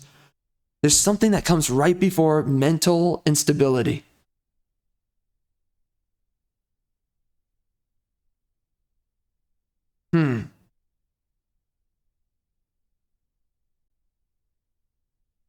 It's privilege.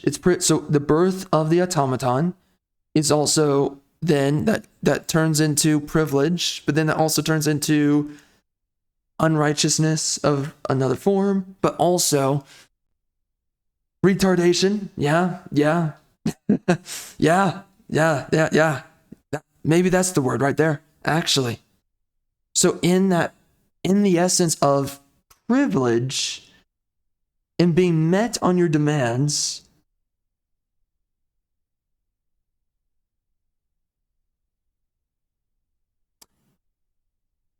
right before there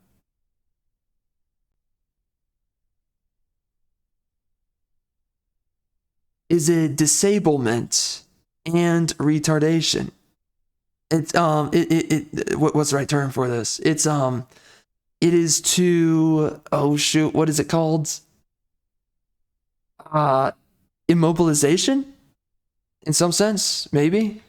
Or there's another term for it. It's to there's another term that's synonymous to immobilization. It is to, shoot. Oh my gosh, I'm forgetting. Man, there's some really explicit words I'm trying to find here. But anyway, so in the birth of the automaton is ultimately then that results in, wait. Let me think about this. What came right before?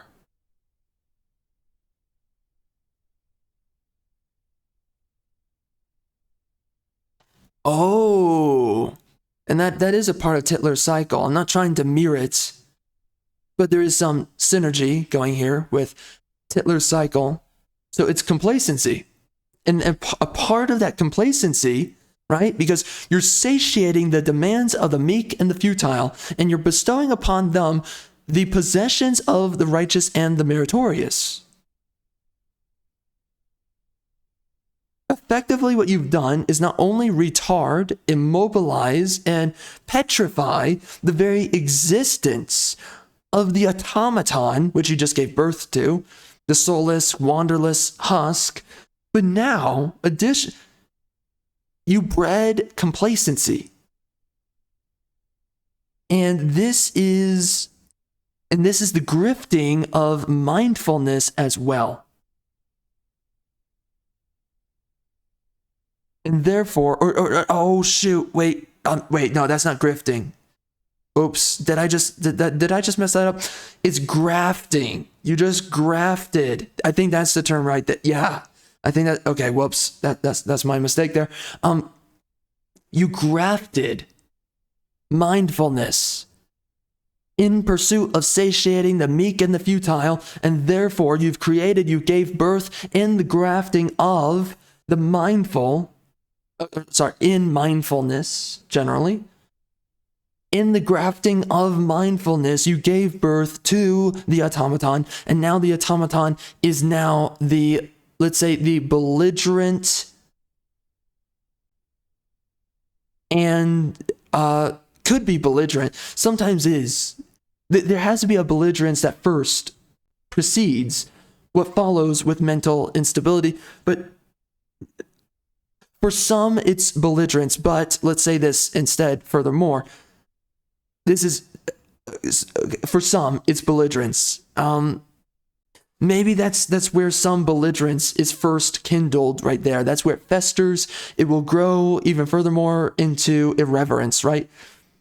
That's where belligerence will morph into delinquency and degeneracy.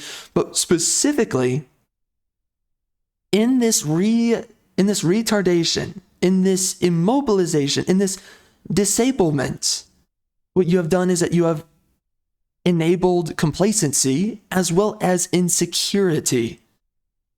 And a part of that insecurity is the instability. The insecurity is the acknowledgement and the existential function of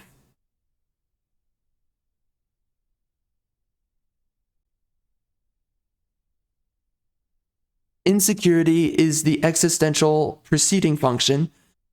The second that you know that you are unstable or destabilized in some manner, some way, or retarded in some manner, some way, that is the essence of insecurity right there. And for some, complacency, some growing comfortable within their, and the word is not proper, comfort within all this. You do grow comfortable, but you grow, it's not decadence. Oh my God, but it's a form of decadence, yeah. But it's like, is there a better word? You become insalubrious. No, that's not the word. In that complacency and insecurity, you do become the unstable, right? That does lead you then, therefore, into the instability that comes after. But then you also become, there is a birth of apathy here, but very minimal. Minimal apathy, but there's another one.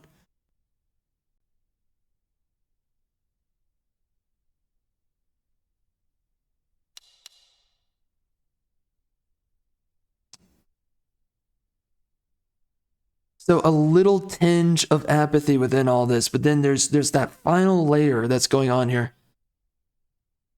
So here we breed, we graft from mindfulness, we give unto the meek and the futile in their divorce and in their alterations and their substitutions and in their deconstructions. They demand their entitlements and allowances, and therefore you grant down upon them, you bestow upon them possessions of the supreme, absolute, the sovereign, the magnificent. You retard them in this occurrence. You make them complacent, some complacent, a good number complacent. You make others insecure. In some sense, you vegetize, yes. You disable, yes. Oh, shoot, bro. This word's like right on the freaking tip of my tongue. What the heck?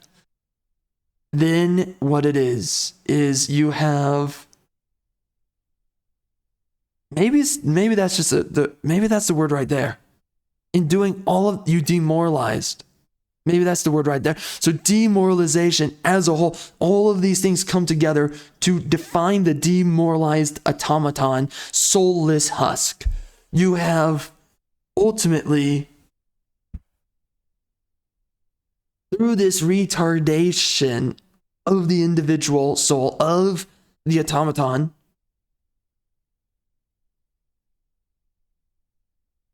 you privilege them so extensively enough that you both demoralize and disable. So what has to come before is demoralization, disability, and also, and of course, entitlement.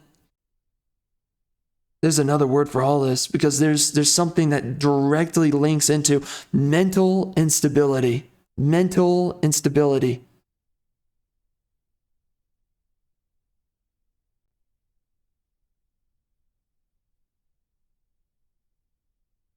You're grafting mindfulness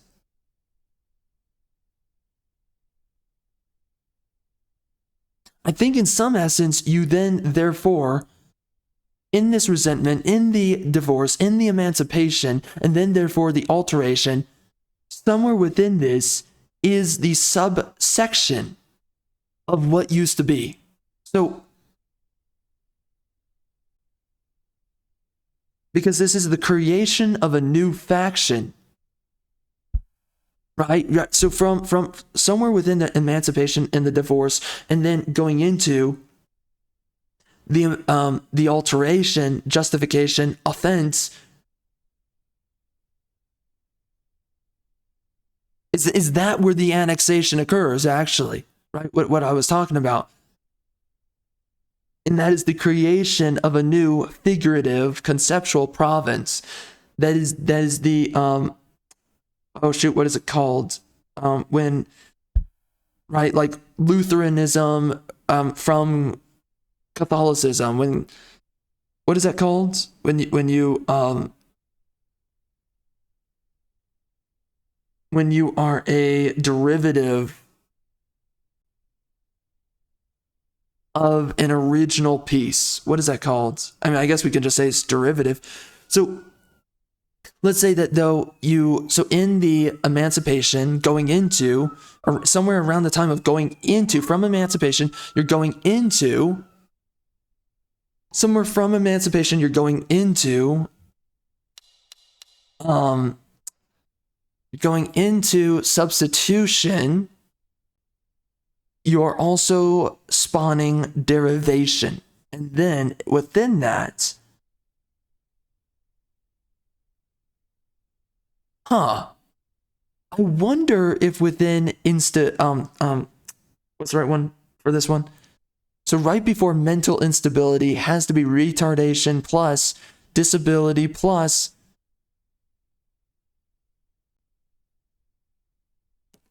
as a result of entitlement, grafting, the birth of the automaton, of course, but grafting mindfulness, somewhere within this is obsolescence of the self.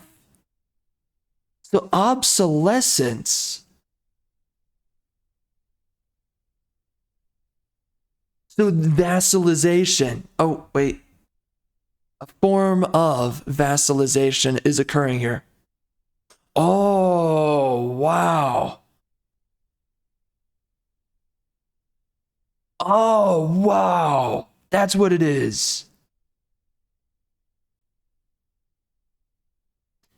Vassalization / insurgency. So somewhere within this is an insurgency subsecting from the original, making demands of entitlement, allowance, and then in that process you retard, you demean, not verbally or anything, just the function is demeaning in of itself. Of course it was begged for, but again, and you disable so extensively that you vassalize the insurgents. You vassalize the insurgents. And that creates the complacency, that creates the insecurities, and that therefore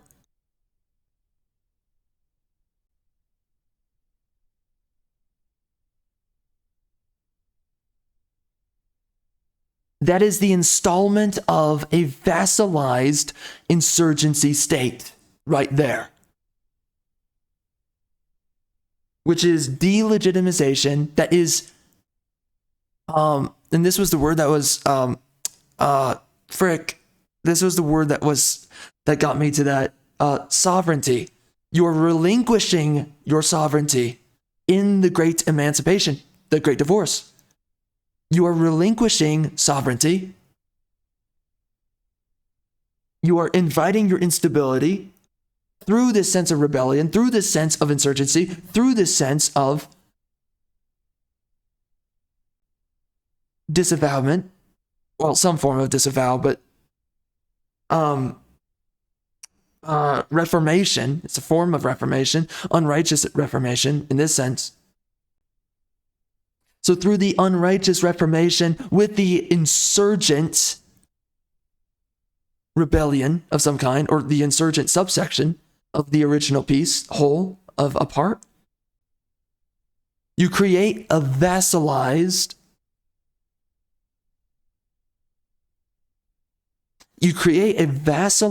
insurgency city-state.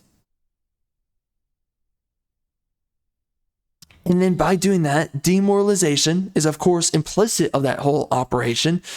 So then you create a demoralized insurgency city-state. But then on top of that,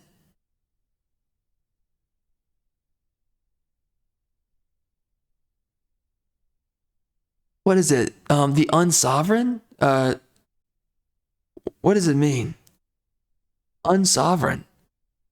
To relinquish your sovereignty.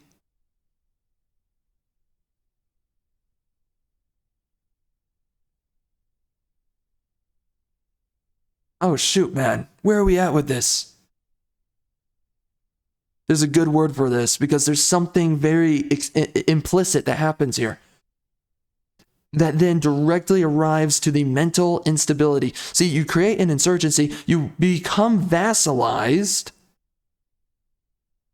in your complacency, in your insecurity, in your demoralization. You become,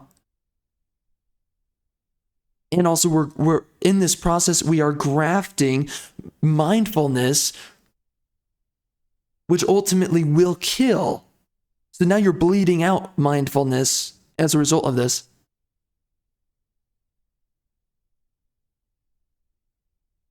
Huh. Oh. Usurpation of sovereignty.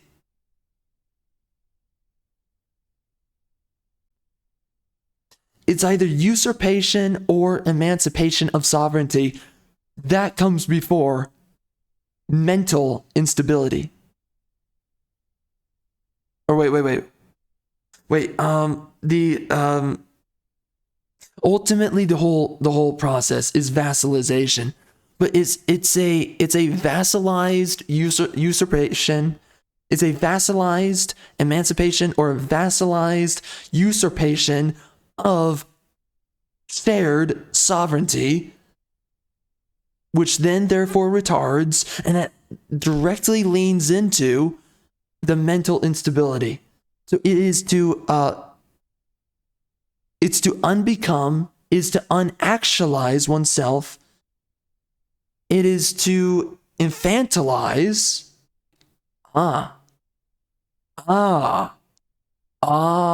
Wait. A form of infantilization here.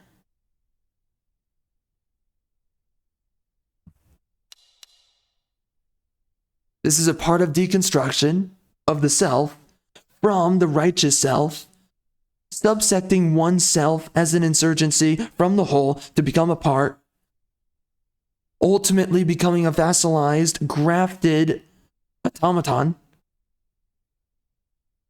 You are infantilizing yourself,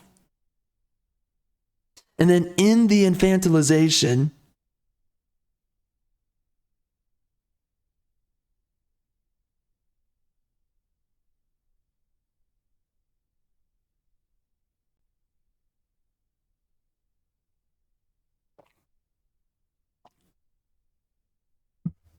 what is it? Is it disavowing? Is it a vassalized, disavowing infantilization that therefore leads into mental instability? Wait. No. Wait. It is a grafting too of sovereignty to allow this vassal state to spawn the insurgents, to entitle the insurgents their vassal state.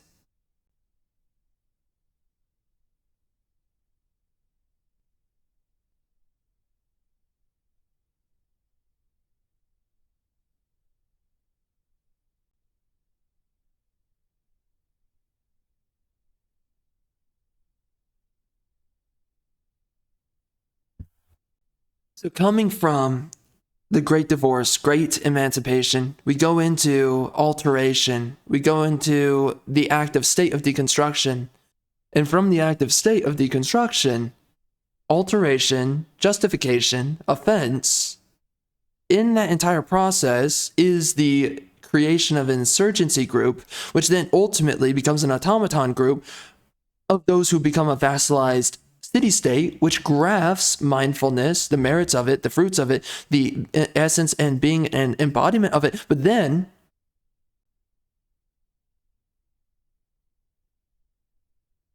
you're grafting sovereignty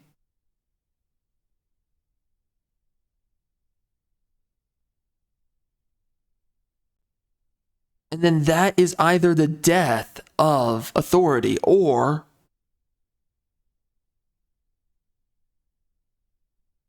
the emancipation of authority. So through alteration, substitution, rewriting, all that, justification, then comes demands, also offense, then comes demands of allowance and entitlement. Insurgency within this, eventual vassalization within this, grafting of mindfulness and sovereignty of the larger city-state as a whole, because they're allowing themselves to fracture. So, there was another term I was coming down to, but actually, fragmentation. Right there, that's what it is. So what comes before instability is fragmentation.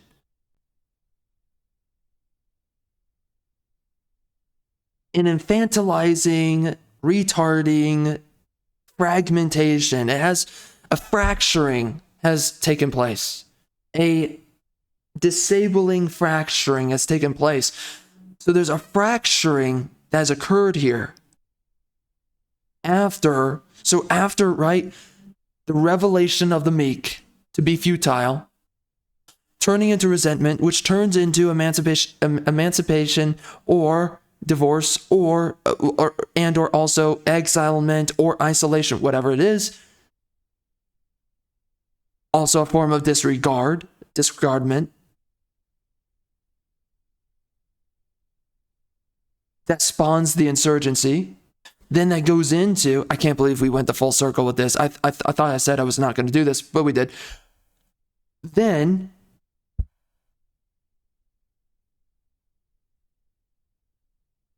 so insurgency, then that goes into rebellion of some form, of some kind of tension, or like term for it, rebellion. Defiance, dissidency, as I said. Would I place that? Defiance and dissidency, of course, that comes before the divorce and the emancipation. Okay, and then in that divorce and emancipation is the alteration, the substitution, right? The self-compensation. Then it goes into demands of allowance and entitlement. Then that goes into vassalization in some part, right? But also, specifically, it goes into the fragmentation. So fragmentation, then therefore vassalization, which then therefore is retardation, is infantilization. Oh shoot, what's the term for like, what is the Zation word for unsovereignty? Losing your sovereignty? What does that mean? I mean, vassalization, sure, but there's like a specific word for like completely, like outside of states, there's outside of governments, there's a term for what happens when you remove your own agency. Anyway, so that's what happens though, that in that infantilization, ultimately what has been chosen is the erasure of one's own agency. Maybe dependence is a good word for this. Maybe dependency. Oh. So dependency. I mean, so fragmentation. So, okay. So all of that came before. So through the alteration and the substitution, we go into entitlement, we go into allowance. Then, through those demands, you create vassalized city-state in the process of fragmentation.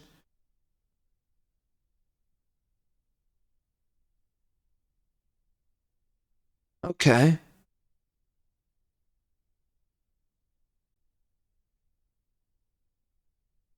Deactualization. I forget the word I just used, by the way, that I just said earlier. What the heck? But so that fragmentation, right? That is the securement of the insurgency to create themselves as a vassal state, which is grafting mindfulness and all it's good for, and also grafting sovereignty, which is therefore the relinquishment of, this is the bastardization of authority.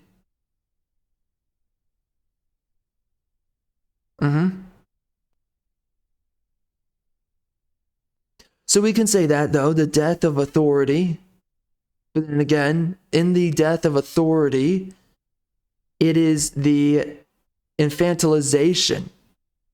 Yeah, the infantilization. It is also the debasement. So debasement as well. Debasement of the meek and the futile. I can't believe I just forgot that one word I just literally said a couple seconds ago, but is the debasement of the meek and the futile.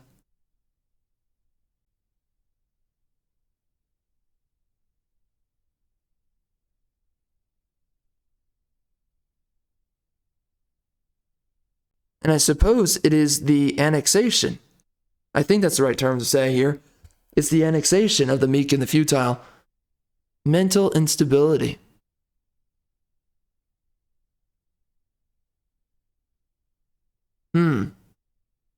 Okay. There's so many ways to describe this, because within the demands of allowance and entitlement, we create fragmentation through, as a result of insurgency. Insurgency then becomes vassalized city-state, internal. So that is to secure the fracture within. It is a way to pause the bleeding that will continue for a long time. So it is only a way to delay the bleeding, of course. And then this is a debasement, though, of the meek and the futile, ultimately. They were granted upon gifts by the magnificent, the possessions of the magnificent, given down upon them. And then, wait. And then about agency.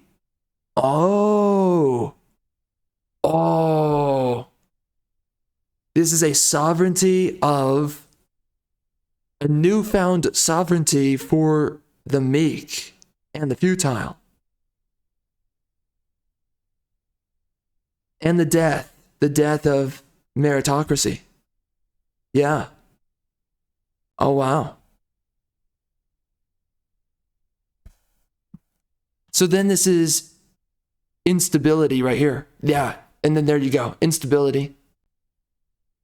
Indirection. As we said before, debasement.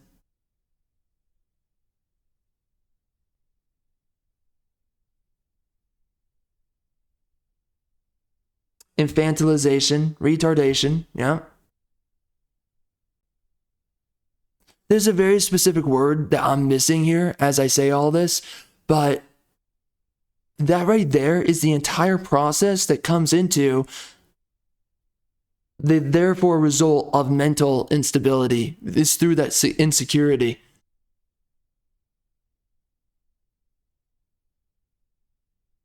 Yeah. Yeah, there you go. There you go. And it's also the fragmentation of conviction right there. Right there. And it is the alteration of philosophy of ethics, and it is the fragmentation of direction. It is the fragmentation, the fracturing of endeavor. And hold up. It is the fulfillment of emancipation, yes. Tied with infantilization, yes. It is also the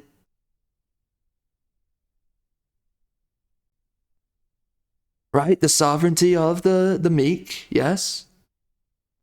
Oh, wait, there's a very specific word. It is the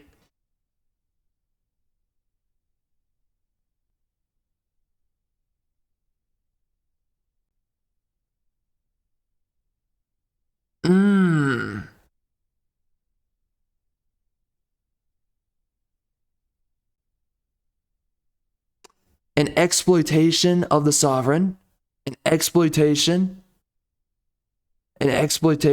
yeah, yes, yeah. So it's a grafting, it's an exploitation, it's a taxation of the sovereign. Yeah. Wow, this is the Reformation.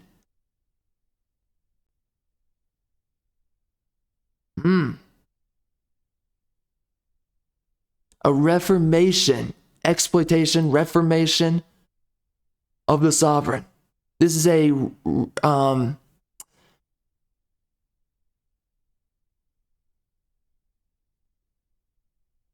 reformation of the magnificent, a reformation of nobility.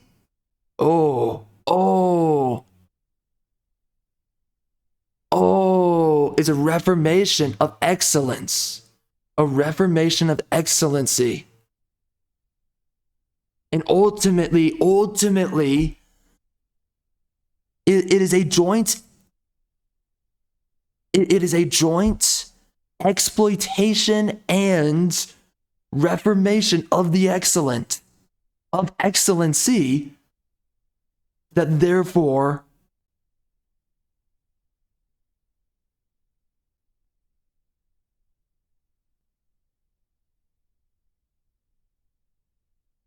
debases merits. It's a that fractures merits, that fractures sense to some element, that fractures cognizance, mindfulness, yes. That fracture, oh, there we go. Wait, I think maybe that might be it. There's so much that's going on here because this is a full reformation in the substitution, in the alteration, in all of this, and in the demands of entitlement and allowance. This is a fracturing, a fragmentation of authority, but ultimately, this is a fracturing of excellency. A fracturing. Oh.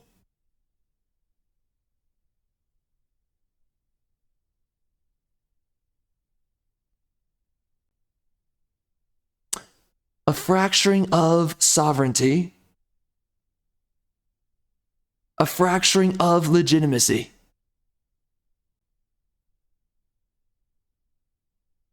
Hold up. Wait.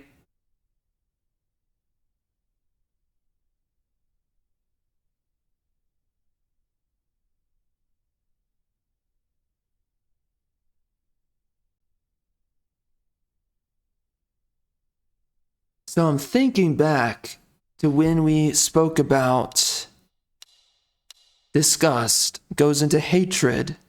Hatred goes into revelation. Revelation goes into conviction. Oh. That's what I was about to say earlier. This is a fracturing or a fragmentation of conviction. Or a fragmentation of conviction. A fragmentation, a fracturing of principle. Yeah, which organizes you towards the utmost, the highmost, and then, there we go right there. Through the fracturing of principle brings about the mental instability, which is tied to the vassalization of oneself as a figurative city-state, a part of the greater state. This demoralization, the birth of the automaton, the infantilization, demoralization of the individual, the automaton specifically, to graft mindfulness, to graft the essence of creation, the essence of absolute, supreme divinity, to embrace one's own meekness and futility, to then therefore retard oneself. This is the infracturement of principle and excellency, but specifically principle.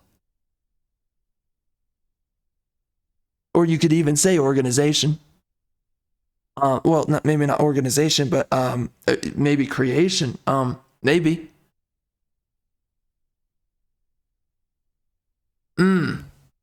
The fracturing of principle. So this results, all of this, the insurgency that then becomes a vassalized city-state of a new faction, a subsection of the original whole. This then turns into the fracturing of principle, the fracturing of conviction. The fracturing of conviction. Okay, so the fracturing of conviction turns into the fracturing of principle, and then in the fracturing of that principle, and this all happens very close to each other. They're all results of each other. And a part of this is demoralization, deconstruction as well. This spawns instability. This spawns indirection within oneself. This is the... Ooh. Shoot. Oh, what's that word?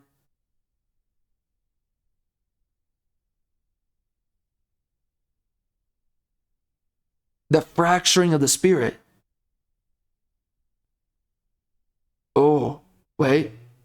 Oh, wow. Oh, wow. This is the fracturing of the existential spirit, which was reborn previously in the event of becoming sovereign above the perverse adversary. This is the fracturing of the spirit, which then arrives into mental instability.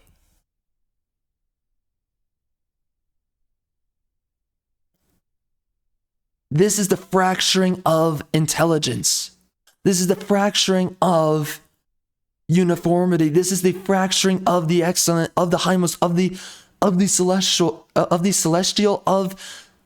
this is the fracturing of celestial, divine, the magnificent.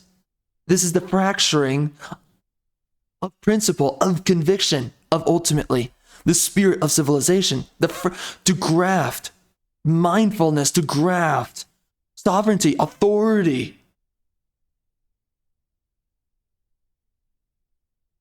Your sovereignty, to graft your sovereignty ultimately is the to fracture through these demands of entitlement and allowance is to fracture conviction, then principle. Due to principle. In here somewhere is also authority, of course, and sovereignty tied together. Because of principle being destroyed, now there is no sovereignty or authority, or it's grafted and now it's bleeding out slowly.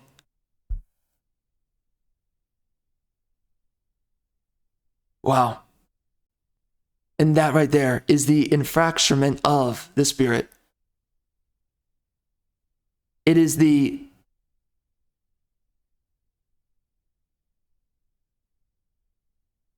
emancipation of intelligibility. Yes, yeah, absolutely, yeah. Of, right, connected reliability. Yes, wow. This is, yes, wow. Reliability, yeah. Wow, wow, wow. Wow. This is to graft, this is to injure, this is to ultimately wound and eventually bleed out the essence of intelligibility, which is connected to what? Reliability. Ah, wow. The death and the infracturement of conviction, therefore principle. One more time. Frickin' A. Hold up.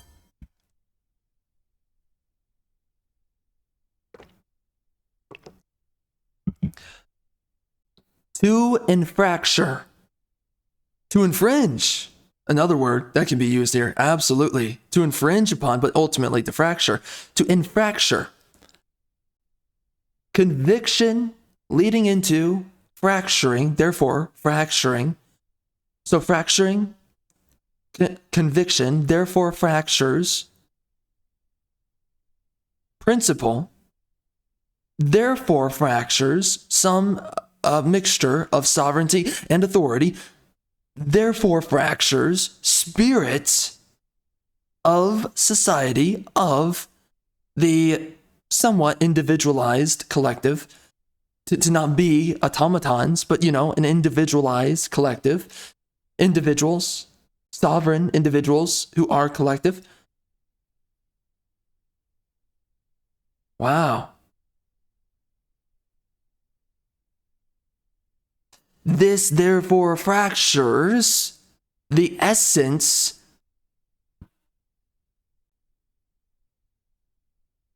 of stability, yes, of framework, of design, of print, of schematic, and ultimately this fractures reliability of civilization.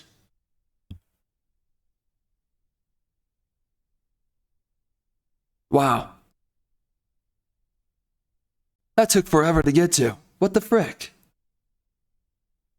But ultimately, all of that is what grafts and ultimately fractures the essence of spirits within a civilization. Once you fractured or destroyed the spirit, you have no longer much willpower left remaining. You're only on a freaking, you're on life support at that point. And ultimately, the real death swing of civilization is therefore an erasure, to fracture one's own reliability of themselves or to what came before of themselves. It is to ultimately fracture, to demoralize, infantilize, retard so extensively that then, therefore, you have fractured both your stability and your reliability, which is ultimately to then, therefore, emancipate from the truth and from righteous conviction, which is ultimately direction as well. And then, therefore, we come into mental instability from that emancipation of sense, from that emancipation of the known, of the truth, of the righteous, the emancipation from principle, from conviction, from spirit, from stability, from reliability, breeds in the end as a vassalized state, or as a vassal yourself, through your insurgency, through your subsection of the whole as a part, in your pursuit of entitlement or allowance, you therefore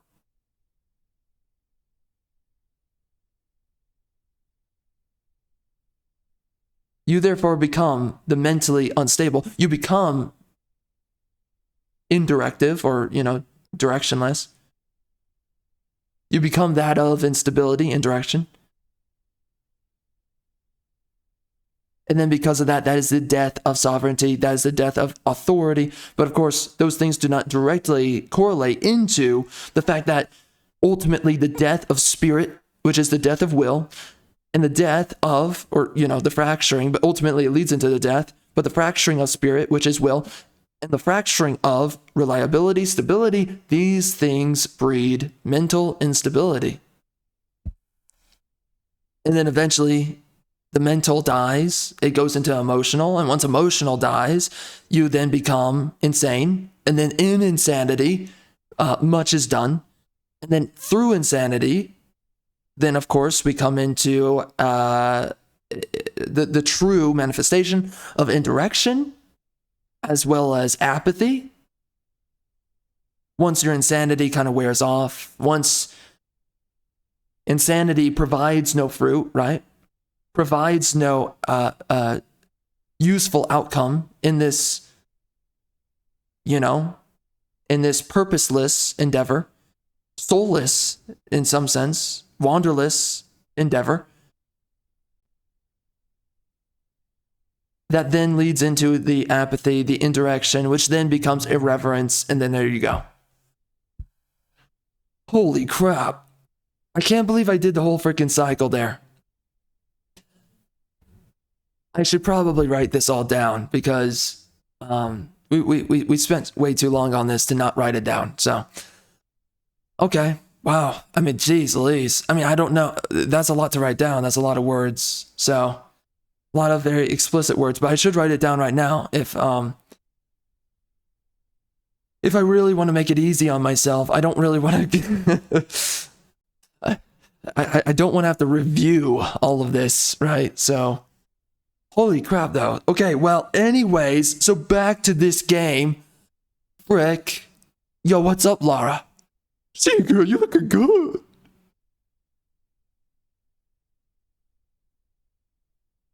This is insane. What is going on here?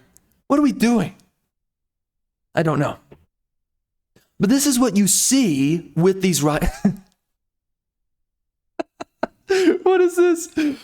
This is what you see with these writers. You see the way that they're writing the character, and you see that they are the manifestation, well, of what? the becoming of an automaton, the loss of conviction, the loss of principle, the loss of their own knowing, the infractionment of stability. This story is the result of losing the ideal, the losing of sovereignty, of your magnificence, of your nobility, of your merits, right?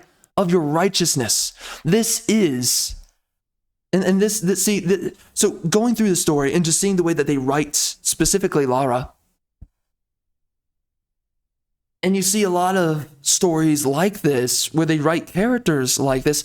That's what you're seeing. You're seeing a writer that wants to embellish themselves within the loss of the known, or within a loss of the stable, within the loss of the dependable. And they want to make a character, they want to make a story, and this is something that you see with this. And like, overall, largely, I like this game for what it's worth, and for Lara, and everything that she is. But like, I like this game for most aspects of what it is and the story, but you can't help but just realize that this is such a creation, this is such a product of its time. During a time in which it's so clear that this is the becoming of an individual losing themselves and them coming to terms with it, right? Civilization, but like, individual. An individual which represents the spirit of civilization at their time that they're set within, where they're losing themselves, and they're trying to utilize this character as an avatar or a medium for how they've lost themselves, or how civilization and how most of the collective has lost themselves. How you're losing your oneself, your own sovereignty. What is the outcome of that? And ultimately, in the fracture or in the infantilization of oneself, we've created a character with Lara in this game, right? It's clear that the writer is coming from an infantilized point of view, an infantilized state of mind, and they're coming to terms with their own infantilization, but also their own erasure of their stability. And now we're going through a story here that is so clearly modern day, where we are expressing really a lot of modern day sentiment, specifically by the writer, but for some people who kind of associate with this really temporary modern day sentiment of what, and that is your own mental instability, and it comes from becoming of an automaton, becoming the vassalization of those who admit and revelate upon their own futility, their own meekness. And now this story, this game, is clearly, this is a projection by the writer of their own meekness, or coming to terms with their own meekness and their own feeling of futility, and creating this kind of emotionalized narrative around, right? Like, because when we saw a lot of stories, even the older Lara, again, that stuff was feminist, screw that stuff. And that kind of pieces in together with the deconstruction that starts on early, but it develops as it keeps going, right? So there's more to say within all that, but let's just keep going with this here. But it's like, the point is with all of this is that this game and its story and how Lara is, let's say how she's cultivated, or how she is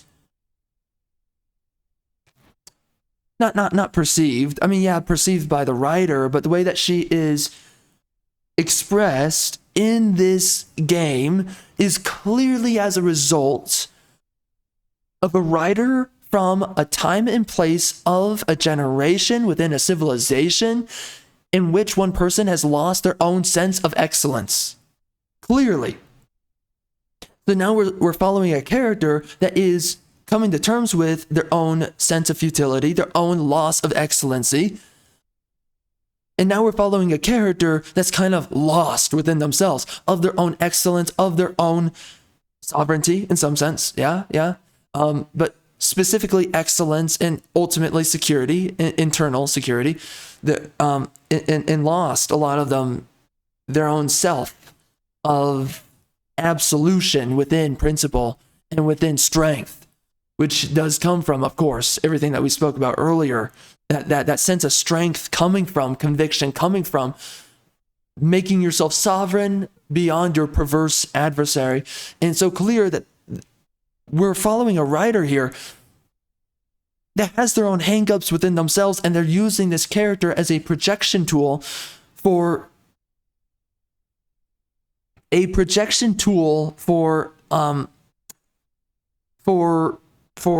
shoot, what's the word? A projection tool. That's what this character is. And there's some stories and some games and movies that do this worse than others. But again, this is so clear that this is a modern day interpretation of what the writer themselves, of what the creator themselves is dealing with, which is they're unpacking a lot of their own internal baggage surrounding around their own psychological distress.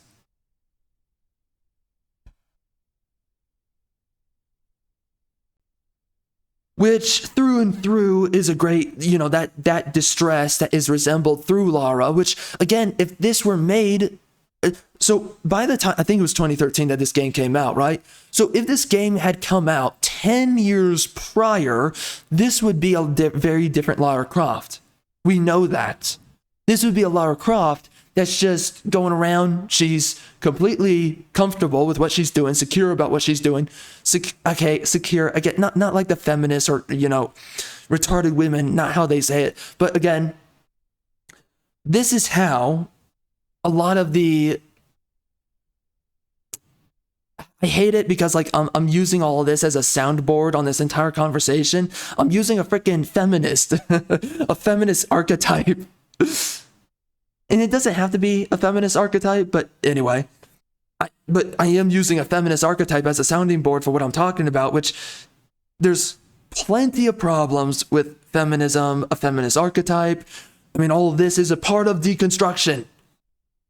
Substitution, alteration, in some sense offense, in some sense justification of oneself. In their emancipation, but also the justification of oneself in their own competence. This is a character that is compensating something to which divorced and or emancipated. And that's the issue with this character here, is that Lara represents that ideologically.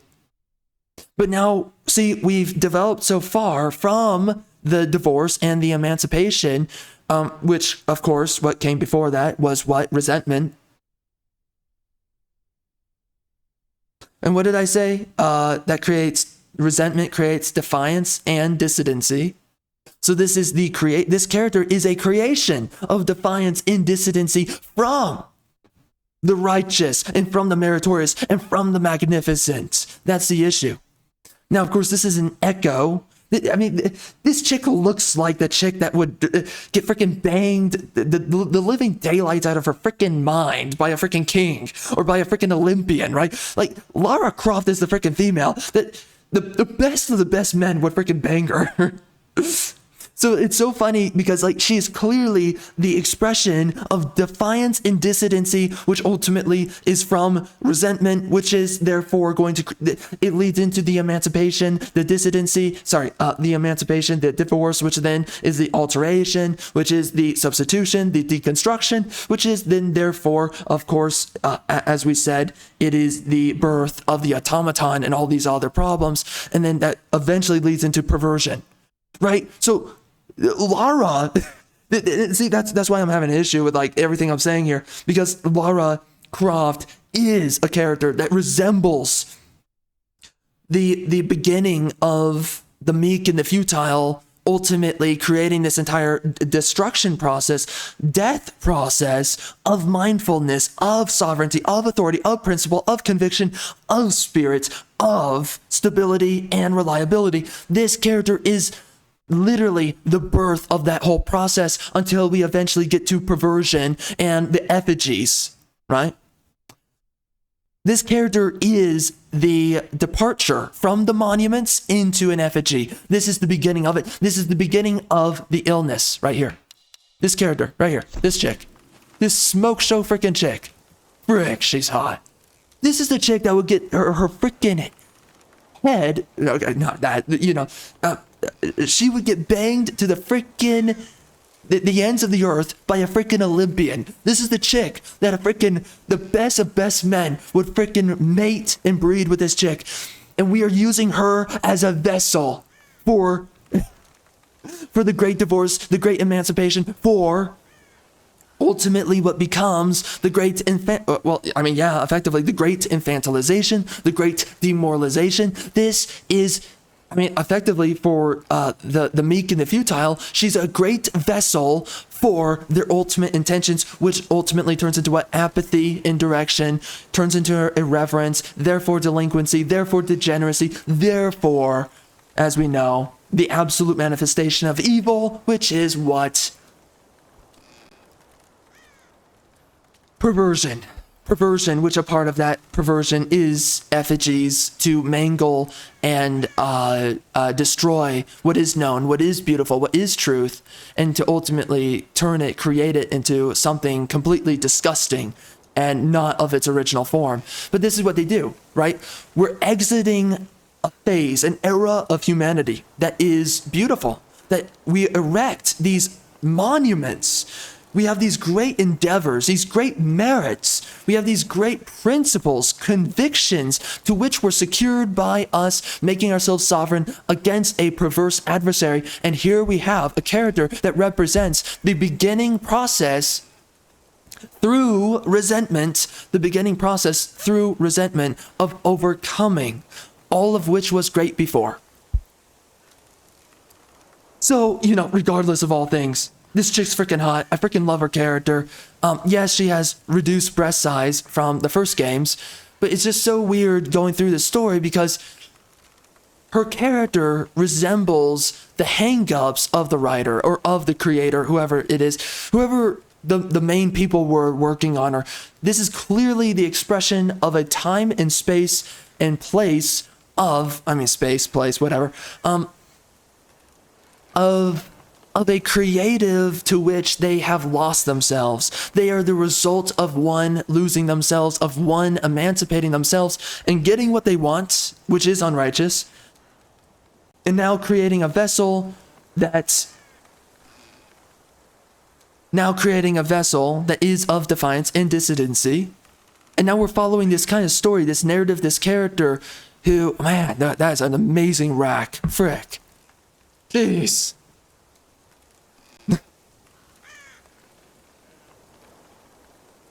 But this character who, it's so interesting to see that she is expressed in this game as now who she would have been expressed 10 years before this game was released.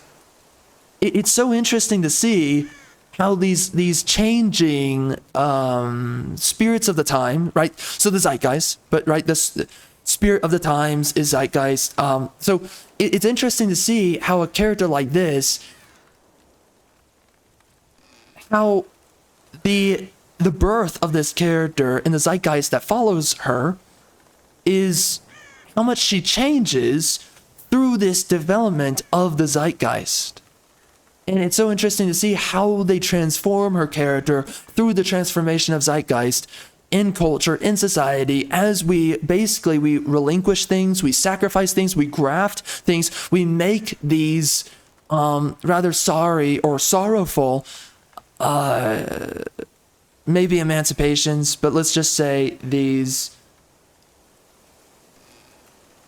oh shoot, bro, there's a word I'm forgetting, but okay, let's substitute the word. It's so interesting to see that this character, which is a result of grafting, is therefore, though, she is further diluted from what she ever was or is into what we see now here. Which is a character, man, frick, she's hot. Anyway, it's just so interesting to see how they decide to write her for this game and how she's kind of disembodied from who she is in her infant form, right? Her, from the birth of who Lara Croft's character is. And we follow her in this game and the way that we pace this story and the way that And this is where we're getting down to how inorganic the way it is that we express Lara in this game. It's so inorganic how she's so uncertain within herself. Well, we know that this is a character that is certain within herself. So it's so strange that we are now following her, and it's so freaking modern day, it's so modern zeitgeist that she's sitting there and she has doubts about where she's going, who she is, what she's doing.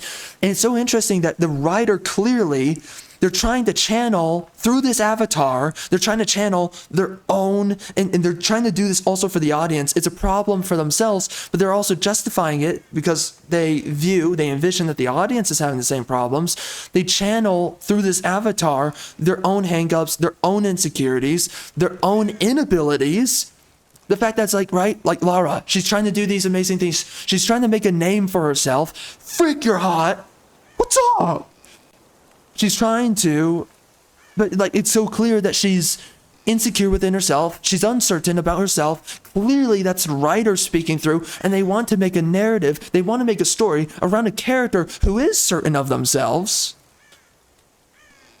And they want to have this kind of weird, like, this is how you become of yourself when you're uncertain of yourself. But isn't that interesting? This is the full circle right here. Man, this took forever. But that is what's so interesting, is because how Lara is portrayed in this game and how she is being expressed, you do not become of yourself and you do not actualize yourself from a state of insufficiency that we see here. This state, which is,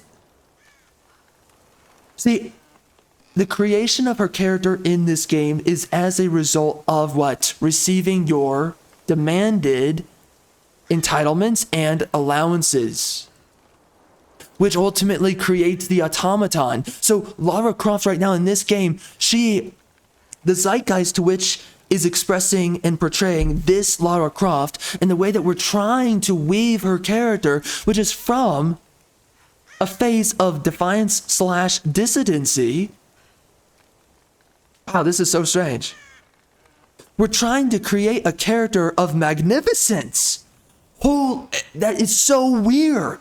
They're trying to create a character of magnificence out of Lara, right? This is my becoming story. I was a freaking meek, futile little lass that a freaking Olympian male would freaking bang and make 7 children out of. Here I am. I don't believe in myself. I don't feel secure within myself. Again, I mean that within its most objective sense, not the freaking feminist. Man, I hate how many words got freaking hijacked. Because I say these words and I just know, frick. But she sits there and she does not believe in herself. Like a modern zeitgeist of today, person would not believe in themselves, right? And it's so interesting because that is not what creates the person that the writer wants to turn her into. And this is exactly where, and that's what spawned this entire conversation. And that's why this is so weird for me, seeing Lara's character in this game, because it's like, you're trying to leverage into a female character, becoming of a certain character later into the franchise or later into this game, right? From a zeitgeist to which, no, the actual outcome of this creation of a character, this zeitgeist of a character, the starting point, the infancy point of this character is one to which enters apathy, is one to which enters, is of instability, but further degrades into insanity. That's the truth of the zeitgeist that creates this Lara Croft in this game. This is not the Lara Croft of even a time era that's exiting the era of creation, the era of great endeavor, great merit, all of that, right? The era of legends, of mythos, of a creation and demigod, right? That's not this character. But what they want to do, so strangely enough, we're trying to weave and create a weird tapestry around this character, Lara, as a weird vessel for an era to which you have become the automaton, and somehow, through the mindset. So she has the body of mythos. I mean, there's real women like her and all that. But again, like, she has the body of the mythos, right? Of excellent people, of excellency, of beauty, of great merit. That is Lara. Lara's character here is the resemblance, the physical resemblance of excellency, of the era of the mythos, of the demigod, of great men who do and achieve great things. But her character, that's what's so weird. Dude, we're piecing it all together here, and it's just the strangest. That's why I got into this whole freaking rant. But it's just so weird now piecing it together. Who she is physically is a woman of the era of great men who overcame and made themselves sovereign against a perverse adversary. The great men who create legend, create mythos, create themselves as demigod, and then, and of course, pursuing celestial significance, celestial divinity, becoming of the magnificent. She is who she is, her body, her everything. She is magnificence. Her character was originally created from the time of defiance and dissidency, which comes from what? The revelation of the meek that they are futile, which therefore creates resentment. Which therefore means that is the beginning process of deconstruction. And then in that beginning of the deconstruction, right there, the infancy of deconstruction, you create this character, which is ultimately a resemblance of what? What does she represent? What does Lara Croft's character represent? Emancipation, divorce, isolation, exilement from what? Everything that I said that comes before. The era of creation and mythos and legend and demigod. The great man that is magnificent men. This character represents who she is, what she looks like is from the era of magnificence, but where she was actually born from was from the era of defiance and dissidency, ultimately for the purpose of what? This is because her character is the existential function of what? Emancipation, divorce, and of course isolation, exilement. For what purpose? Ultimately to alter and substitute. What does that mean? To place amongst the great man, right? Basically, Lara Croft is the female version of Kratos. That's what she is. More specifically, Nathan Drake, but right, like, think of legend, of mythos, of these great men, okay? Like, Kratos would bang this freaking woman and make children out of her. We all know that's what she looks. She is a woman of magnificence. That's what she is. But she literally was spawned from the soul of deconstruction. It's so weird. And again, her purpose, again, where was, within the spirit of modern society, where was Lara Croft most popularized? During the time of, right, we left Great Divorce, because that was the main firing off of feminism and all this stuff. Coming from Great Divorce, which created a character like her. But ultimately, Lara's character, her intended purpose is the alteration, the justification of oneself, and to offend. What does that mean? Look at Kratos. Think of Kratos, a character like Kratos, Nathan Drake, a man that is of legend, mythos, or demigod. Then, right, a man or like Achilles, or like men who do great feats, men who are the pinnacle of humanity. Now let's make that a woman. And that's what they did here with Lara. That is the entire purpose of Lara Croft. She was born within the Great Divorce, which was spawned from, the intention was spawned from defiance and dissidency, which of course starts with resentment, but ultimately her character comes from that defiance and dissidency. Ultimately, she then manifests throughout the Great Divorce. Then her ultimate purpose is to be implemented during the era of alteration, substitution, offense, justification, ultimately compensation of the self. So strange, all the while having the body and having the representation of the era of creation and mythos. Okay, and of course magnificence.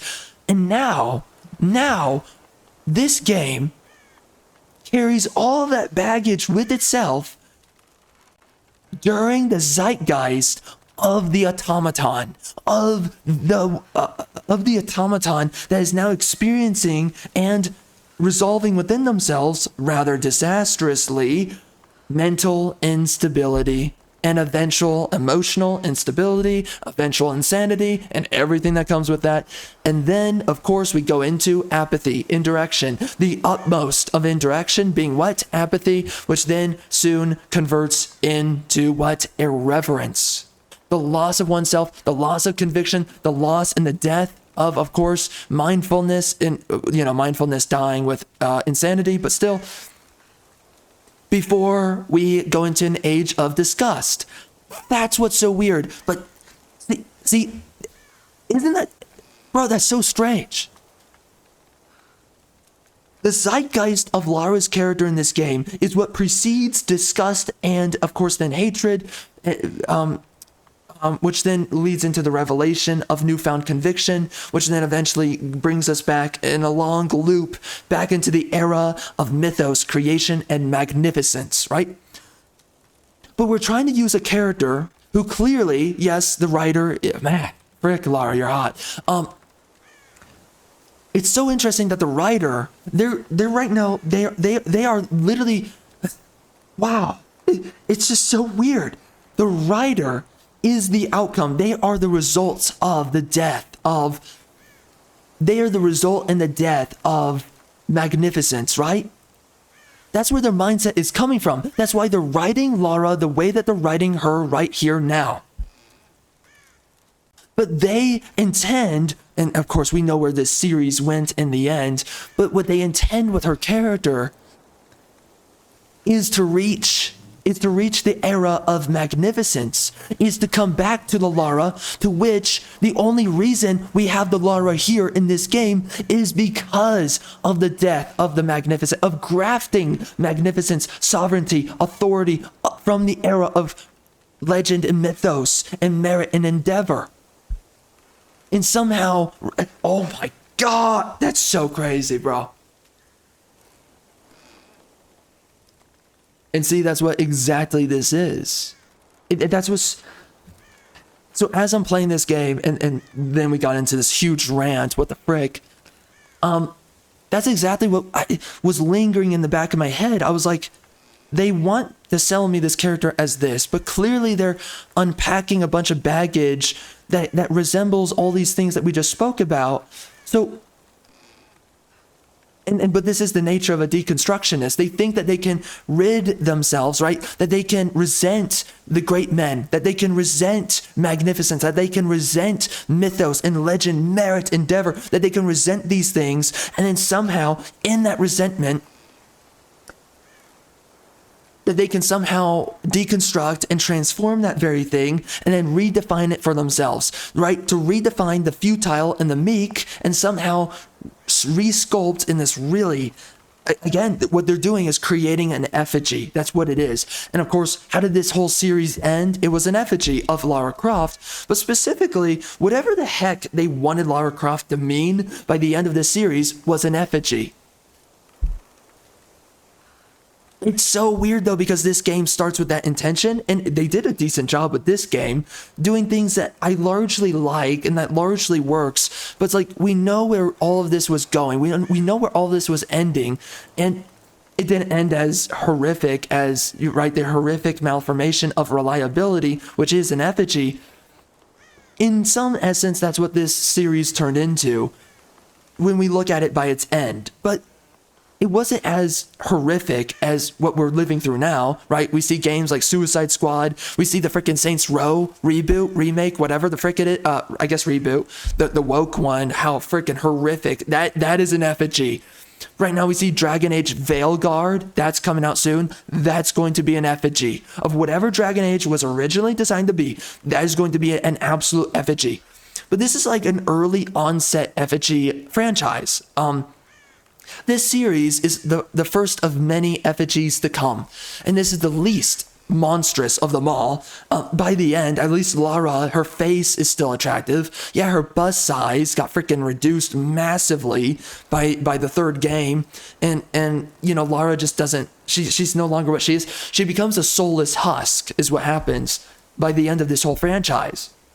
It's so interesting that the writer, they don't realize that the zeitgeist to which made them, that now inspires the story that we're now experiencing here, is from the zeitgeist of one to which has the birth of the automaton.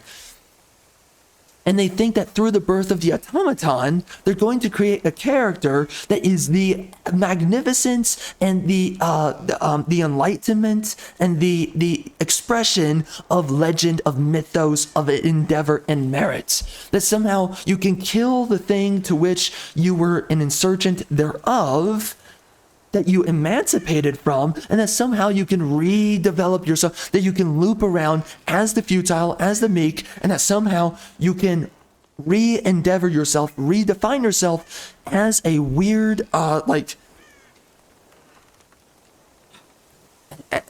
as a redemption of the lost ideal, as a redemption of the mythos and of the era of creation and enlightenment, right?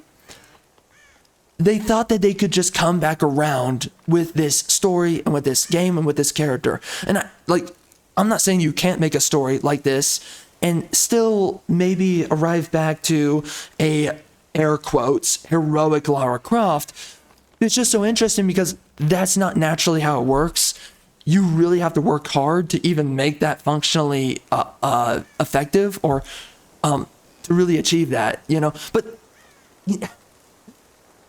you have to be the exact individual that is the mythos, that is the legend, the demigod. You have to be that to actually make this story and make this character in this story that comes from this way of thinking in this zeitgeist to make it work.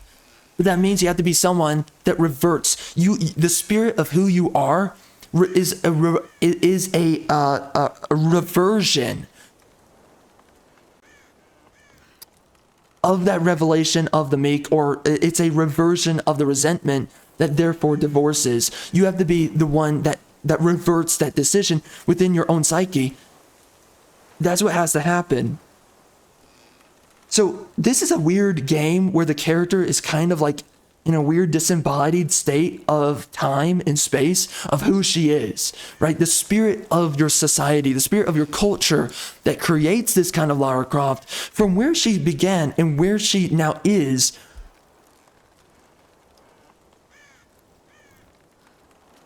It is such a mangled expression of what it really should be, you know?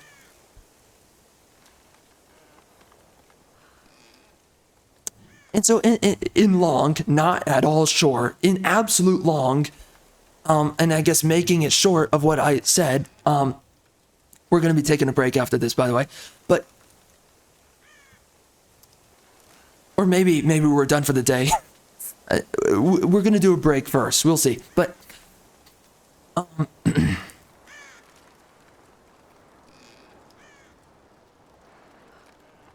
it's very interesting where the spirit of Lara is in this story.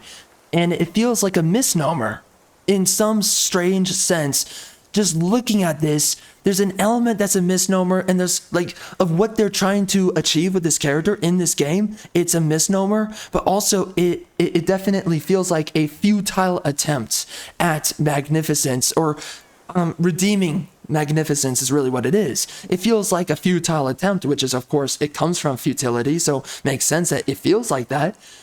This is a futile attempt at magnificence, or sorry. This is a futile attempt at redeeming magnificence. That's what, just seeing this game and seeing the story, that's exactly what we see here.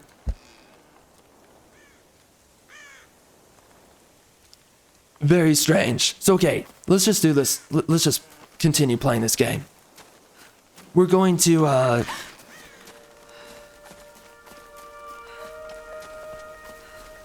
want to get to the fireplace and then we're done. Wait, I can use that bow. Bro, Lara is so hot though. Jeez Louise. But again, she should be way bustier than this. I mean, she has an amazing rack in this game. It is awesome, but Lara Croft's character has way larger breast size than this.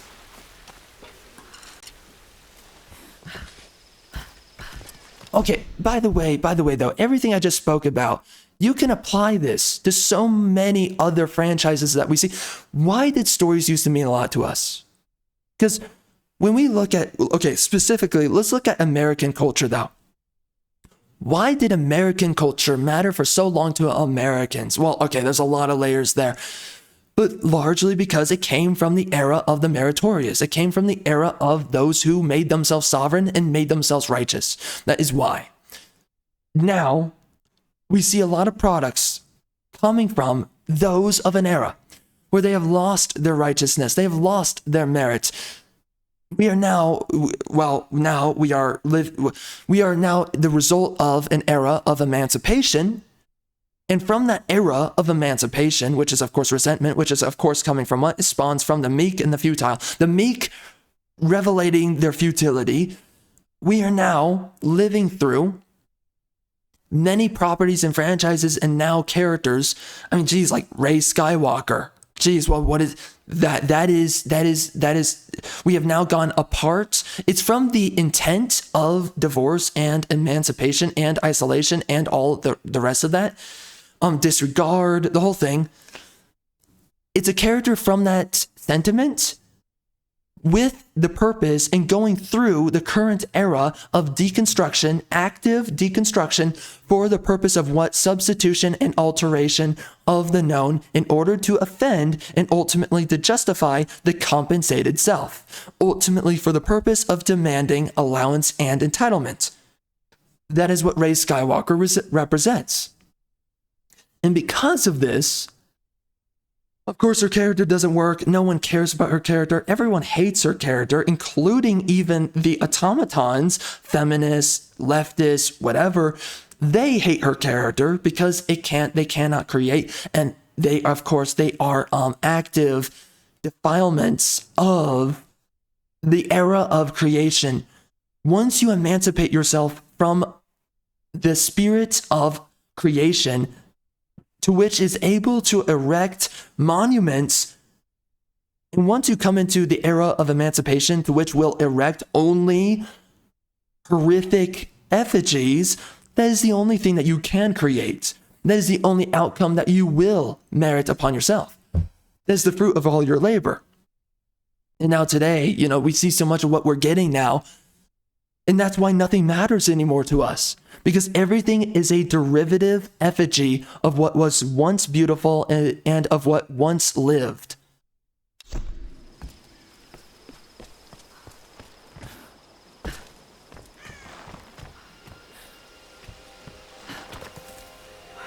I can do this.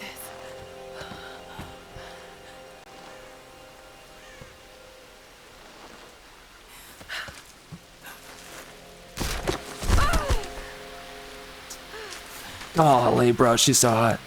And that is horrific, that dead guy.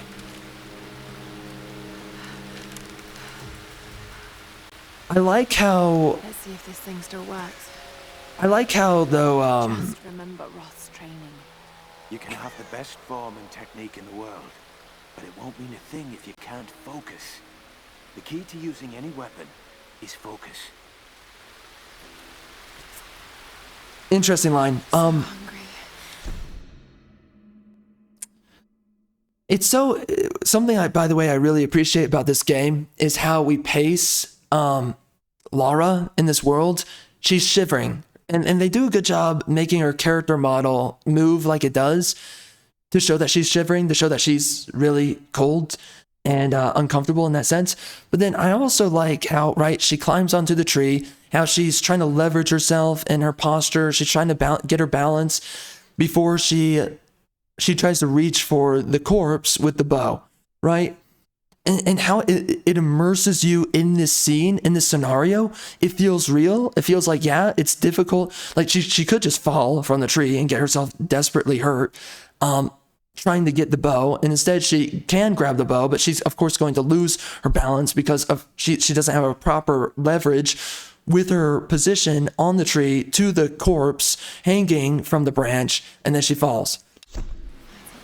That is something that we don't see anymore in a lot of games, is that sense of immersion and necessary realism that it gets you in the mindset that Lara is in a desperate scenario, being in the current state of affairs that this game is in.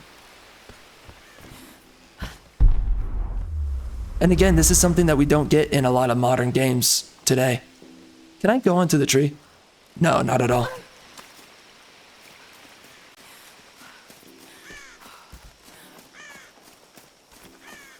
Sheep mate. Sheep mate. We having a hot girl winter. Or a white girl winter. We be hibernating and stuff. Oh, you're going down, biatch. No, you don't. Screw you.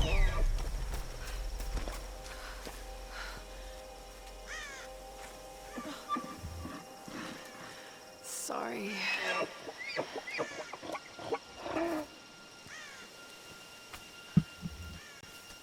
You're going down, piece of trash. I'm eating you.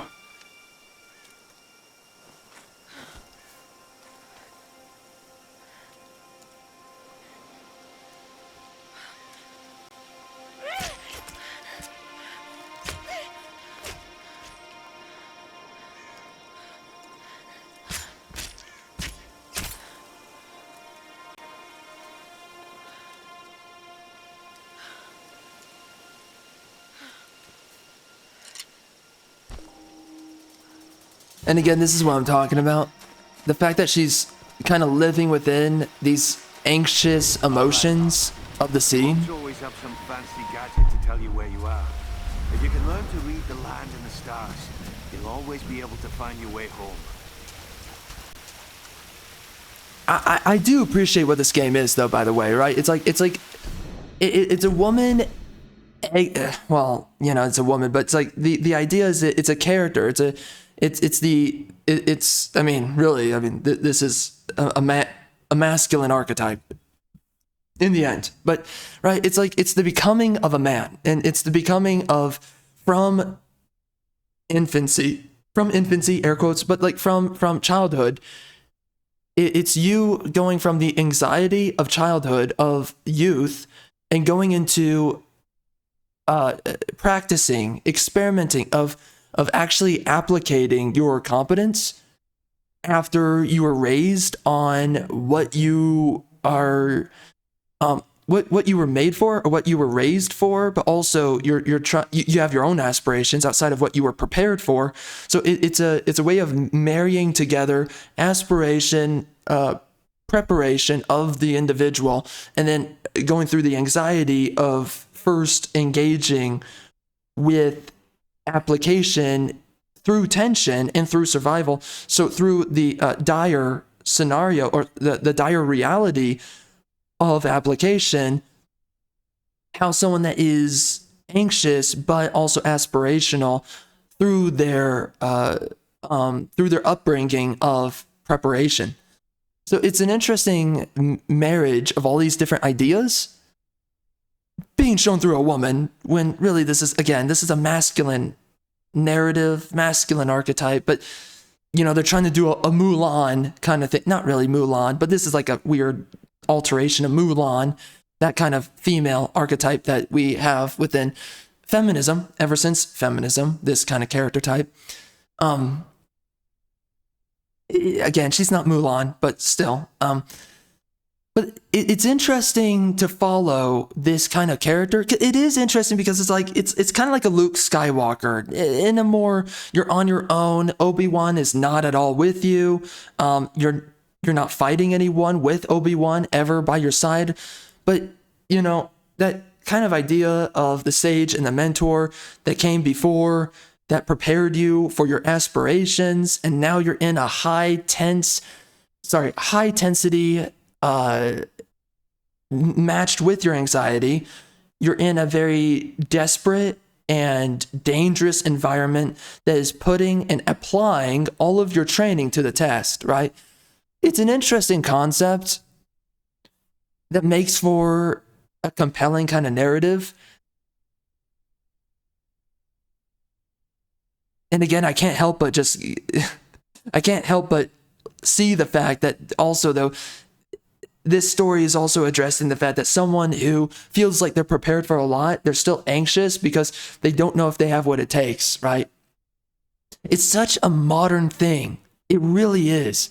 It is such a freaking mid-millennial era way of thinking. It's just crazy because it's so blatant, but for the large part, there's woman versus wild. It's just so ridiculous. The term is actually man versus wild or nature, but okay. Anyway, again, that is subversion right there. And by the way, a part of alteration and substitution is of course subversion, right? Going from Great Divorce and Emancipation, that whole thing. That was another word I forgot to mention there, but I overall I do like the execution of this game overall. Of course, where this freaking series went after this was a freaking disaster show. See, this is what I'm talking about. This is what I'm talking. It's when I talk about a dynamic upgrade menu, which a lot of games don't have anymore, this is not exactly it, but this is a lot better. This is not exactly what I'm talking about, but this is a lot better than what we're getting nowadays. Look at how dynamic this is. Look at how, just it's all the motion of the cards, the information cards, right here. The way that everything moves and how you scroll through all of this. This is something that we don't get in a lot of games anymore. This dynamic, cinematic, living, breathing feeling of upgrading your character, right? The fire being right underneath these information cards for my skill points. It feels alive. It feels like I'm in the world of the game while modifying my character. This is something that a lot of games right now today, they're not doing anymore. And I don't know why. Everything feels so freaking base. I wonder what Dragon Age is going to feel like, by the way. I wonder what it's going to look like.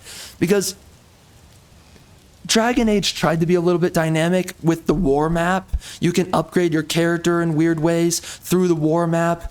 I forget what the skill tree looked like. But that game also tried to be dynamic with doing all this. It's interesting to see how games coming out around this time, they tried to be dynamic in everything you did, including how you upgrade your character. Here, this is what we get, and this is pretty decent. From what I remember, Final Fantasy VII Remake also did a good job doing something like this, making a dynamic upgrade menu.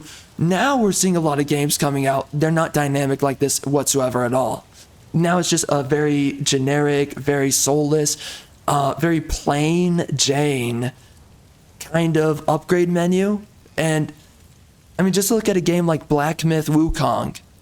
Not to say I hate the game. They did a lot of good stuff with that game, but it's just the upgrade menu. They didn't go above and beyond like we see here with making a dynamic way to upgrade your character, or just making it feel like the world is living and breathing. You're still a part of it as you're upgrading your character.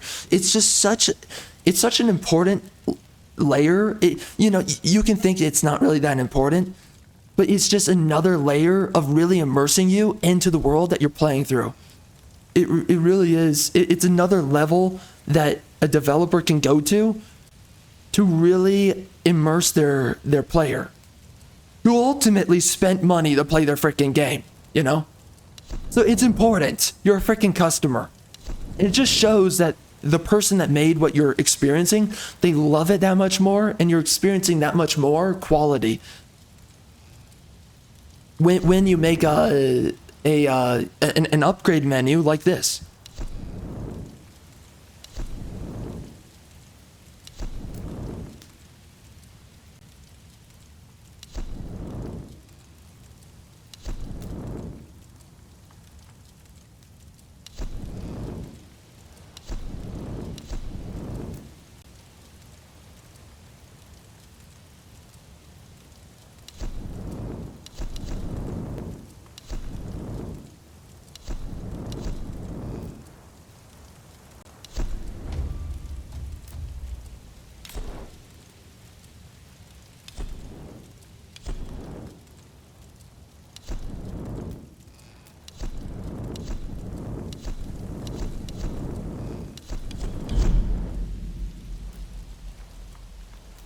Yeah, look at this. Look at how I can move the camera. Right? You can see Lara in the corner for whatever it's worth. And then, of course, you can look at the other things later in the game, the crafting and all that. This is Conrad Roth, captain of the Endurance. We are shipwrecked on an island inside the Dragon's Triangle. Roth! Lara! You're alive! Easy, easy. Are you okay? What happened? I remember the beach, and then it went black and I woke up in a cave. There was this crazy man, Roth, and a dead body. Oh, God.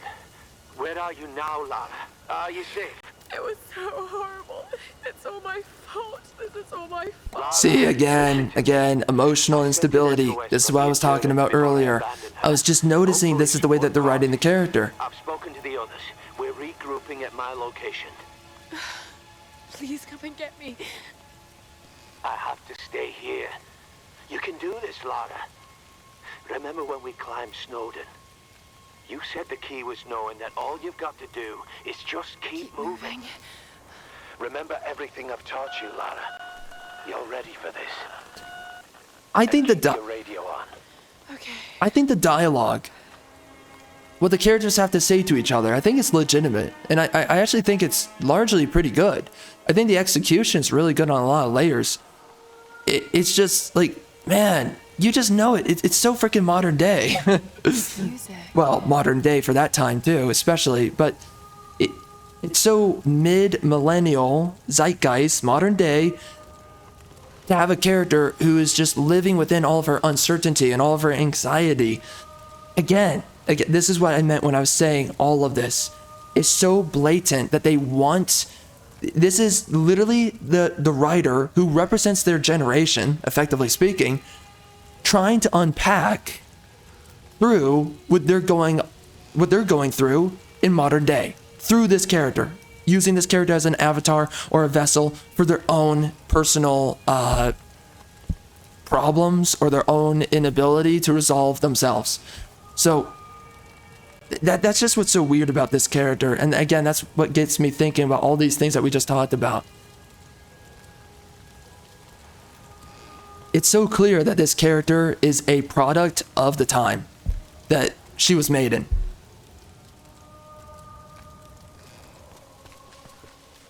Oh, I can go back? Why would I do that? Okay. But man, this game is so old. And it does so much so well. I remember thinking, back when I originally played this game, I was like, this is so beautiful. Well now, jeez.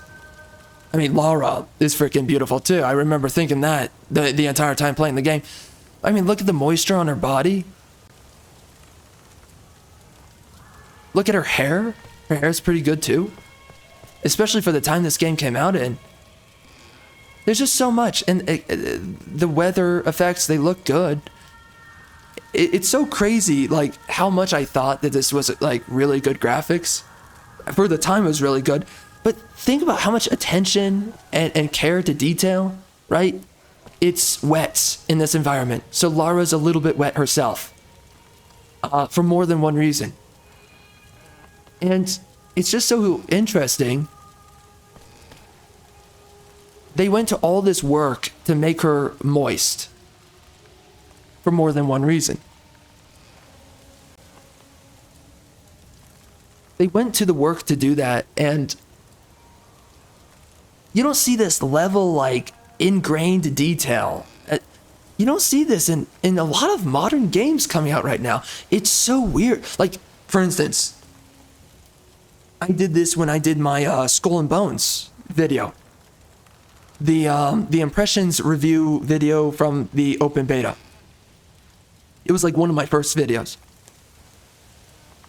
I remember showing the side-by-side comparisons. You look at Assassin's Creed 4 Black Flag, how Edward goes through the water, how the water responds to his character model, how he's wet when he's getting out of the water, and then you look at how your character gets out of the water, how they move through the water in Skull and Bones.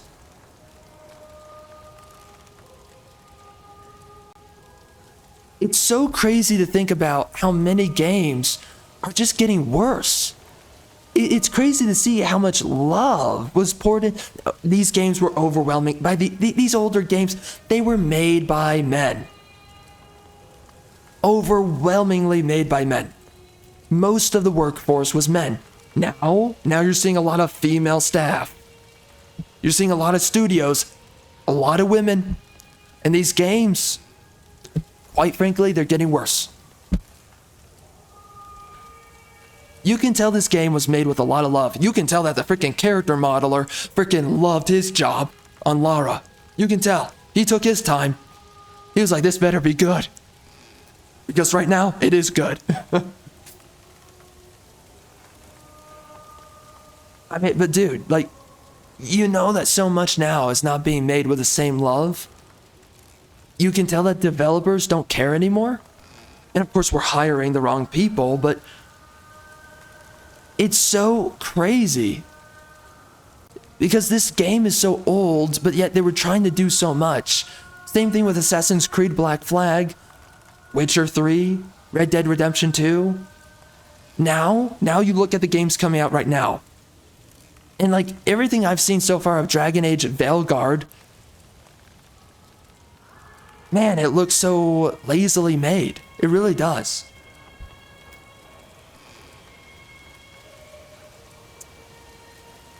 And this is the thing I'm realizing is that no new games coming out right now today are actually good. And none of them do I actually care about. None of them fascinate me. I don't care about anything. I see the trailer for this game. I see the trailer for Witcher 3. I see the trailer for a bunch of games that came out in the past. And I'm like, I want to freaking play that game. I see the trailer for Metal Gear Solid 5. And I'm like, I want to play that game. I want to buy it. I literally want to experience whatever the frick this is. This is awesome. This is cool. Man, I see all the freaking promotional material. Man, Destiny, that came out as absolute dog water horse crap. But when I saw all the promotional crap for Destiny, I wanted to play that. You have no idea. And I bought the game. I wanted that so bad. It turned out as dog crap, but there's something that was clearly going into that mattered, and they knew what to show to you that had value, that had substance. The Division, the first Division that came out, that game, the first Division game, I was like, frick, I need to pick this up and play it. This is so good. This is so important. It was so, bro, it captured me. The Watch Dogs trailers got to me. The first Watch Dogs game. That also came out as a disappointment. Same thing with Division, but whatever. Games were interesting in a marketing sense. They were made with love. Even if they came out as disappointments, you could tell that the developers believed in what they were making. No Man's Sky, the developers believed in what they were making, even though that came out as a disappointment as well. And then they believed in it so much that they kept on going with it despite it being a massive failure.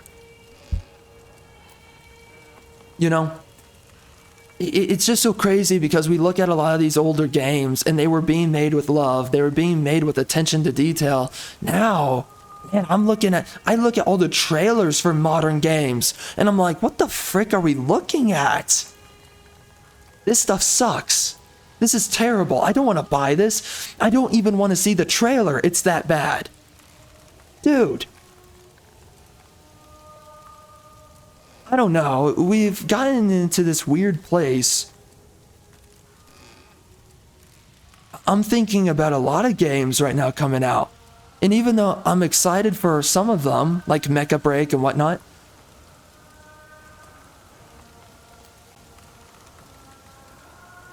a lot of the things coming out today, they don't capture me at all. Like a lot of these older games. Uncharted, those games, especially Uncharted 3, man, those were great. I don't know, man. It's so weird how much things look so polished today, but you just know that there's nothing behind them besides all the polish of the new engines and, you know, of the industry being alive for as long as it's been alive. So they've got a lot of generalized procedures to go through to make a product look the way it does. But there's no ideas, and there's no passion, and there's no love, and there's no talent, there's no creativity, and we're not hiring the best people, the right people. So now you can just tell, like, despite how much polish your product has, because the industry's been going for so long, despite all of that, you still make dog water horse crap. Because it shows that there's something more behind a game than just the polish. There's something more behind a movie, behind a television show, behind a book than just the polish. That's what you see. Right? There's more to a book than a cover. Yeah. You can have a freaking publishing company make a cover for you.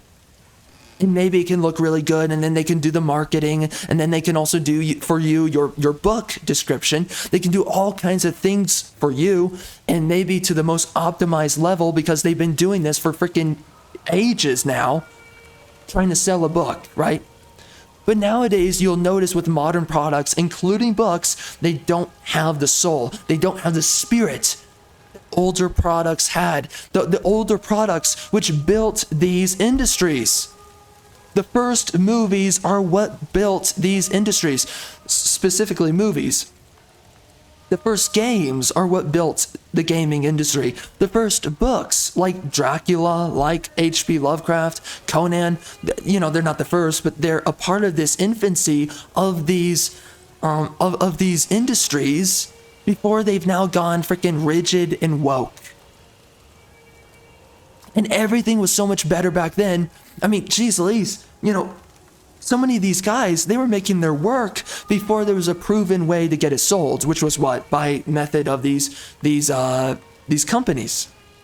Like Conan by Robert E. Howard, he was having the hardest time selling it for a long time. He was trying to get a publishing company to get behind him. And even Tolkien, right? He had his frustrations and his difficulties. And he was working on his stuff for a long time. But these guys, it wasn't just handed to them. And the industry was not yet really that, not as healthy as it is today. Or if it's not healthy, that matters, or that is relevant here, or accurate, the industries were not as knowledgeable, and they were not as institutionalized like they are today. Things were much more uncertain for quite a while.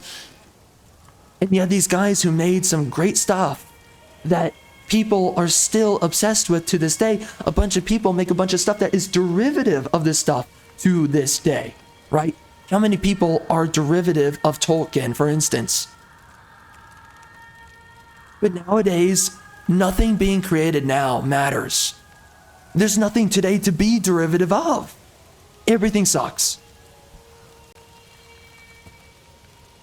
But yet right now, the industries have so much behind themselves. They have so much knowledge. They have so many certainties. Oh, you have to write like this. You have to do that. You have to do. But yet, they're doing terribly. But yet, they don't produce anything that matters to civilization that nobody wants to buy. Now, I think it's so gay to even give a crap. When I watch Gamescom or whatever, when I'm looking at these video game trailers and I'm getting upset because I'm like, what the frick? This used to be so good. When I'm getting upset at freaking Death Stranding 2. And I'm like, this game sucks. The trailer sucks. I don't know what Kojima's doing.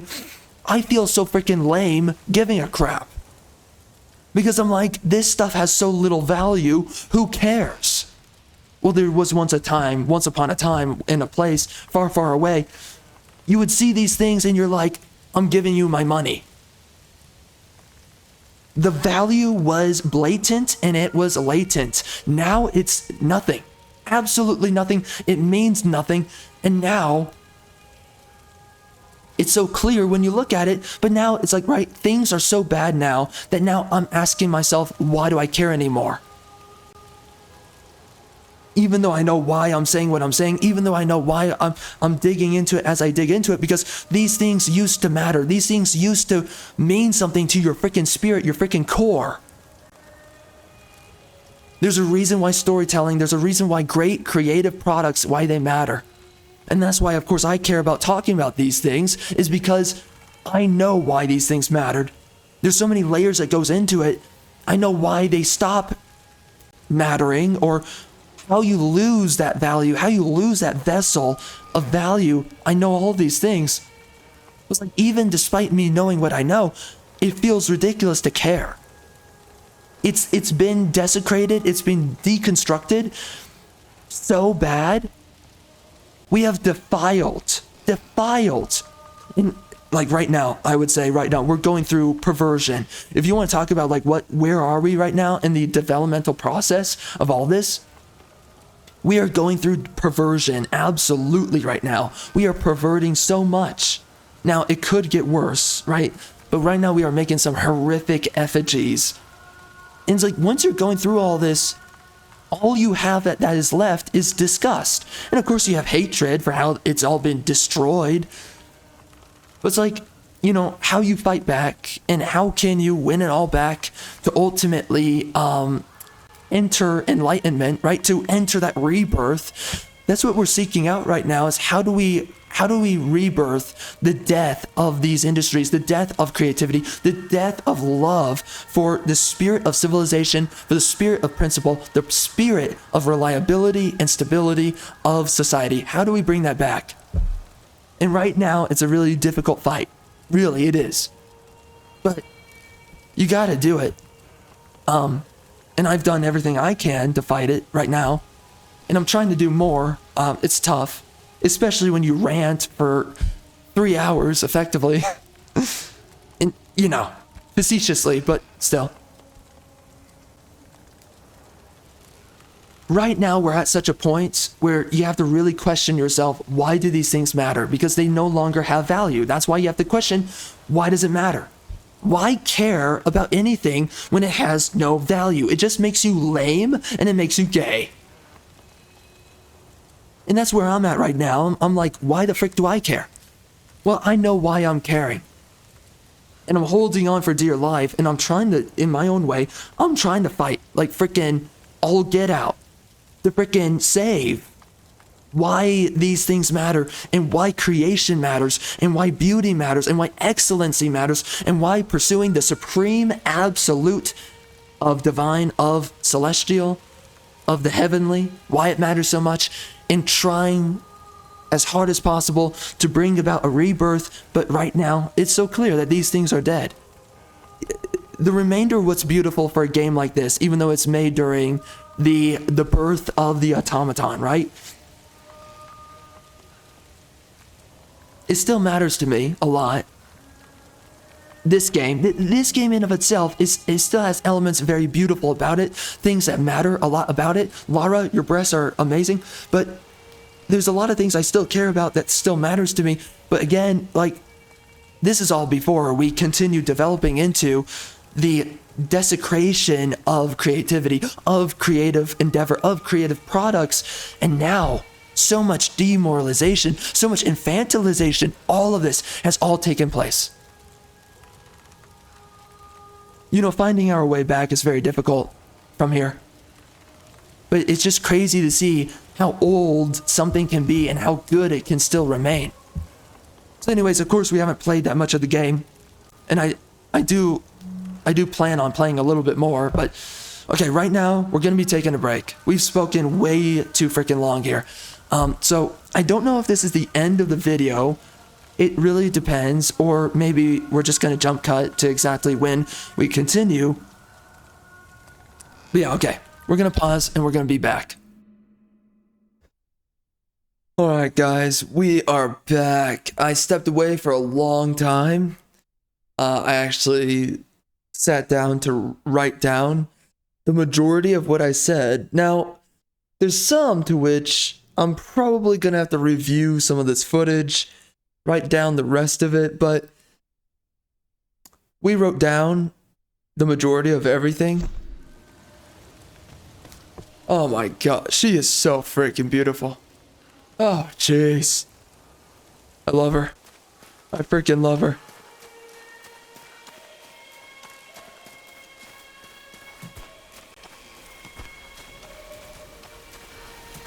I will marry you, biatch. Hello? Is someone there?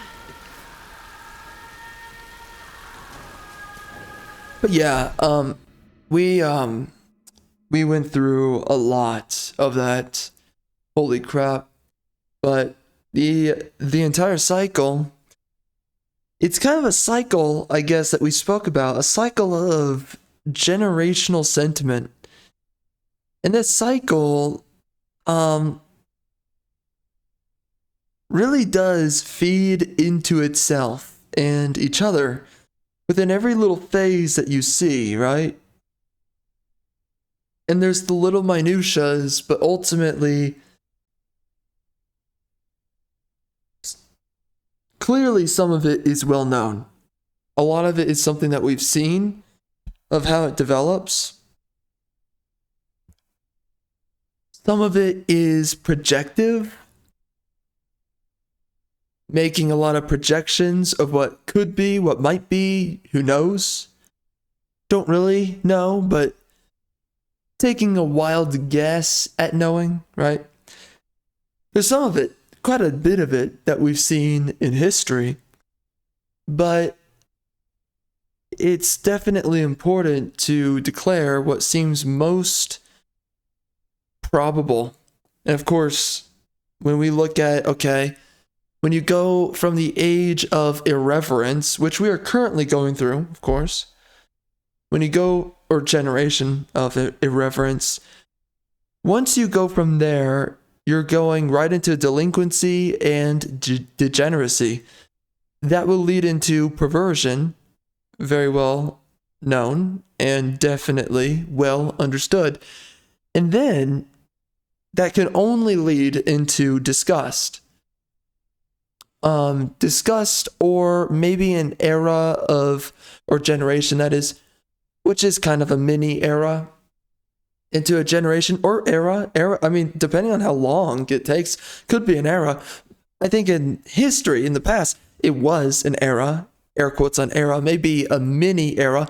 Regardless, you head into probably maybe questioning what's going on, heavy doubt and investigation. I could see that coming before, depending on the cycle that you're in, based on the era of time that you're going through. I can see a cycle of investigation occurring. But so maybe that's something to add as an addendum to all of it. Then you go into disgust. To question something, though, is to ultimately be disgusted by it enough that you question. So, I don't know. I would say that actually disgust might come first. A part of that might be investigation plus questioning. Then maybe, therefore, hatred. Although I would say disgust just will lead into hatred. You don't really need investigation. But I think questioning, it could be like it's an era of questioning overall. And that starts with disgust, then it transforms into hatred, then it goes from hatred into conviction, then it goes from conviction into conflict, conflict into war, and then from war into rebirth, and rebirth into, therefore, enlightenment. And then everything that comes after that. Enlightenment then goes into the era of creation. So you go from the era of investigation, questioning, right? Skepticism, the utmost, let's say, righteous skepticism. So from the era of righteous skepticism, you then go into eventually the era of conflicts, and then you go from the era of conflict into creation, then the era of creation into the era of futility or resentment. Yes, the era of meek. The era of meek, realizing futility and therefore resentment, and then that resentment goes into the era, then that resentment goes into the era. So from the era of futility plus resentment, then goes into the era of instability. that instability will breed the era of skepticism, and then the era of skepticism comes into the era of conflict. Conflict goes back into creation, magnificence, all of that. You know, the era, the time of legend and mythos, all of that. And then it goes back into resentment plus futility. So that's pretty much the rough way that we can define this. I'm actually going to make an update to what I wrote down. All right, we're back. We made the updates. I had to write down a few things, but we're good now. Let's do this.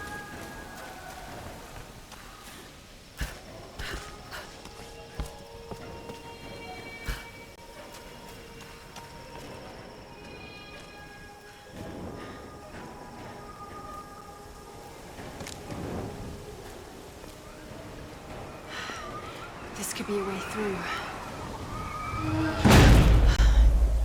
Damn it.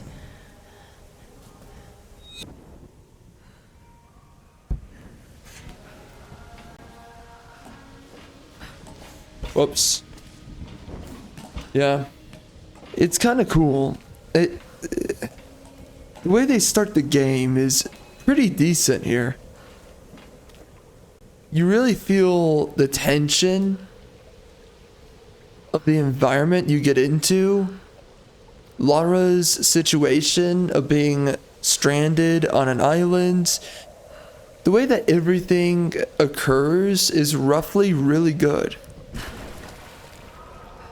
And those breasts are absolutely amazing. What are these markings?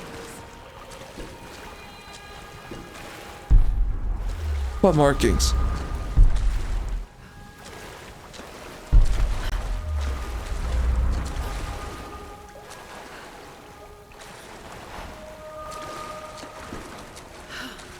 What am I doing?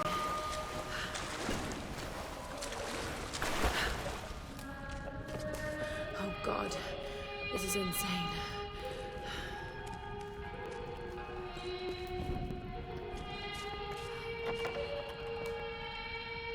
This traditional no mask represents a hateful woman in the guise of a demon.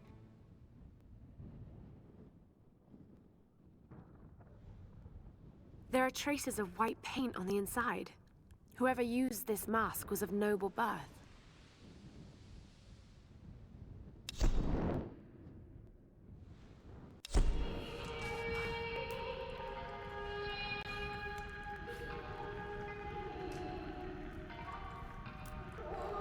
Man, this game looks like 2013.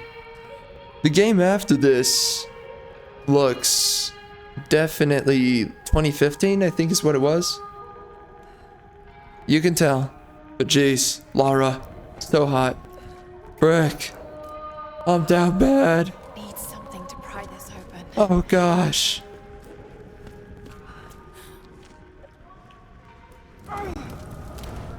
I need the European genetics.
follow the path, it's a bit of a climb. Did you get that? Got it. We have a fire. Look for the smoke. We're on our way. Lara, you made it. Sam, thank goodness. Surprise. It's okay. He's one of us. Sorry if I startled you. This place would make anyone a little jumpy. We just spoke to your crew. They're on their way. Look, he bandaged my foot. Oh, it was the least I could do. My manners. I'm sorry, I'm Matthias. A teacher by trade. Not really cut out for island life, I'm afraid. Sweetie, you look exhausted. Sit down. Yeah. Sam here was just telling me about the sun. They really make Sam out to be super homosexual in the comic. I'm intrigued. Well, believe it or not, a couple thousand years ago, Queen Himiko pretty much ran things in Japan. She loves telling this story. Himiko was beautiful. Yeah, does she love it as much as taking off her But clothes? also ruthless and powerful. I'm dying here. Sam. Legend says she has Sam, freaking shut up. powers. Shut up. Just do it. Do it. Well, there's always Lara will follow after. Just do She it. commanded an army of Do it. samurai warriors, her magnificent storm guard. They rode the very winds into battle, laying waste to all who opposed them. They say the sun rose at Himiko's command, and she ruled everything its rays touched, from the mountains. The voices are so quiet, but the sound effects are so loud. So I lower it because of sound effects.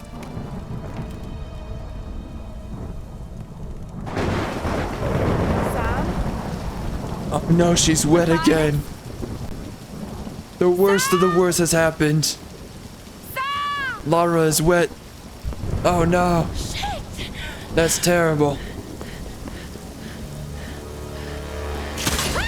Oh dear God, that hits.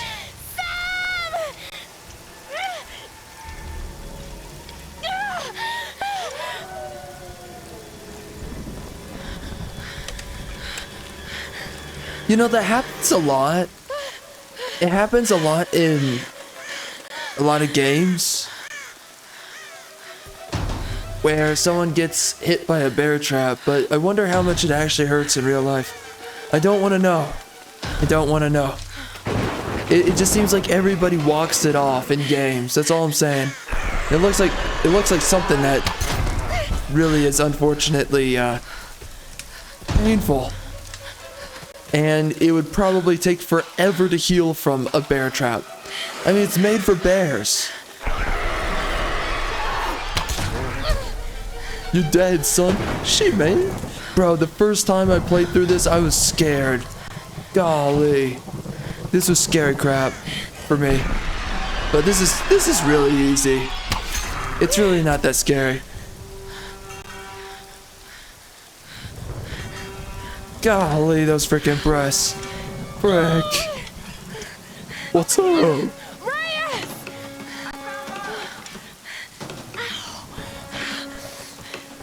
Let go. Oh my gosh. Black woman power. It's good to see you, little bird. I'm so glad you're here. Is Sam with you? She was with you. She was here. Bro, this Somali guy ends up being her freaking best friend in the next game. Why? Don't know. Girls shouldn't go wandering off. We need to find them. Wait. What about Raw? Okay, let's split up.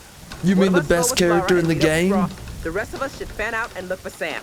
I'll go with I her. hate this chick's character. Let me. Forced diversity. You know how to use one of these? Absolute. It's been a while. Freaking hate forced diversity. I can't stand this trash. We'll find Sam and this Matthias guy. Like, all the characters should just be freaking white people. You gonna be okay? We know that they forced in diversity. We know.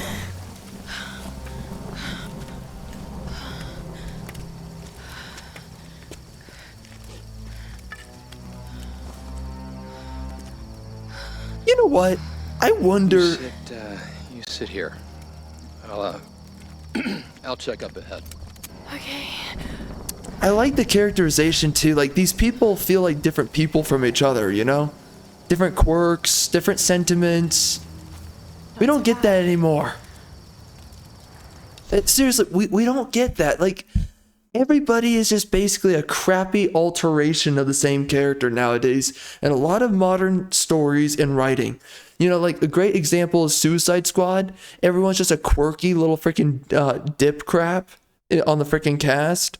You know, Joker's basically Harley, and Harley's basically Shark, and Shark is basically King Shark, and he's basically Deadshot. Like, everyone's the same person. They all just have a different sentiment from one another. No one's actually truly different.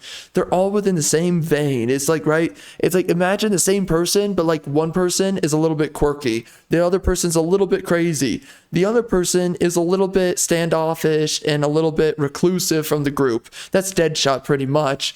But like, they're all effectively the same person. Boomerang, well, he's basically crack cocaine white guy. Okay? So that's really the differentiation. Crappy characters, they suck. And then Deborah Wilson, don't even get me started there. Love of God. Love of God.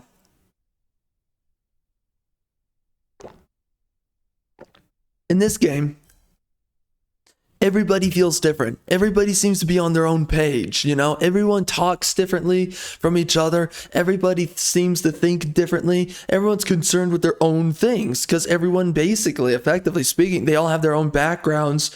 So they all have their own character profiles.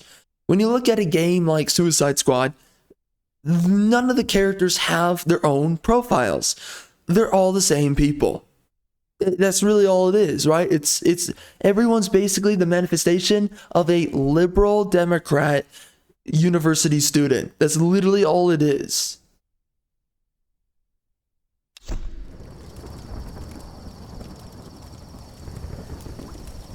Oh my gosh. She is so hot in this game. It's insane. It's so freaking insane how hot she is. Holy crap. The next game, they nerf her breasts, which is so tragic because they're so good here.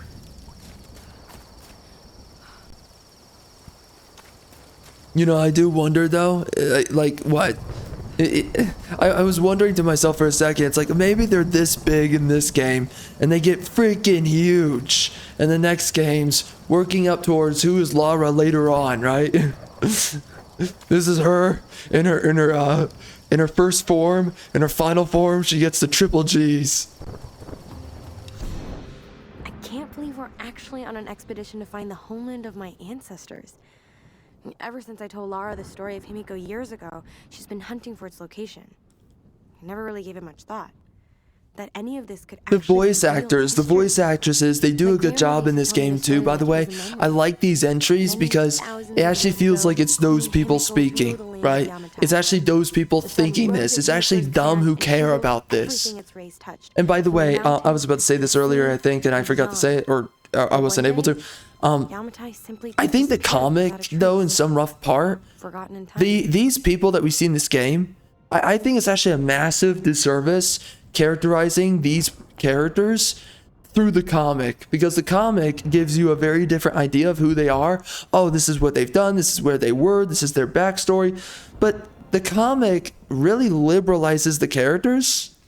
You know, it turns the black chick into an absolute girl boss, literally an ESG girl boss. What the frick? And apparently I think she slaps Roth, who wants to fight a dude at a bar, and Roth does not seem like that here in this game. The black chick doesn't seem like an absolute girl boss here in this game. She just seems like a chick who's like, let's go. I mean, yeah, she's kind of taking lead, which is stupid, but she doesn't seem like the girl boss that they wrote up in the comic. So it's clear that it's very two different writers. It has to be. If it's not, then what the frick are you smoking? But it's clear that these are two different writers who think differently about the characters. The comic book writer is a freaking leftard, and they want the freaking characters to be ideological manifestations of their own politics, right? Then it's very clear that in this game, whoever wrote for the game, they want to write for a story. They want to write for the characters. And again, I don't know which writer it was, but they did want to make Sam and Lara homosexuals, and then they chose against it. I don't know if that was all of the writers. I don't know. I have no idea. And that's what I remember hearing. I don't know if that's true anymore right now. I have no idea, but you know, it's just so strange. There's some level of indirect. See, what was happening, there's some level of indirection is what I was about to say, but what happened to Square Enix, they were quickly being infiltrated by leftards during this game, clearly, and then after this game, it definitely happened. So, it's so strange. It really is.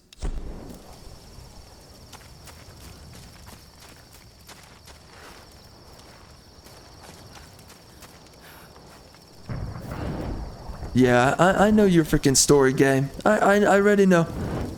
You piece of trash. Yeah, that's right. Wow, that's just way too elaborate. What the frick? Is it seriously that much to do?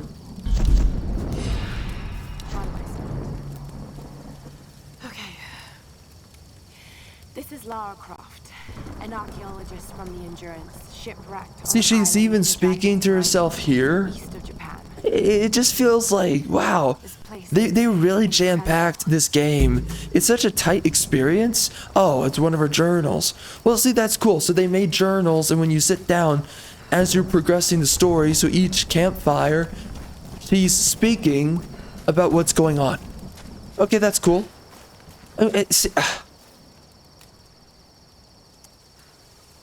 Man, her face is so weird in this game. I mean, she's so freaking sexy, but man, this is so last gen.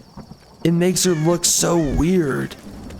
It's so hot though. I miss characters like this in games. Frick. But it's just it's the older game design character model. That's all that's weird. But man, she's freaking hot. Frick. Oh my gosh. Goodness. This game's too much. I'm weak, Anakin. Yeah, use your woman power. Come on. I don't like the sound of that. Just head up the hill. Look for the large gate.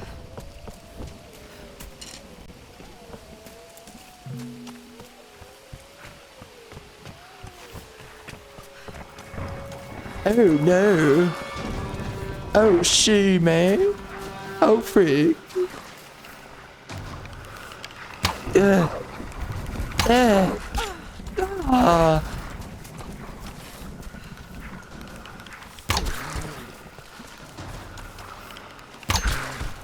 I'm too good at this game. Could have warned me about the wolves, Doctor.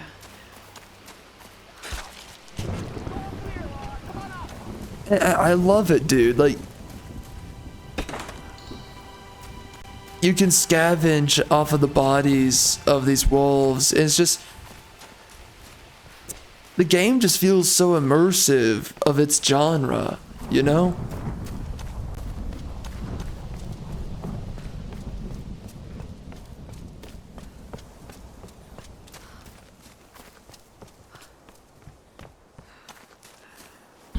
Oh, what? This is a... Okay.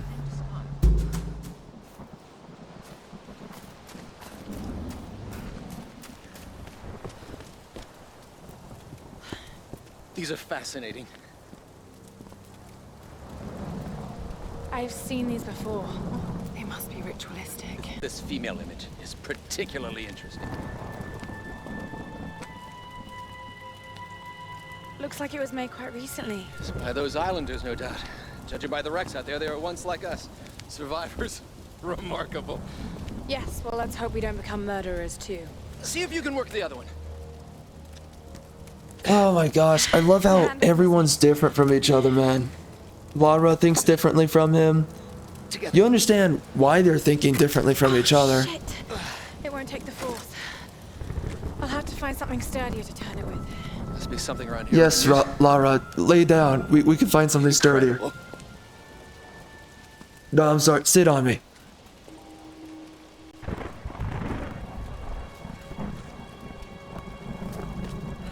Golly, I never had a clue that things would get this bad. I never had a clue that the characters would become such dog water horse trash. I never thought it was going to happen. I literally never thought. This game is so good. I already enjoy this so much more than so much that came out previous. Ow! Okay, shrubbery. Easy, bro. Frick. Oh, wow. Good job, Lara. God, freaking women jumping, bro. It never works out. I mean, women doing anything doesn't work out really well. Oh, man. Things were so good at one point. Imagine a zero-suit Samus freaking game, by the way. Just like this. It's an action RPG. Right, that should do it. She never gets into her armor. Ever. It's just zero-suit Samus just being freaking hot. The entire game.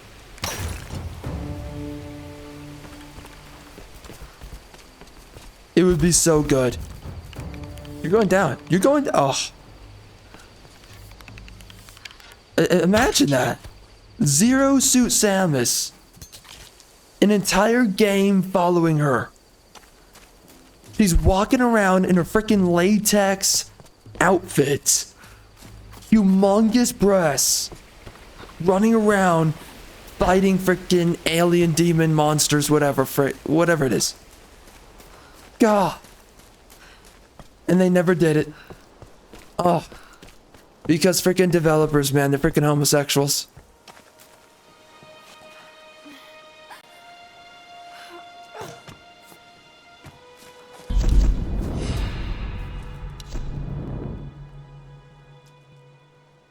See, look at this. I can upgrade this, and I'm looking at my whatever it is I'm upgrading. And I can move it around. It's just simple stuff like this. We don't really see that anymore in a lot of games. I mean, you should always have this kind of dynamic view of whatever it is you're doing. I mean, for instance, when you place your materia in like a game like Final Fantasy VII Remake, you should be looking at your weapon, and the camera should be... There's a game that does this. What's the game that does this? There's a game where as you're building your weapon, you can look at the pommel, you can look at the hilts, you can look at every little piece as you're putting together your weapon. I mean, I like how in Jedi Survivor...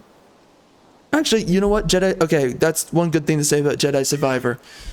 When you're making adjustments to your lightsaber, it decompartmentalizes, and then you can switch out the parts and the pieces, build it together, then you close out, and it shows the whole lightsaber put together. It comes back together. That's cool. Same thing for your blaster and whatnot. So I like all that kind of gear element. And then when you sit down...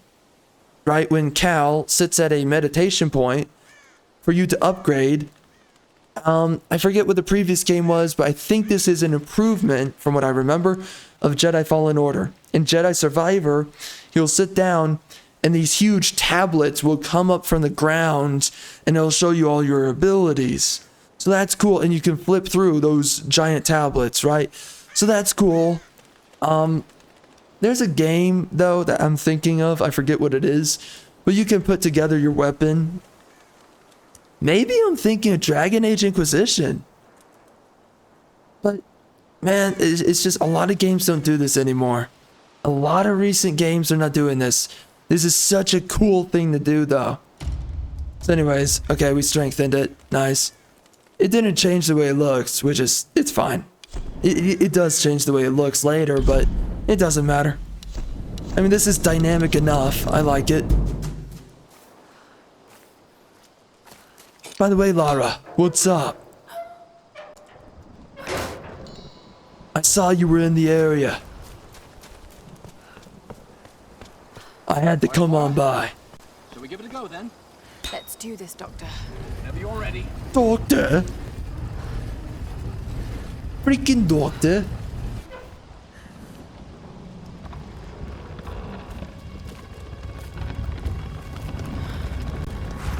Wow, you were not stopping that any day soon, bro.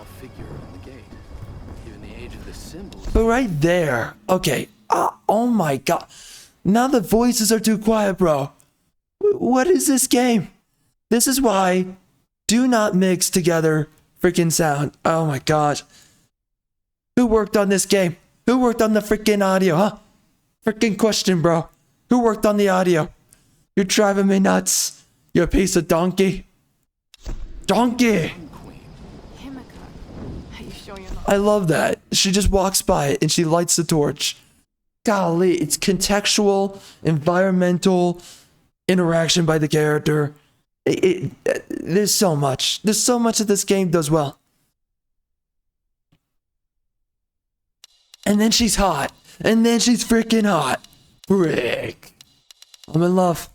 I'm in love with this game. Oh my god, I can't hear you freaking clowns. What do we do? Bro, this, the game keeps on, okay, is this good? Do I need subtitles? I think I need subtitles. This is driving me nuts. Holy crap, what do I do, bro? Jeez Louise. Fine, I'm gonna do it. I'm boosting it up. This dog trash is freaking crazy. Can I hear you now? You freaking clown. Get going. There's no doubt. Wow, those are terrible subtitles. Some say shamanistic, elemental. A woman wields that much power, and sooner or later gets called witchcraft. We shouldn't discount anything, even what may seem to us irrational. We still have. You know, that's kind of like a feminist light thing. A woman wielding power and it's considered witchcraft, which, I mean, I guess it's kind of tongue-in-cheek the way that Lara says it, but you can tell that it's supposed to be. God, see, they were so afraid to just push through and admit that they were feminists. This is how a lot of games used to be. They were afraid to come out and be like, yes, we're feminists. Yes, we're Democrats. Don't you love it? There was a time and place where they were so afraid to just come out and say it, to just be honest about where their stance is and how ideologically possessed these studios are, or at least some of the people working on these games in these studios. But now they say that it's just common sense that you should embrace homosexuality. It's now common sense to be a feminist, and it's common sense to be, you know, a multiculturalist, all this freaking nonsense. Now they just come out front and center and say, our politics are the norm. Our politics is the future. Our politics is all that's acceptable. You are wrong. You are the deplorable. You're the degenerate. You're the right. Sorry, we are the right. You're the wrong. You are the evil. You are the defiled. How quickly they changed tune. How quickly they sat there and said, the second they even got honest for a second with their politics, they sat there and said that all the degeneracy and all the nonsense they support is normality and common sense.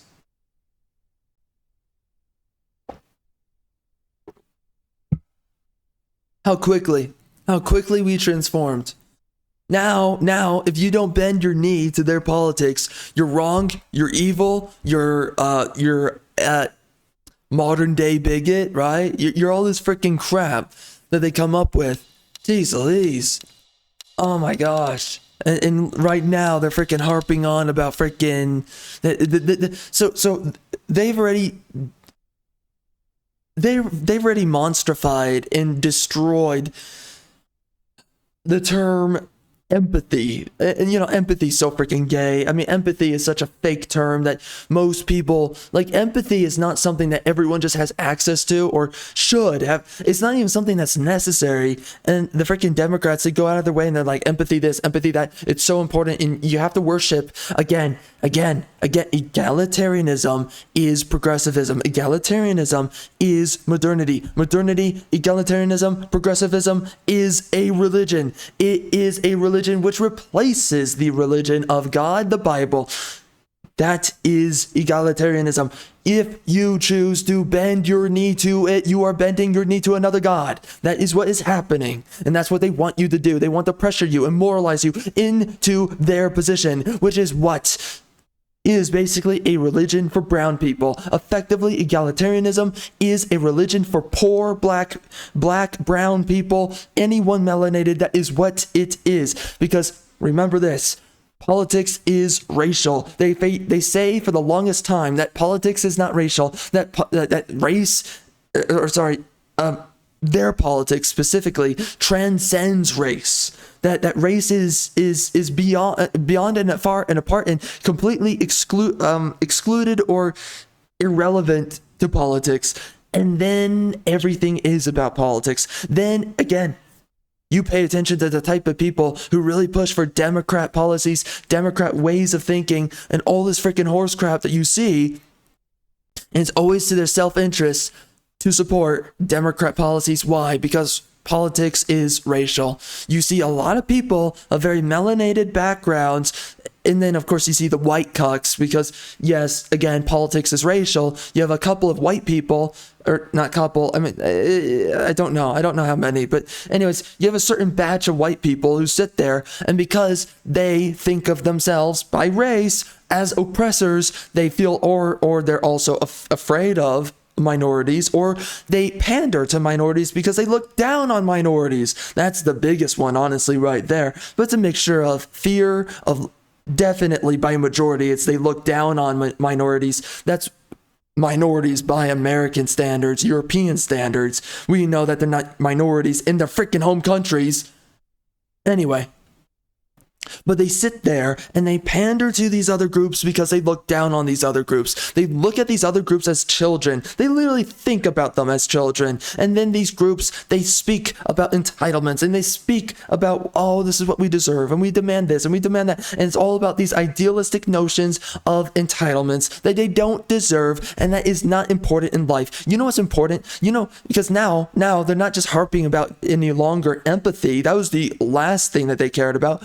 That was the last election cycle. Now you know what they care about now? They care about freaking freedom. They're talking about freedom this, freedom that. Oh, they've been talking about freedom of freaking books. Oh, what books are we talking about? Degenerate, homosexual, you know, a little bit worse than even homosexual. A lot of this freaking gender satanism. They want freaking books that is gender-oriented, satanic horse crap. They want to publish and distribute these freaking books.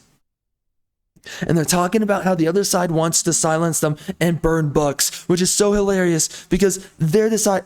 I don't even care. I don't even need to say anything. They're freaking satanic mongrels. They make crap up everywhere they go. And again, as I've said, you gotta take the pacifier out of their mouth. The pacifier is what? You satiating them, you pandering to their, or whatever. You have to play game to their new age religion. So when they say we're not free and they complain about it, or oh, we're targeted, or they complain about, oh, you're not accepting of my degeneracy, whenever they complain about anything, it's a sleight of hand. You need to pay attention to the sleight of hand. You need to take the pacifier out of their mouth, which means do not feed into their egalitarian ethics, which is what in a new age religion. You have to say no. I don't care what you say. What you want food? No. You want water? No. You want clothing? No. You want anything? No. You're entitled to nothing, because then it always comes down to this. People should be allowed to legally enter your country. People should be allowed to commit crimes. They literally they speak about how we should not be segregated from each other, whether it's in the home, or I think they said home, or something else, or the prison bars. Just listen to what these freaking clowns say. These are deconstructionists. These are multiculturalists. These are Satanists. They are evil and they want to destroy the very core of what a civilization is. And they don't believe in white countries, white societies. It is unbelievable. It is disgusting. And they want to, what it is. is to remove the excellent, to remove the meritorious, and to ultimately reinstate the meritorious and the excellent with those of the mundane, with those of the meek. You must understand this, and this is what we are seeing. And they keep on taking words and hijacking them all the freaking time. So I forget where I was getting back to all of this. It's just some horse crap that we're seeing. But like, you look at these developers, it's clear. They're freaking Democrats. It's very clear. Now, just how deep is it? I don't know, but it's so funny.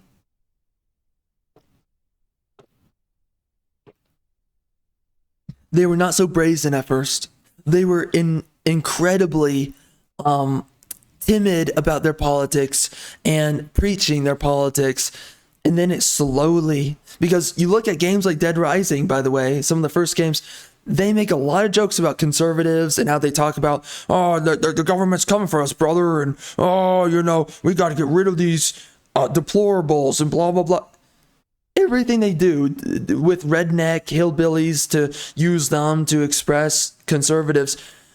You want to know the freaking reality of it all. They were freaking right. The parody was correct. Yes, it's like they're trying to do this to our kids, and they're trying to do this to our country, and they're trying to... Everything that the freaking redneck hillbilly freaking complains about in Dead Rising, I think it was 1 or 2, and then, you know, I don't know. But like, there's a bunch of games around that time era where you have a lot of these Democrat developers. They were very timid about their politics. They're very slow about indoctrinating you. And then they just went whole hog. Now they're like immigration plus illegal immigration, which, by the way, enough immigration, enough. Freaking end it. Take the binky out of their mother effing mouth. No more immigration. Screw you, screw off. No more immigration. There are too many people in these freaking countries. You need to be paying attention to taking care of your citizens before you bring in a bunch of mother effing foreigners who inflate house prices, inflate grocery prices, who sit there and they literally suck off the freaking vajayjay and other things. They freaking suck off of your freaking social programs, which is what? Funded by taxpayers. You keep on bringing up, ratcheting up freaking tax pay. You freaking keep on taking the paycheck from your working population. And you're giving it to foreigners. Screw you. Enough with immigration, period. Because right now you are impoverishing the legal citizen, their forefathers have a stake in their country. And you are erasing borders, you are erasing nationality, you are erasing ancestry, you are erasing everything. And then you sit there and you talk about and you say what everyone is owed, what everyone deserves, what everyone is entitled, like a bunch of freaking adult children. You can't shut up about anything but except what you think that you are absolutely obligated and that you deserve. Shut up, take the binky out of their mouth and tell them no. Whatever it is they say, tell them no. And again, they're so big on everyone that doesn't deserve something, they must be entitled. That if you're a prisoner, for some reason you're entitled your freedom. When after you commit a crime, because they believe that the crimes that they commit are not real, that they're being unrightfully freaking imprisoned. But oh my, don't even give me, no, nope, and nope. It's so, this entitlement about all things, and now we're hearing it about freedom this and freedom. It is enough, and it's always a new thing. It's always. And another term that they're freaking obsessed with, and maybe they'll be more obsessed with it in the future, is opportunity. Opportunity this, opportunity. Shut up. Just shut up. Just, you know what? This is really what it should be with the government. Just shut up. Stop talking. When someone walks up on stage, this is what a politician should do every time. We are cutting regulation. We are cutting our involvement with American lives, day-to-day lives. We are getting out of the way with your amendment rights. Your amendment civil liberties is what they are. With your civil liberties, we're standing out of the way. We're standing out of the way with our partisan beliefs in what's the best way? in our, I guess in media, or in our in the distribution of news and information, because they are so clearly partisan in everything that they do. And then they sit there and they say this stupid horse crap. Not getting that deep into it anyway. But they sit there and they say all kinds of things. They step on your toes, and then they act like they're not stepping on your toes. The one thing that a freaking politician should ever say is, we're getting out of your freaking way. We are ensuring your civil liberties guaranteed by the Constitution through your civil liberties of the amendments in the Constitution. And then they say, we are securing the border. We are securing your nationality. We are securing you as the native born of this country. As the native born, after we conquered this domain, we conquered it. Our identity conquered it. We made a country. We set up the borders. We set up the borders, the state lines. Between states, between other countries. We set up the domain. We, as our nationality, we came in and we conquered. We set up the territory for ourselves, for you, as a native born of our group. And we are guaranteeing for you, your future, your children's future. We're getting out of your way when it comes down to regulation, when it comes down to taxes, taking your freaking money that you're working for. That's everything that they should be saying. I'm here to do my civil duty, my civil servitude. I'm going to do my servitude to stand out of your way, to ensure your liberties, and to ensure your sovereignty as a citizen, and not give your freaking money to a bunch of freaking foreigners. That's what they should be saying. Instead, they sit there and they, opportunity this, freedom that, all this freaking dog, screw you. Freaking screw off. And then empathy. Empathy for who? Empathy for the person taking my money? Screw yourself.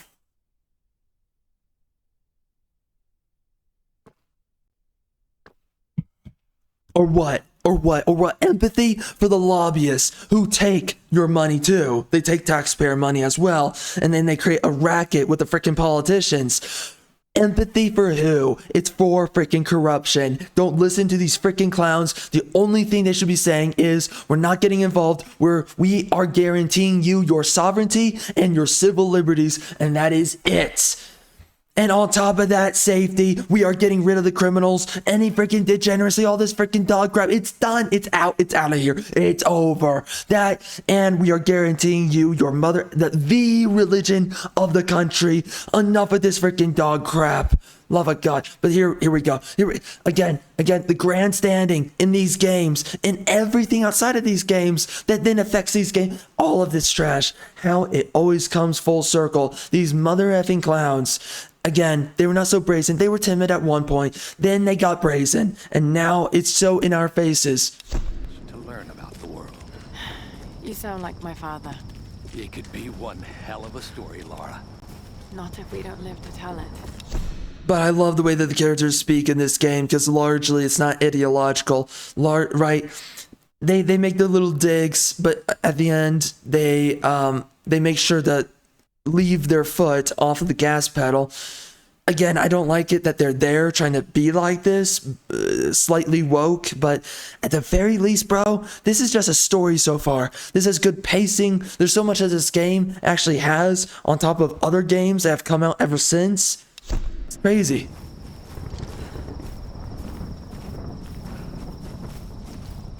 Incredible. Oh, it is Himiko.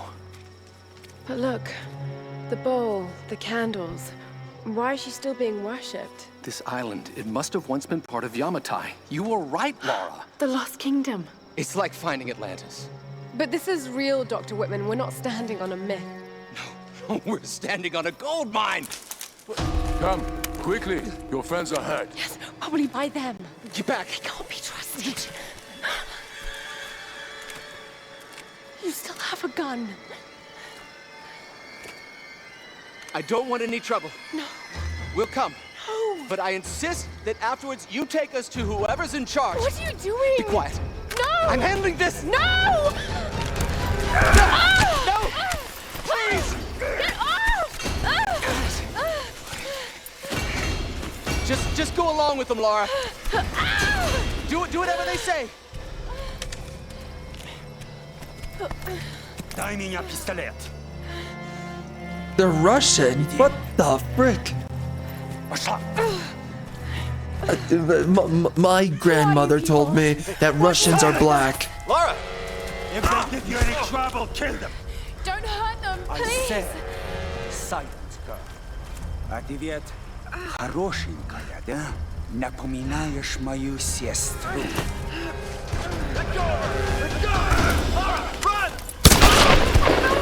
Yo, the game is so loud now.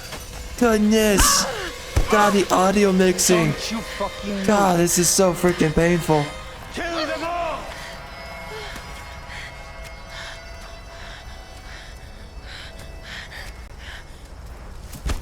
Oh wow, nice roll. What the heck? Hey, bring up the prisoner. Yeah, I'm on it.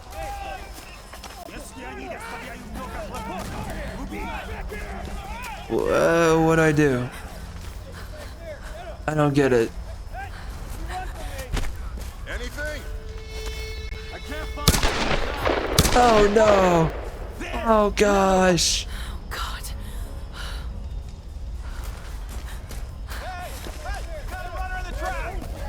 I got it. Damn it. Oh, what? No. Oh my goodness! Whoa, that's painful. Wow. Well, she's definitely done after that.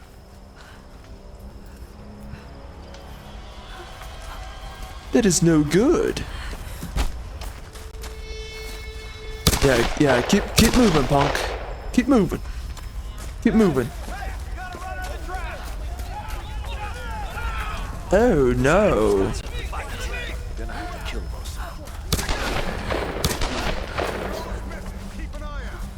All right.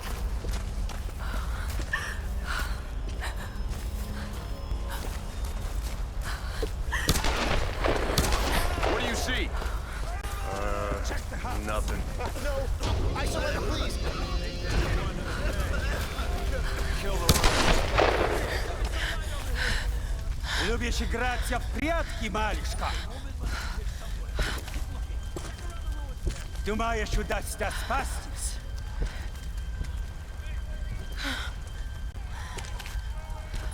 No one escapes. I smell female. Out! Вылезай! Но трать моего времени! I always find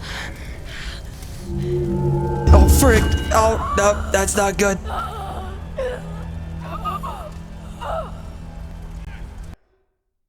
I cannot believe that freaking feminist though had a freaking fit about this scene here. I mean, like, jeez Louise. Golly, and then we pussified all of gaming. Oh lord. Она тоже была порядочной стервой. Ow.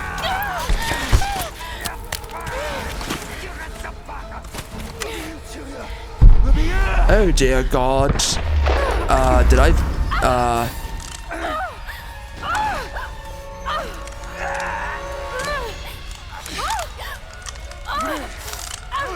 Wow, this is intense. Oh, whoa, wait. How gory? Oh, is it really that gory? I don't know if it's that. It's not that gory.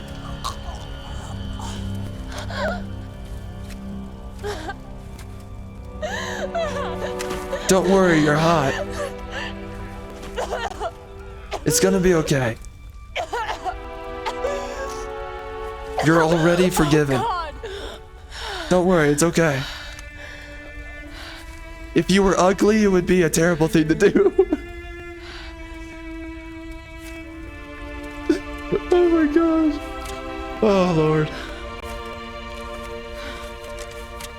Yeah, that's right, Lara. Just walk away like it doesn't matter. You're too hot to care. Hot girls don't look at dead dudes and stuff.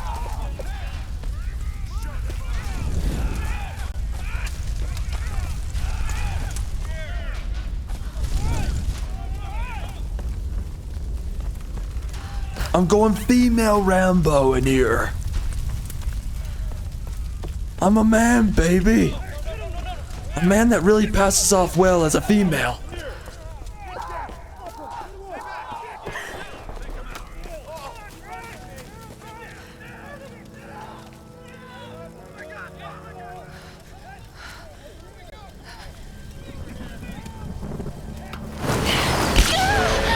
Wow. Got another one. She went down over there. I seriously cannot believe that the feminists had a freaking cow over that freaking scene. Like, really? The fact that they have so many problems with this game, it's like, it's so crazy. It really is crazy. But, you know, here's the thing. Democrats are freaking ugly. They're freaking fat. They're freaking washed up. They're all the bad things, okay? So, I mean, there's just so much that pisses themselves off about stuff like this, just in general. It's like hot chick just doing stuff.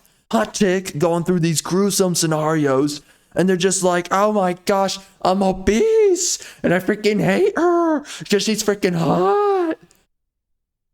And that's it. That's all it is. And then they freaking cope, and then they freaking project, and then they freaking gaslight, and they're like, oh my gosh, she hits a treadmill. Oh my gosh, she has an athletic body. Oh my gosh, she actually cares about her freaking health. Oh my, she's not obese. Ah, evil bigotry.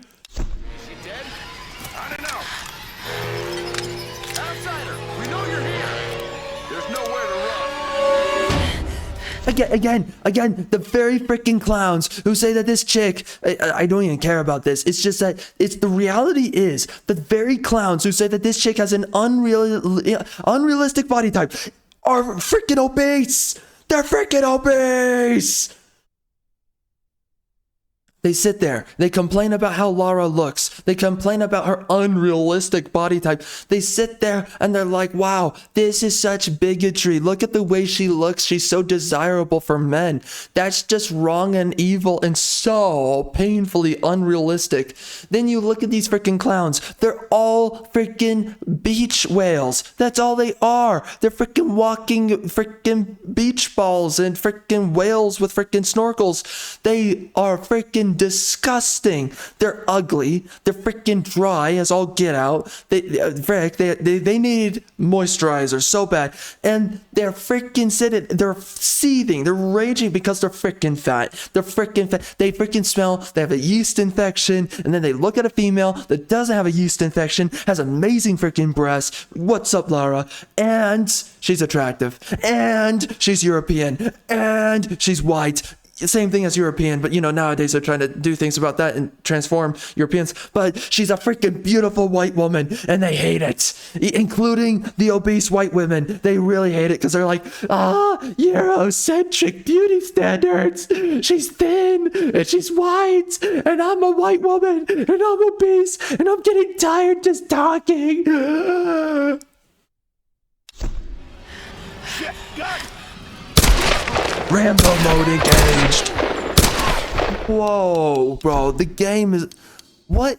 I don't know what to do. I want to give up, bro. The gun. Okay, you can barely hear the people, but then if you bring it up, then you can freaking hear the freaking gunshots like it's freaking blasting your eardrums out. Like, geez, I'm getting hit right now by these freaking bullets. It's so freaking loud. Oh my gosh, what are we doing? You're still alive, you clown. I freaking hit you twice. Ah, come on. It's Chirac in here, let's go. Holy, dude, this game is loud. I don't know what to do. I don't know what to do. What do I do?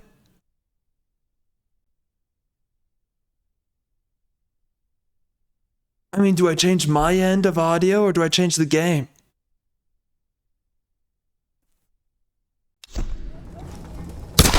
Oh Lord, that's too, oh my God. It's like I'm getting hit in real freaking life, real time by this trap. Frick. Oh, That's barely better. Bro, but then we can't hear them. Oh my gosh. Oh, game, you suck. You piece of donkey. Who did the audio syncing? I want to know them personally. And I want to demand out of them an AI wife, Lara Croft.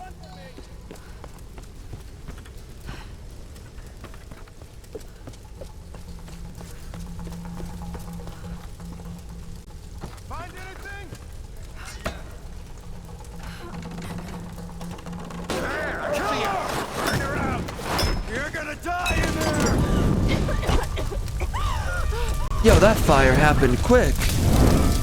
Whoa.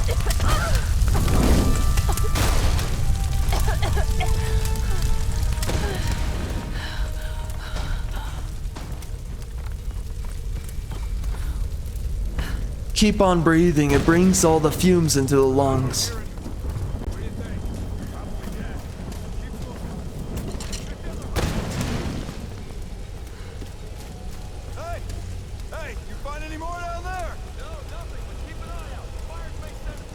Oh, bro, it's over for you. Oh, it's so over. Oh my god, it never began for you, bro. Oh, it never began. It never began. Gosh, it's so done for you, bro. Give me that loot. Oh my, I'm so hot girl stuff. Freaking hot girl stuff. Freaking busty hot girl stuff.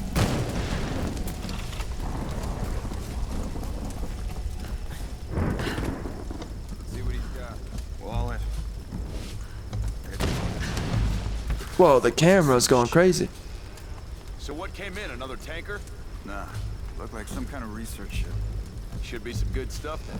Find out soon. Got a crew towing it in. Your mother was some good stuff. Think we'll get any new recruits out of this bunch? Fuck, man, I don't know. Better for them if they just die. How'd you figure? Well, how long's the last batch been in the pit? I don't know. A few weeks? Yeah, and they're probably starving by now. With blood and piss for days. Come on, what do you think's gonna happen if we throw one of those new ones in there? Oh, shit. Yeah, eaten alive.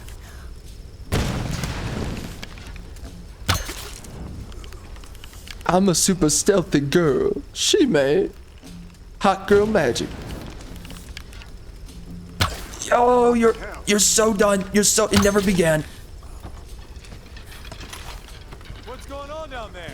Oh, what are you doing, homosexual? Stop.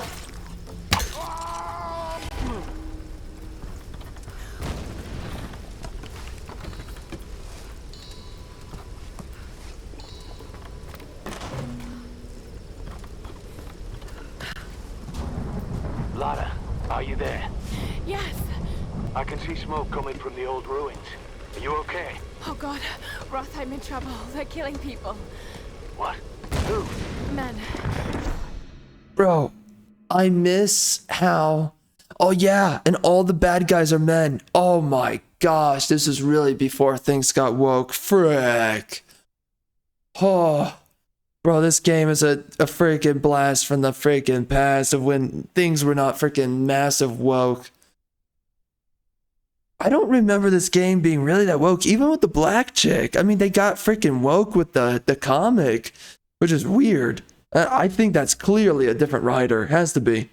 There's no way that the writer for this game was not super woke with the game, but they were woke with the comic. That makes no sense. It has to be someone else.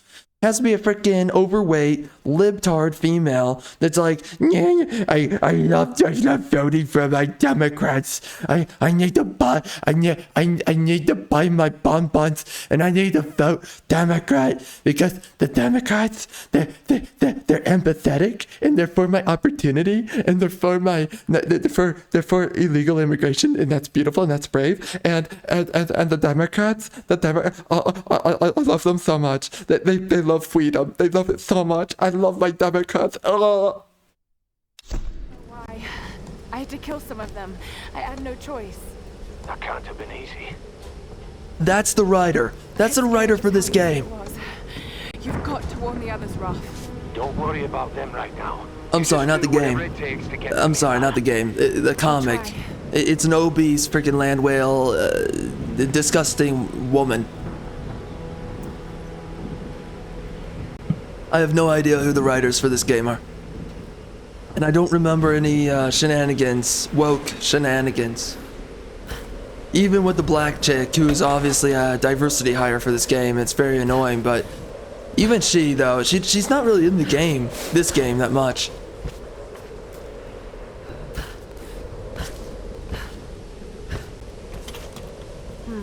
Some kind of container. A GPS.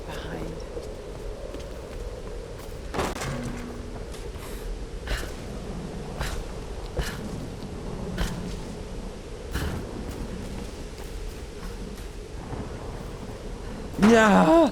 What the? It just broke. Wow.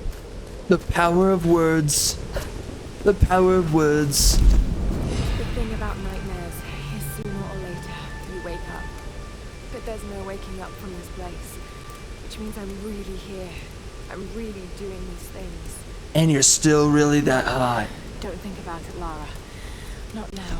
It won't help. I don't know what's happened to the rest of the crew. I hope they're okay. They have to be. They have to be. I don't know what the hell is going on here. All that matters is that Roth finds a way to get us home. Don't worry, Lara. You've got hot girl magic. Nothing can defeat the hot girl magic. You are forever. You are eternal. You will eclipse them. Like a flying, obese walrus. You will always land. You will never flail in the sky. Lost. You are the forever whale. Dolphin. Elegant seahorse. Gosh, I'm so good at this. I'm talking dirty in real time. Intense.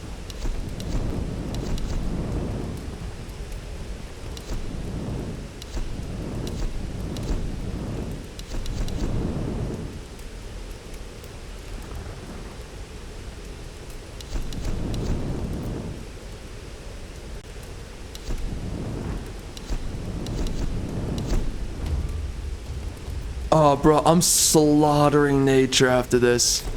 It's happening. Again, I'm a freaking hot woman, a hot female in this game. Oh, what? She did another journal. Oh no. I have to see it. My favorite celebrity just did a journal entry. Where's my celebrity's journal entry? Oh my gosh. Oh, that's it? That's all she said? How do I start? That's it? That's all she says? Oh. How do I start? Okay. This is Lara Croft, an archaeologist from the Endurance, shipwrecked on an island in the Dragon's Triangle, east of Japan.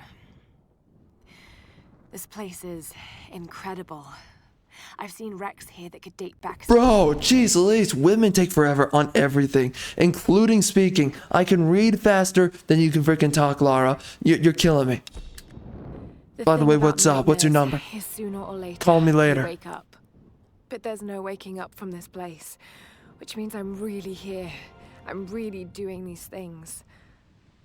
No, don't think about it, Lara. Not now. It won't help. I don't know what's happened to the rest of the crew. I hope they're okay. They have to be. I'm already done, Lara. Lara, you're taking forever. You need to hurry up.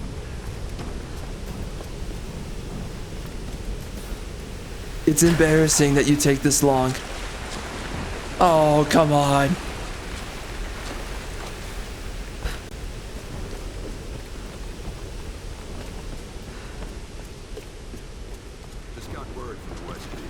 Looks like a smaller group escaped into the lower forest. Maybe you get a hunting party down there. No, Father Matthias went himself. Told us to stay out. What? Why? I don't know. Be another girl for the ritual. We'll know more by tonight. It was a bloodbath down there. Vladimir's in charge. What'd you expect? He loves killing. What's Father Matthias have to say? Not a damn thing. The Russians have been with him forever. He trusts them. So that means they can break the rules? They make the rules, brother. Just follow along. Keep your head down. What the hell? Oh my gosh, what was that? Oh! I missed. Homosexual. Homosexual. I'm so good at this game. I'm sorry, it's the non-diverse European white girl magic. That's what it is.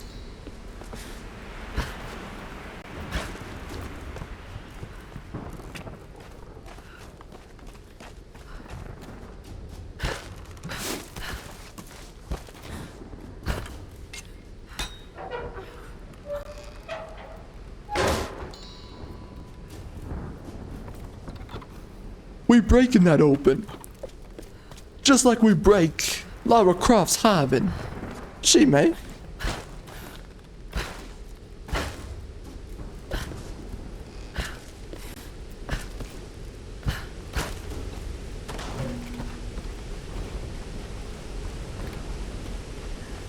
Oh my gosh, I'm playing this game thinking to myself, if only we had a freaking Zero Suit Samus game. Oh my gosh.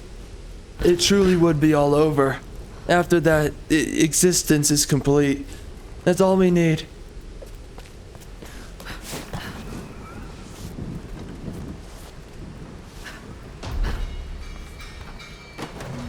She's in here somewhere. Find her. Capture? Kill. Kill her! She's too much trouble.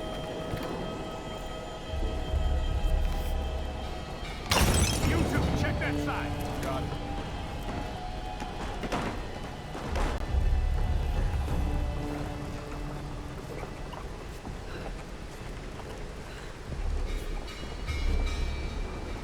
Oh dear.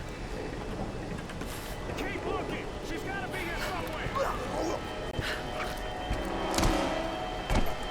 You're dead, son. You clown.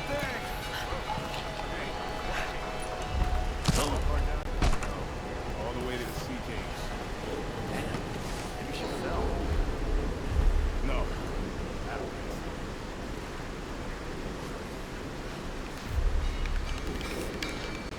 See ya. Oh. There she is. Apologies. I'm not here. No, I'm not here. Ah. Oh, frick. How do I switch weapons? That's not it. Oh, that's not it. Oh, that's not it. Oh, that's it. That's it right there.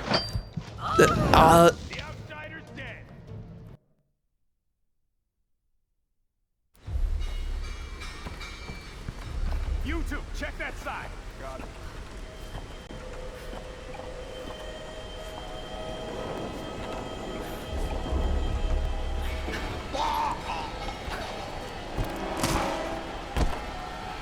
You find anything on that side?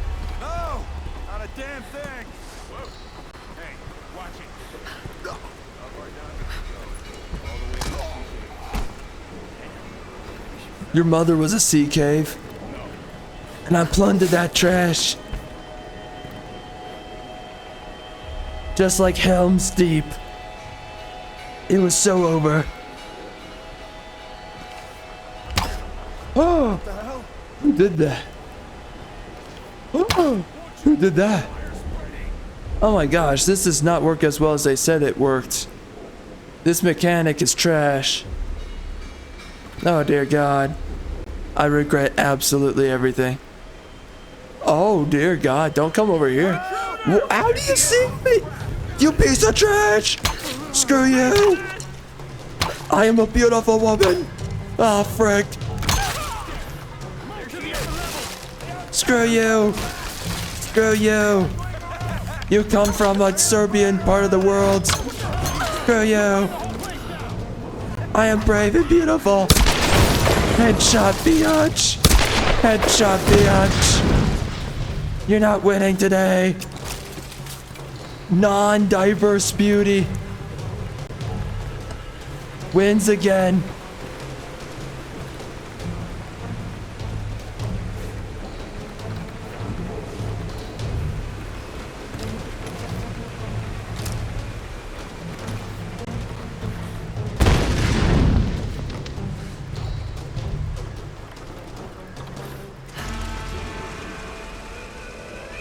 Oh my gosh. You know, some games do a decent job with like open world linear, and I'm actually not too against open world linear. In the past, I've typically really liked open world games, but open world linear is pretty nice. Everything considered. Oh gosh. Oh no. Oh no. How do I do it? Oh dear. Oh, what the? Oh, give me that. Come on, girl. Give it to me.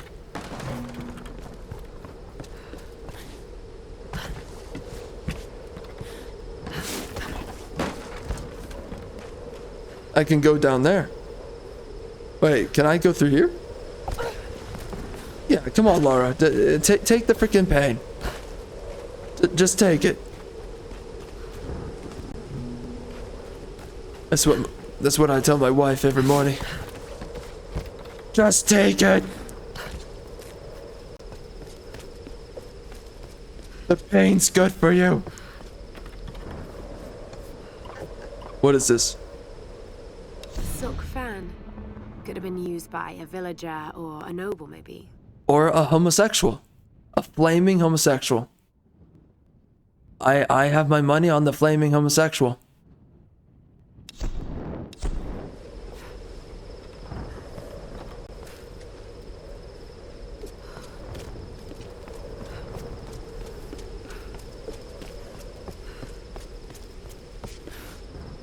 Oh.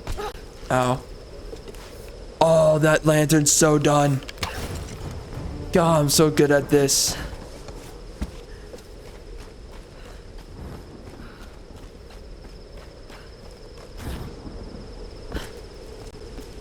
So what's the deal against lanterns? What did lanterns do to, I guess, Lara? Why is she upset about lanterns?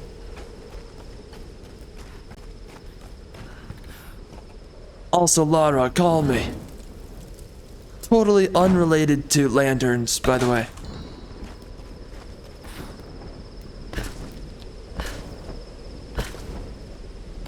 I got that white boy hop. She made. What's this? It's a gunbai, used by samurai to relay orders to their soldiers in battle. Pretty solid. Must be made What? of stained cypress. This looks retarded. Someone uses this thing?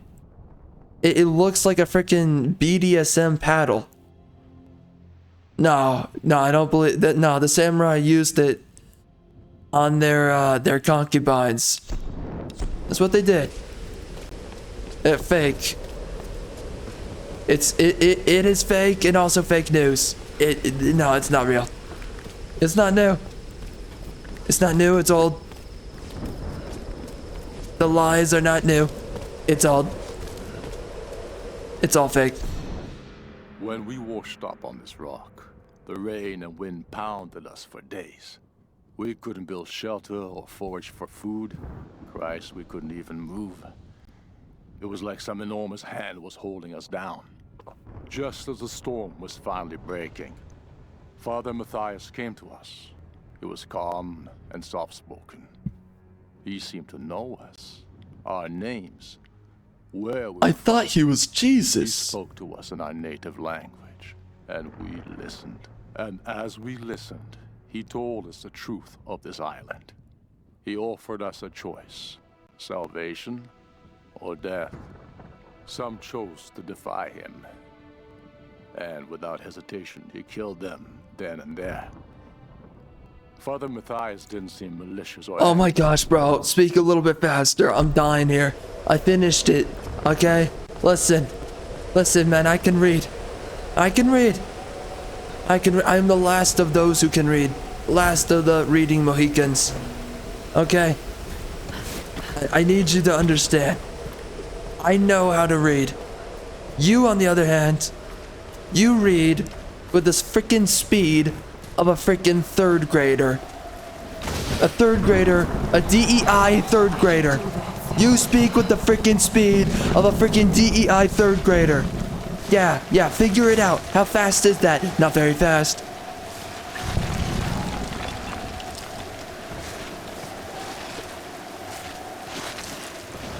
Hold up, we just gotta sit here. Yep. Oh gosh. Lara, stop. Thank you, Lara.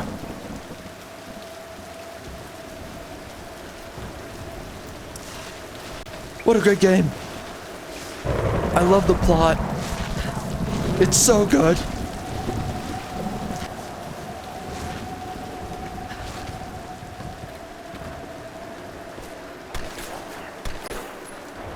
Oh shoot, it's Chirac.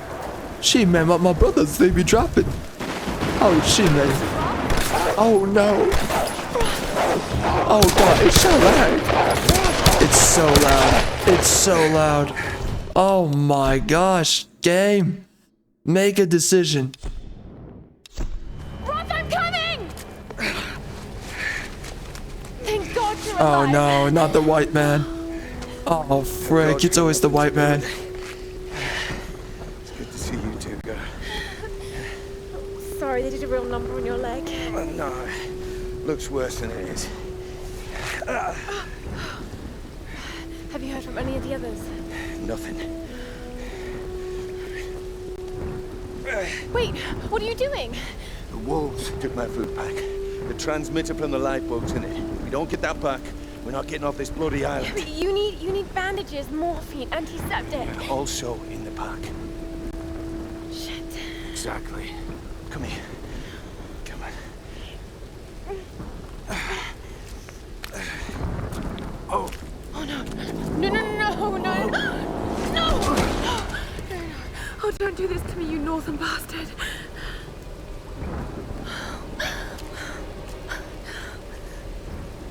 Okay. Female decision making engaged.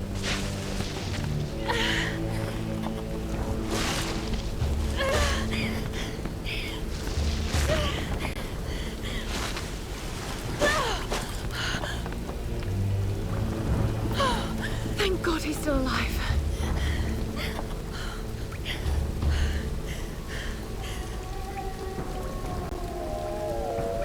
Your mother was still alive when I clapped those cheeks.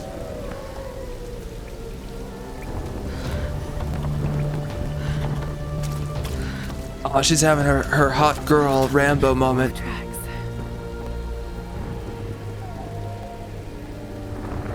Oh God, what am I doing? You're doing hot girl stuff. White girl summer. White girl winter.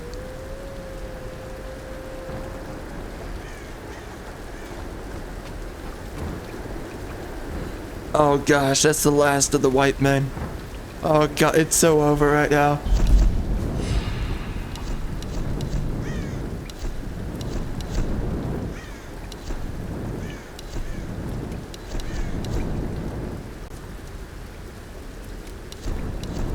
I don't need ammunition. All I need is my freaking pee-pee. That's all I need.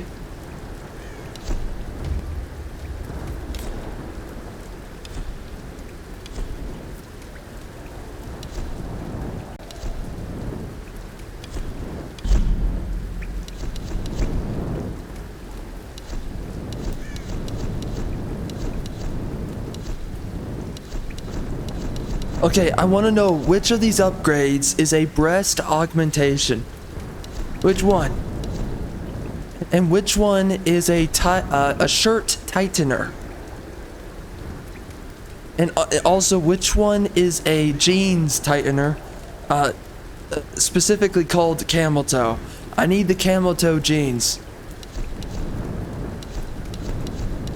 And which of the shirts is for hookers?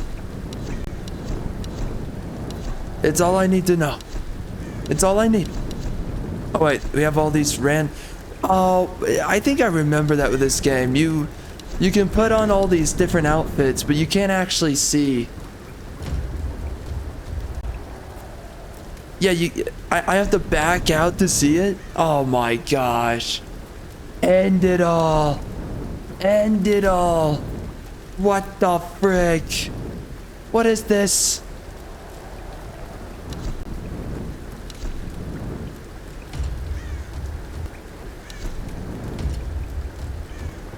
Oh gosh.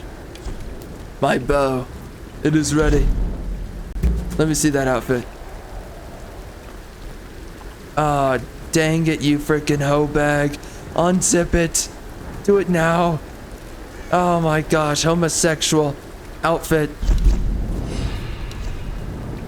There's a reason why they want it to be painful for you to freaking do this. Oh my gosh, please. Please. Why am I not just shown demolition? Oh my. No, Lara. Stop. Stop. Why are you wearing this? Stop. Oh god, no. No, that's not, no. No, you look like a janitor. Stop. Stop. I can't get it off to this. What are we doing? Frick. Lara, you keep on zipping it up. Stop. Stop. Oh my gosh. Oh. Oh my god, the white woman be tripping. You be tripping. What are you doing? Oh my god, Lara. It's every outfit, Lara. What are you doing? Golly, the previous versions of you were sexier than this. And those other games I never played. They were way hotter. Oh, come on. I can barely get it off to this. Lara. Frick. You're disappointing.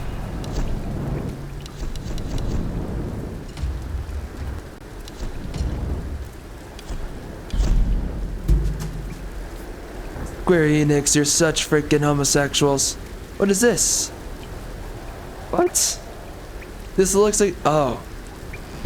Okay. It's barely anything different.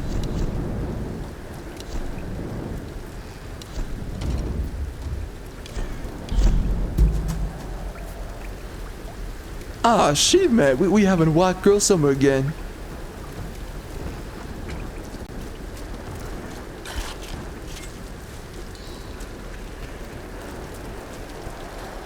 Where's another wolf I can maim in real time?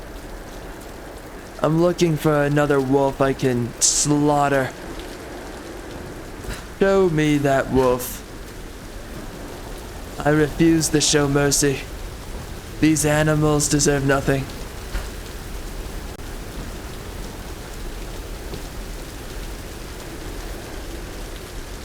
I think I know what I do here.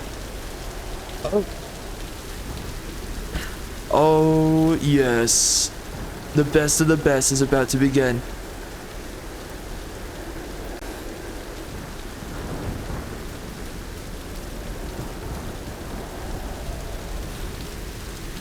Skippity-doo. I know what I am, but what are you? Oh, and I think you have to... I can't do this yet. Wow. Well, that's ragingly homosexual.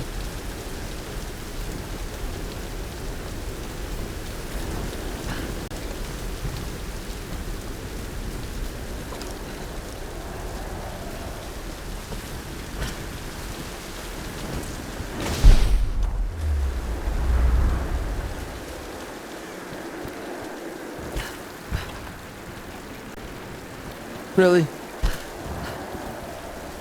Is this necessary? Wait, what is that? What is that? It's a chicken.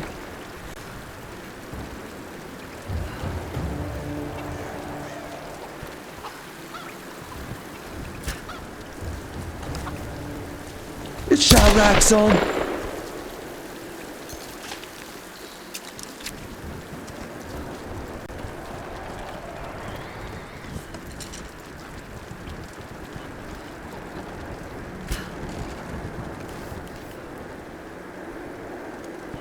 Yeah.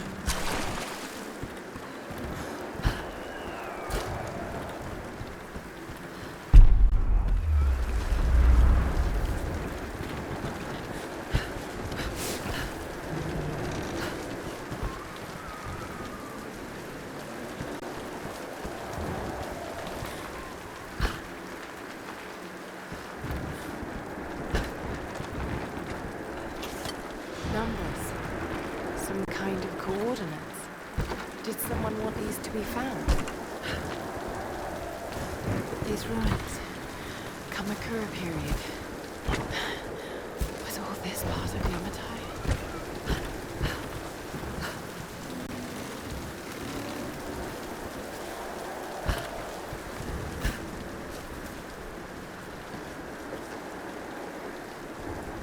This must have belonged to a US Marine. Were they on the island in force or just an advance party?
Oh my god.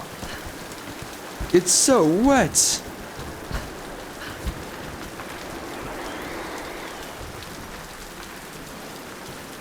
Behave yourself, Lara. Unacceptable. Oh, come on. Come on. Oh, whoa. Okay.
Oh my.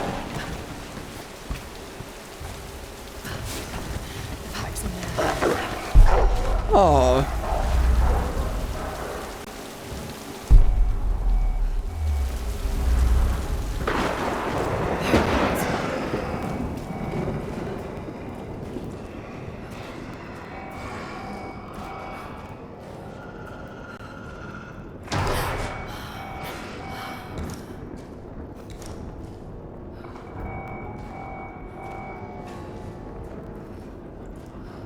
just want the pack.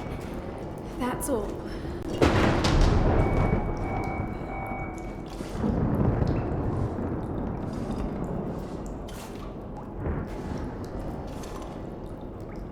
Got it.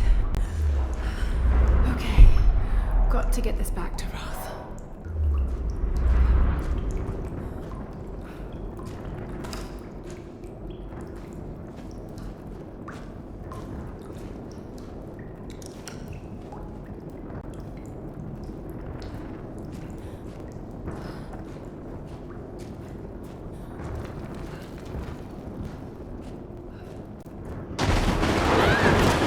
Oh no.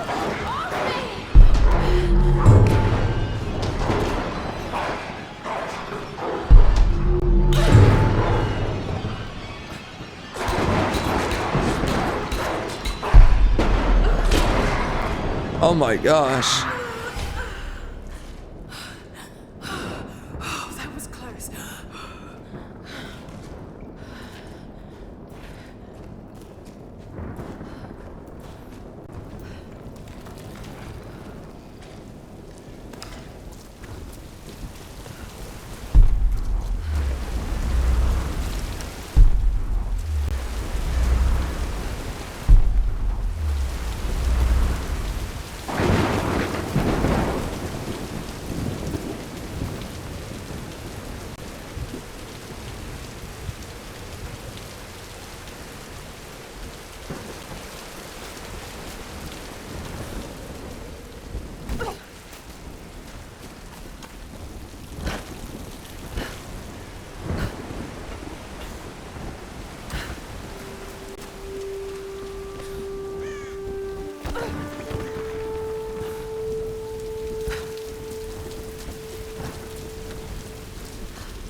I can't tell. Is the recording slightly darker than the game? I hope not. I did increase the brightness. I can't tell. I hope it's bright enough. It kind of looks like it might, well, I don't know. I can't tell.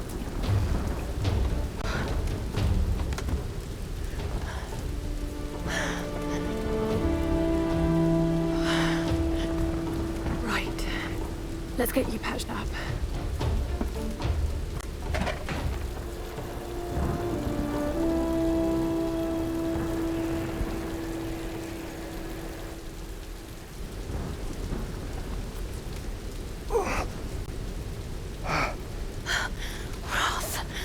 Oh, frick. I woke up again.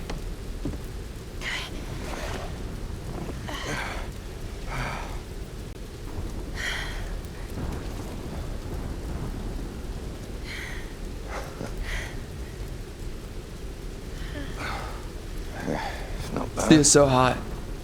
Holy crap. Where does a young lady like you learn to do a thing like that? Late shift at the 9 Bells. Wolf's got nothing on a broken bottle. What is that? A brothel? You got it. Nice work. So I assume the plan is to take that up to the radio tower. Well, it should give us the best shot of broadcasting a strong signal in every direction.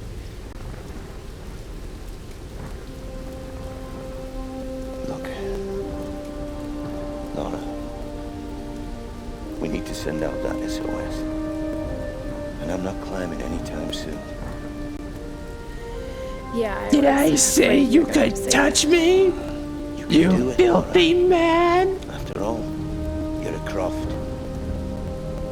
I don't think I'm that kind of Croft. Sure you are. You just don't know it yet. Oh shit, man. We are finna climb in here and stuff. Well, let's hope I'm a fast learner then. Just be careful, Lara. Stop mansplaining me, you homosexual bigot!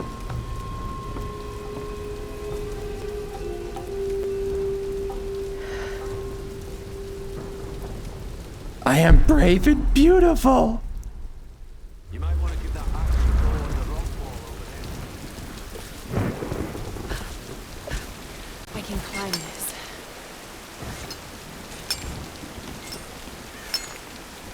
Wow. There's a lot of games that you climb just like this. This game is painful because it takes forever to climb.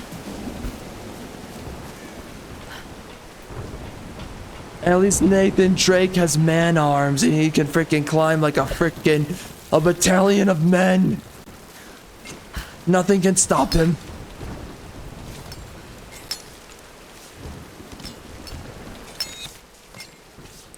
He's a strong and independent man.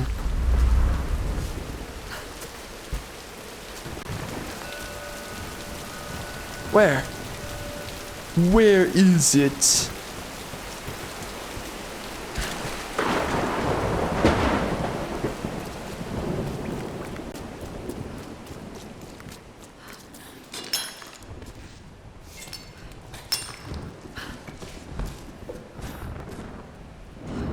Yeah, light that fire. We're gonna commit some arsonry here.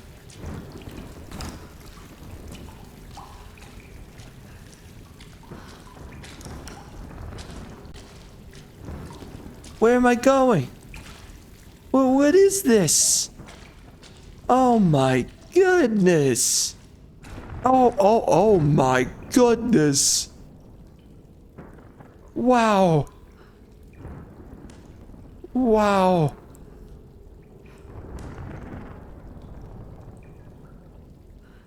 This is a great spot in the game. There's so much lore here. It's really starting to come together, the plot. I'm understanding what the story's all about. It's starting to make more sense.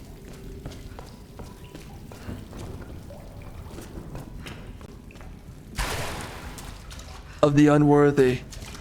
Ah, you mean my last girlfriend? Yes. Yes, I remember this too. Oh, freaking journal. All right, Lara, you better speak faster this time, or else I will bring out the whip. Thank And God it's not for because you us deserve it, it's because you like it. All those treks, all those climbs. It's as if he'd been preparing me for something like this all along. Mostly because I made you. It's clear that there are people living here, and they're organized. They're killing Are and they? recruiting. But why? It's like some kind of cult. But a cult of what? Russian cult. What are they looking for? Snow and females.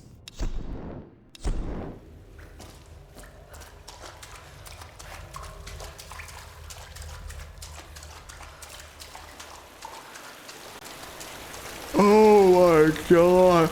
Bro, screw the freaking consultation companies. Freaking weirdos. God, they destroyed freaking games.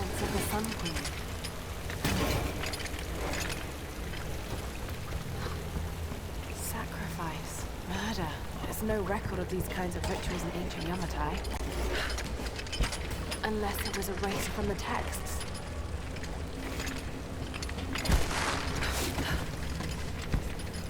I erased your mother from the text. She may.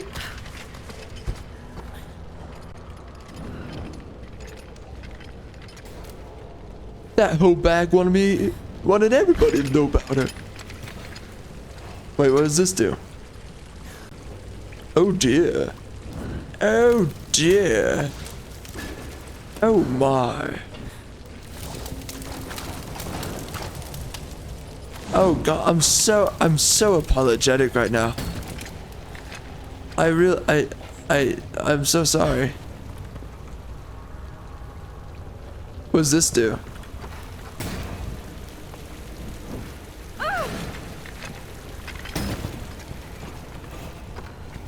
Keep making those noises, Lara. It's getting the job done.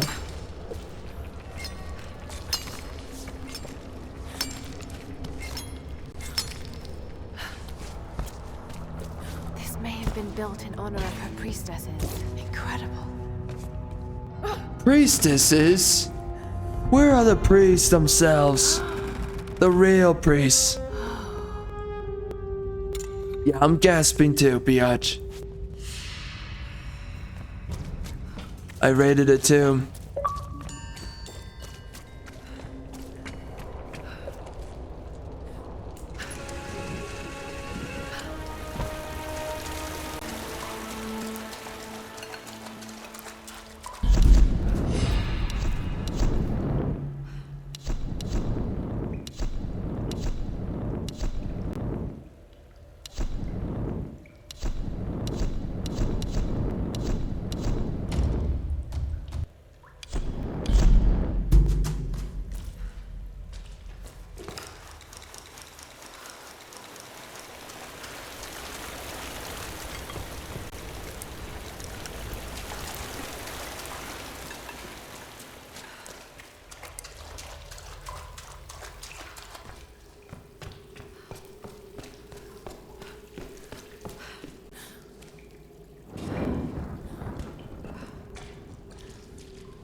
What?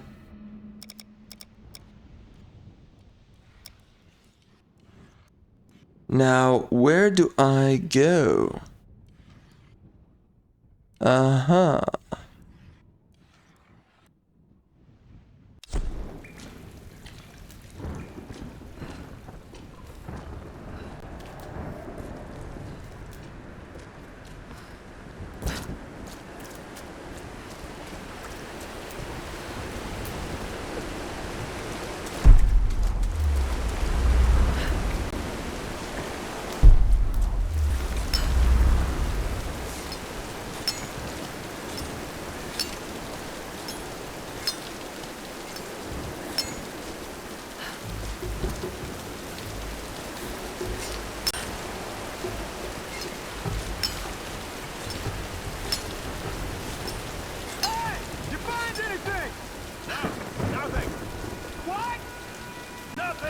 There's no one up here! They never make it up this far! Should we head back up to the bunker? Nah, let's wait out the storm. Got it! Stay alert! Let's move inside!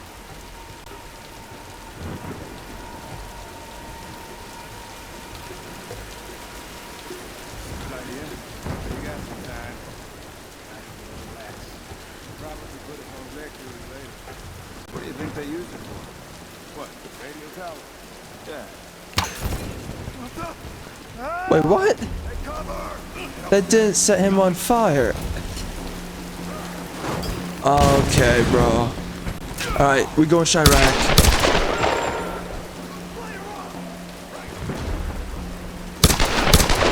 Oh my gosh.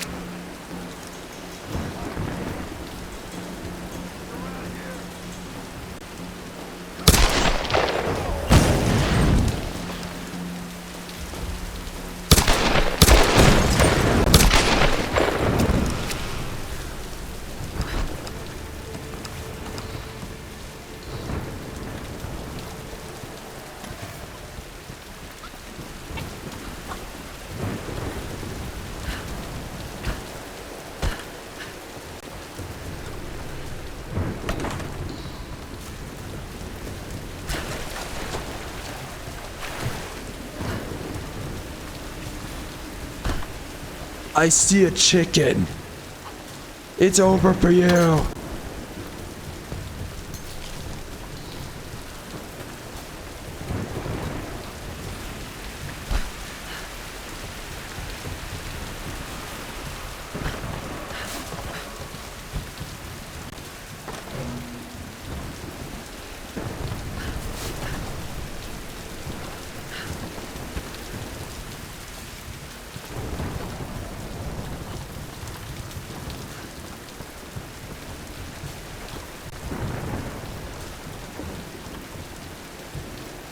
Kind of mortar and pestle, probably used for preparing medicinal herbs. There are small bone fragments in the mortar well. Hopefully animal bones. Nope, it ain't that.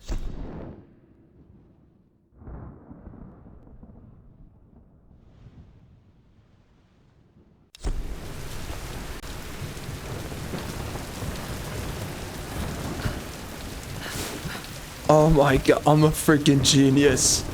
Oh my gosh. I'm so smart. Oh my gosh. Oh shoot, I need a... Oh no. Oh dear God. Give it to me. Come on, girl. Give me that fire. Now let's light this thing. Oh yeah. Look at that go. Oh my goodness. Wow, that's just straight up beautiful. Oh, look at me skippity skip.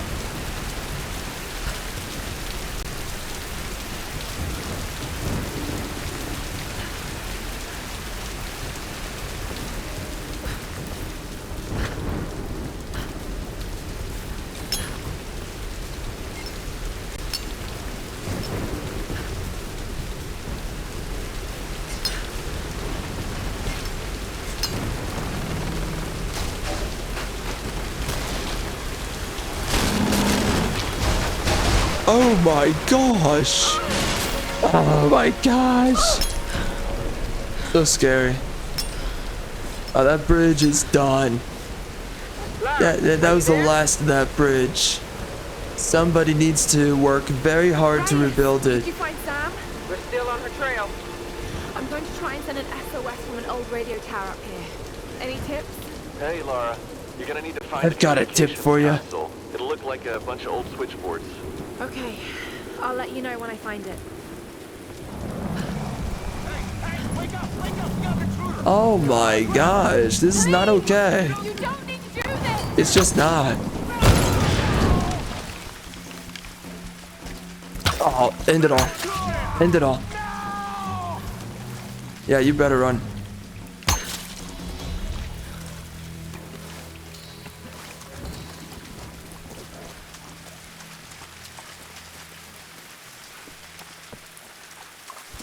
Gee, man, I'm just looking for my Pilates class. I'm finna get tighter in here. I've been feeling way too loose lately. I need my Pilates. We gonna do some glute extensions and stuff. Gee, man, I'm just trying to have my white girl winter, and you're getting in my way. I have a bad feeling about this.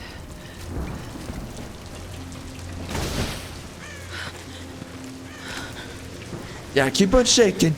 Keep on shaking.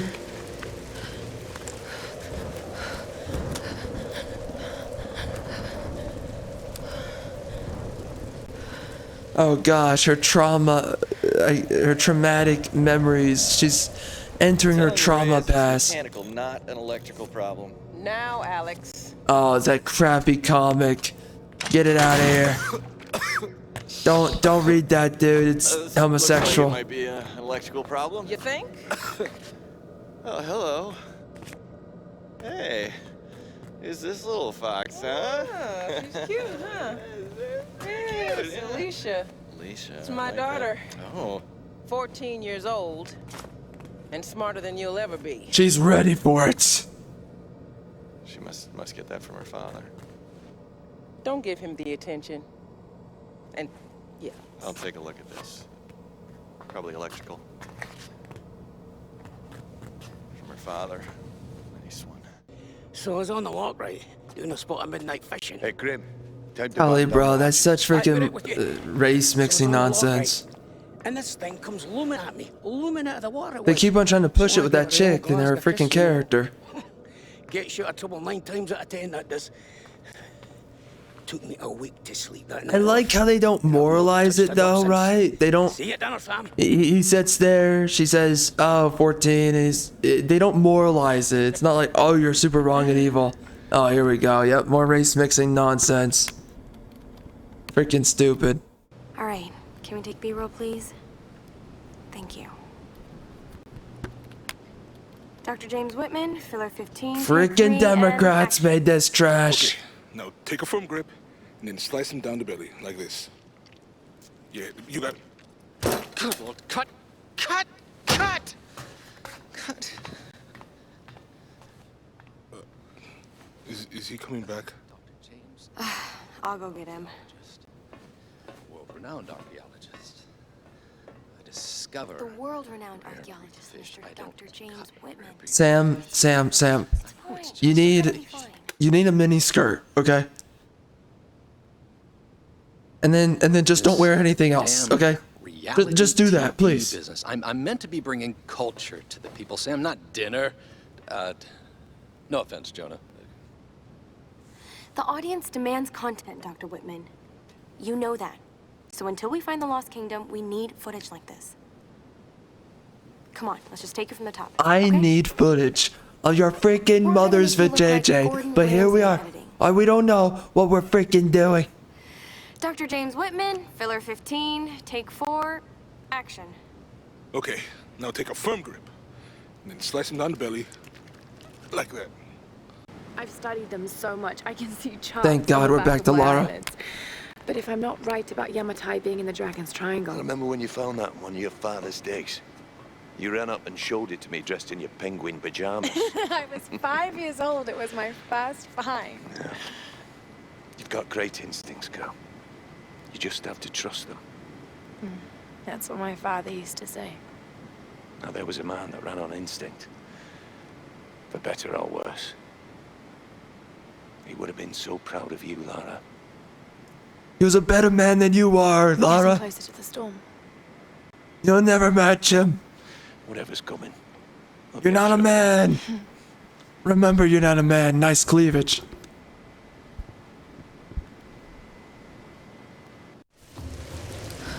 Alright, good. We just went through our trauma dumping session. Okay, Lara. Pull yourself together. They're counting on you.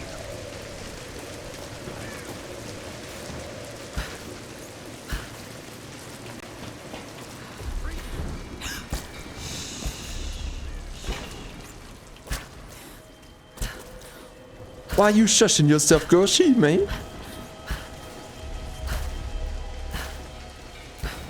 You be white woman shushing and stuff. Oh my gosh. It's so messed up. That's so wrong. What?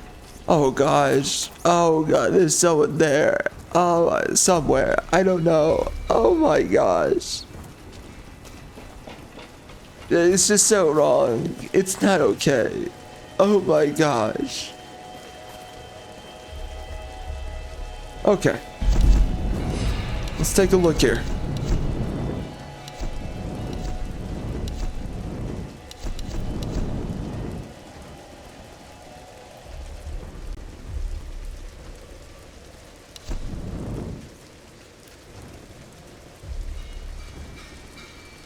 Wow. That description. Withstand more punishment in combat and live to fight another day. Sounds like me and my wife.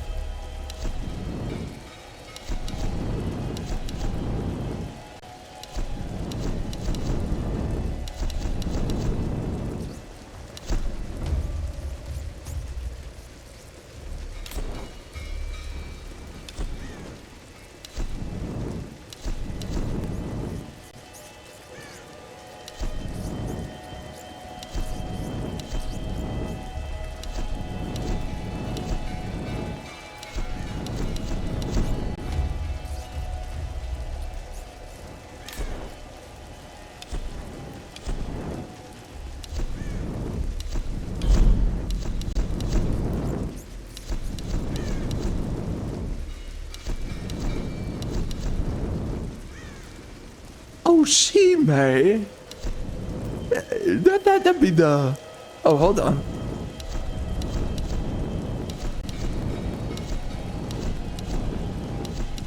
See, man, that'd be the Chirac upgrade, the rapid fire mod. I can really fan the hammer on this one. Oh, she, man.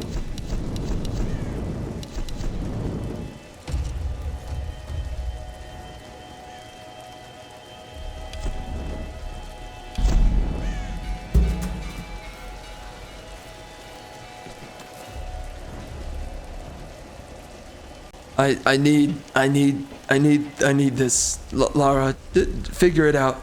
Figure. Oh my God, you're impossible. You're impossible. Screw you. You piece of trash. Piece of trash. Oh my gosh, you beautiful piece of trash. I would never offend you. Okay, that was a good first video. I mean, kind of. A lot of it was talking, so we're definitely calling it there. At least for this game. I guess we'll continue the stream or something, but it's good.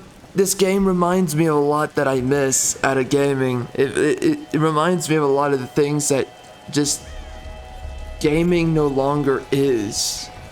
It reminds me of what people once did that made. What are you doing with your face? Oh my. Oh my. Oh wow.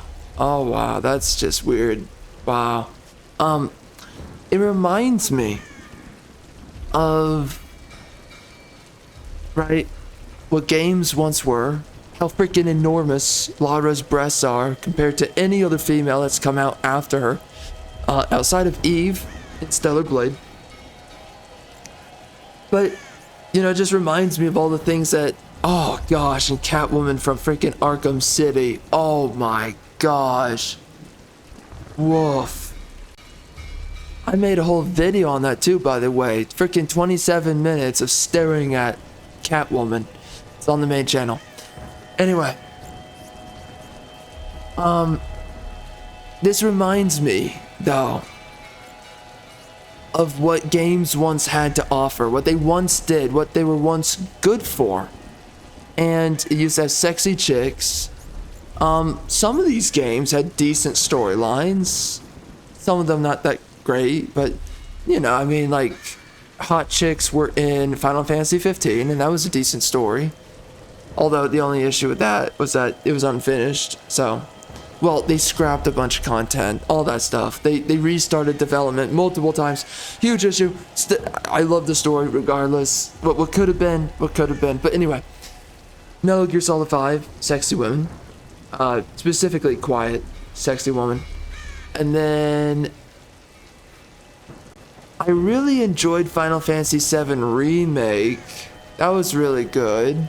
Tifa is mother effing hot. And Jessie, without her freaking armor, is also freaking hot. Aerith is hot, but she needs an augmentation, let's just face it. And then Scarlet is, I'm down bad. I'm down bad. And then you have, you know, Witcher 3. Triss is so hot. Yennefer can go smell her freaking own vajayjay. Her used up, washed up vajayjay. And then, I mean, recently, First Descendant came out and has really hot chicks in it. So that's awesome. And by the way, that is a game we're going to pick up at some point in the coming future. I don't know when. But at least that game has hot women. I don't like the game at all. Holy crap. I don't know what they were thinking. It feels rushed. It feels unfinished. It just feels a little bit off. I don't know, like, what they were thinking, but it's not exactly what it seems like it should be, you know? Regardless. Mostly, I would say that some games coming out recently haven't been complete disappointments, but I mean, dude, there was just a time where women were freaking hot. I mean, just remember, what was it called? Caroline? No, Catherine. That weird game that had some dude, and I guess he was hallucinating or something, but there's a hot chick, a hot white woman. There was a hot chick, white chick, who was massively busty, freaking amazing, who looks just like freaking Anne. Anne. Yes, it's Anne. Anne from Persona 5 looks just like Catherine. They literally even reference, I think, her to Catherine in the game. I think she has an outfit that's called Catherine or whatever, and she looks like Catherine. But she's hot. She's hot. I mean, freaking Anne from Persona 5. Jeez. Of course, you have the freaking libtards. They sat there and they're like, this is so problematic. She's too sexy. The skin tight outfit, you know, leveraging to her breast size and her cleavage. That's not okay. That's wrong. Blah, blah, blah. You know, they went on the whole thing. It's like, oh, she's sexualized. She's objectified. Oh, it's so wrong. Okay, you freaking obese land whale that no man freaking wants. I freaking know you, you freaking Democrat. I know that you're freaking obese. I know it. I know it. It's a part of your freaking belief set that you're freaking obese.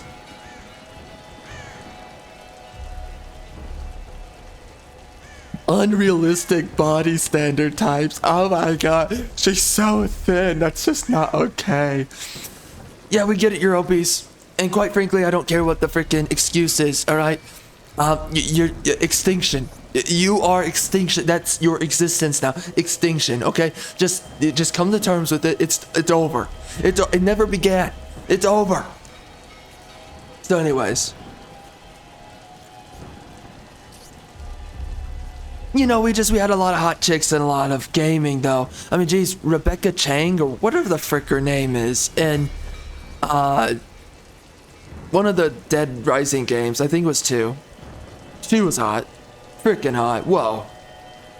And then you have Mai Shiranui, or Shiranui? Anyway, from a fighting game. She was hot. Frick. She's hot. And she's ending up in Fatal Fury, the upcoming, I guess, sequel. But I guess she's been out for a while. And then Ninja Gaiden. Oh my gosh, the freaking women in that game. Frickin' hey. Frick. Rachel, Momiji, Yane, whatever. Kasumi, holy crap. They're all hot. They're all hot. But this game just brings me back. It just brings me back to before the era of wokeness. And, you know, we've had some good recent examples, but outside of... Didn't Persona 5 come out in 2016, by the way? And now here we are. We're here. Wow.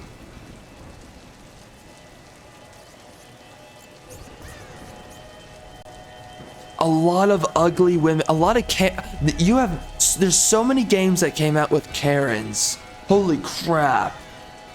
Screw those games, I don't remember them and I don't want to remember them. I want to freaking remember Lara and her freaking breasts. That's what I want to remember. I don't want to remember all that other freaking dog crap. For real, for real.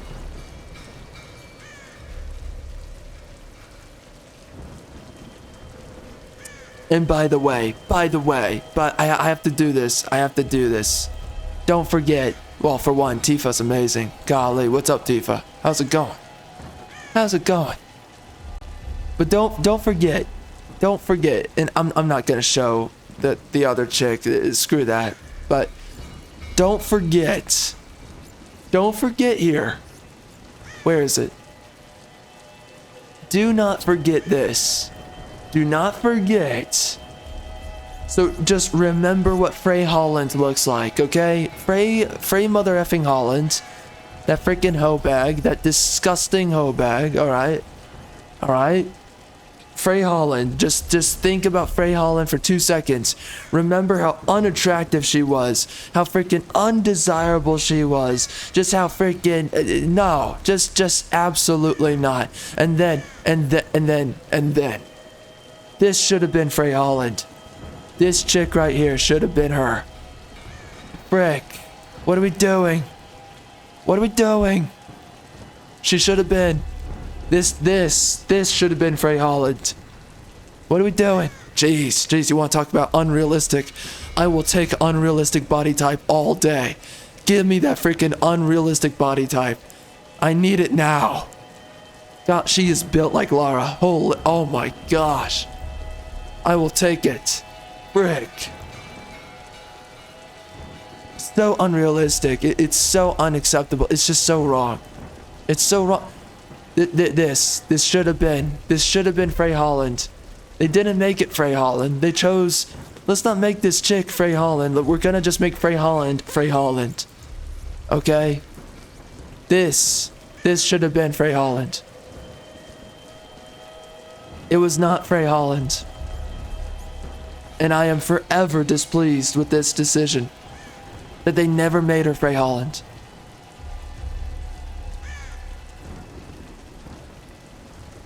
Yes, I am down bad. For who should have been Frey Holland? Jessica Lucas. My gosh. It's unbelievable.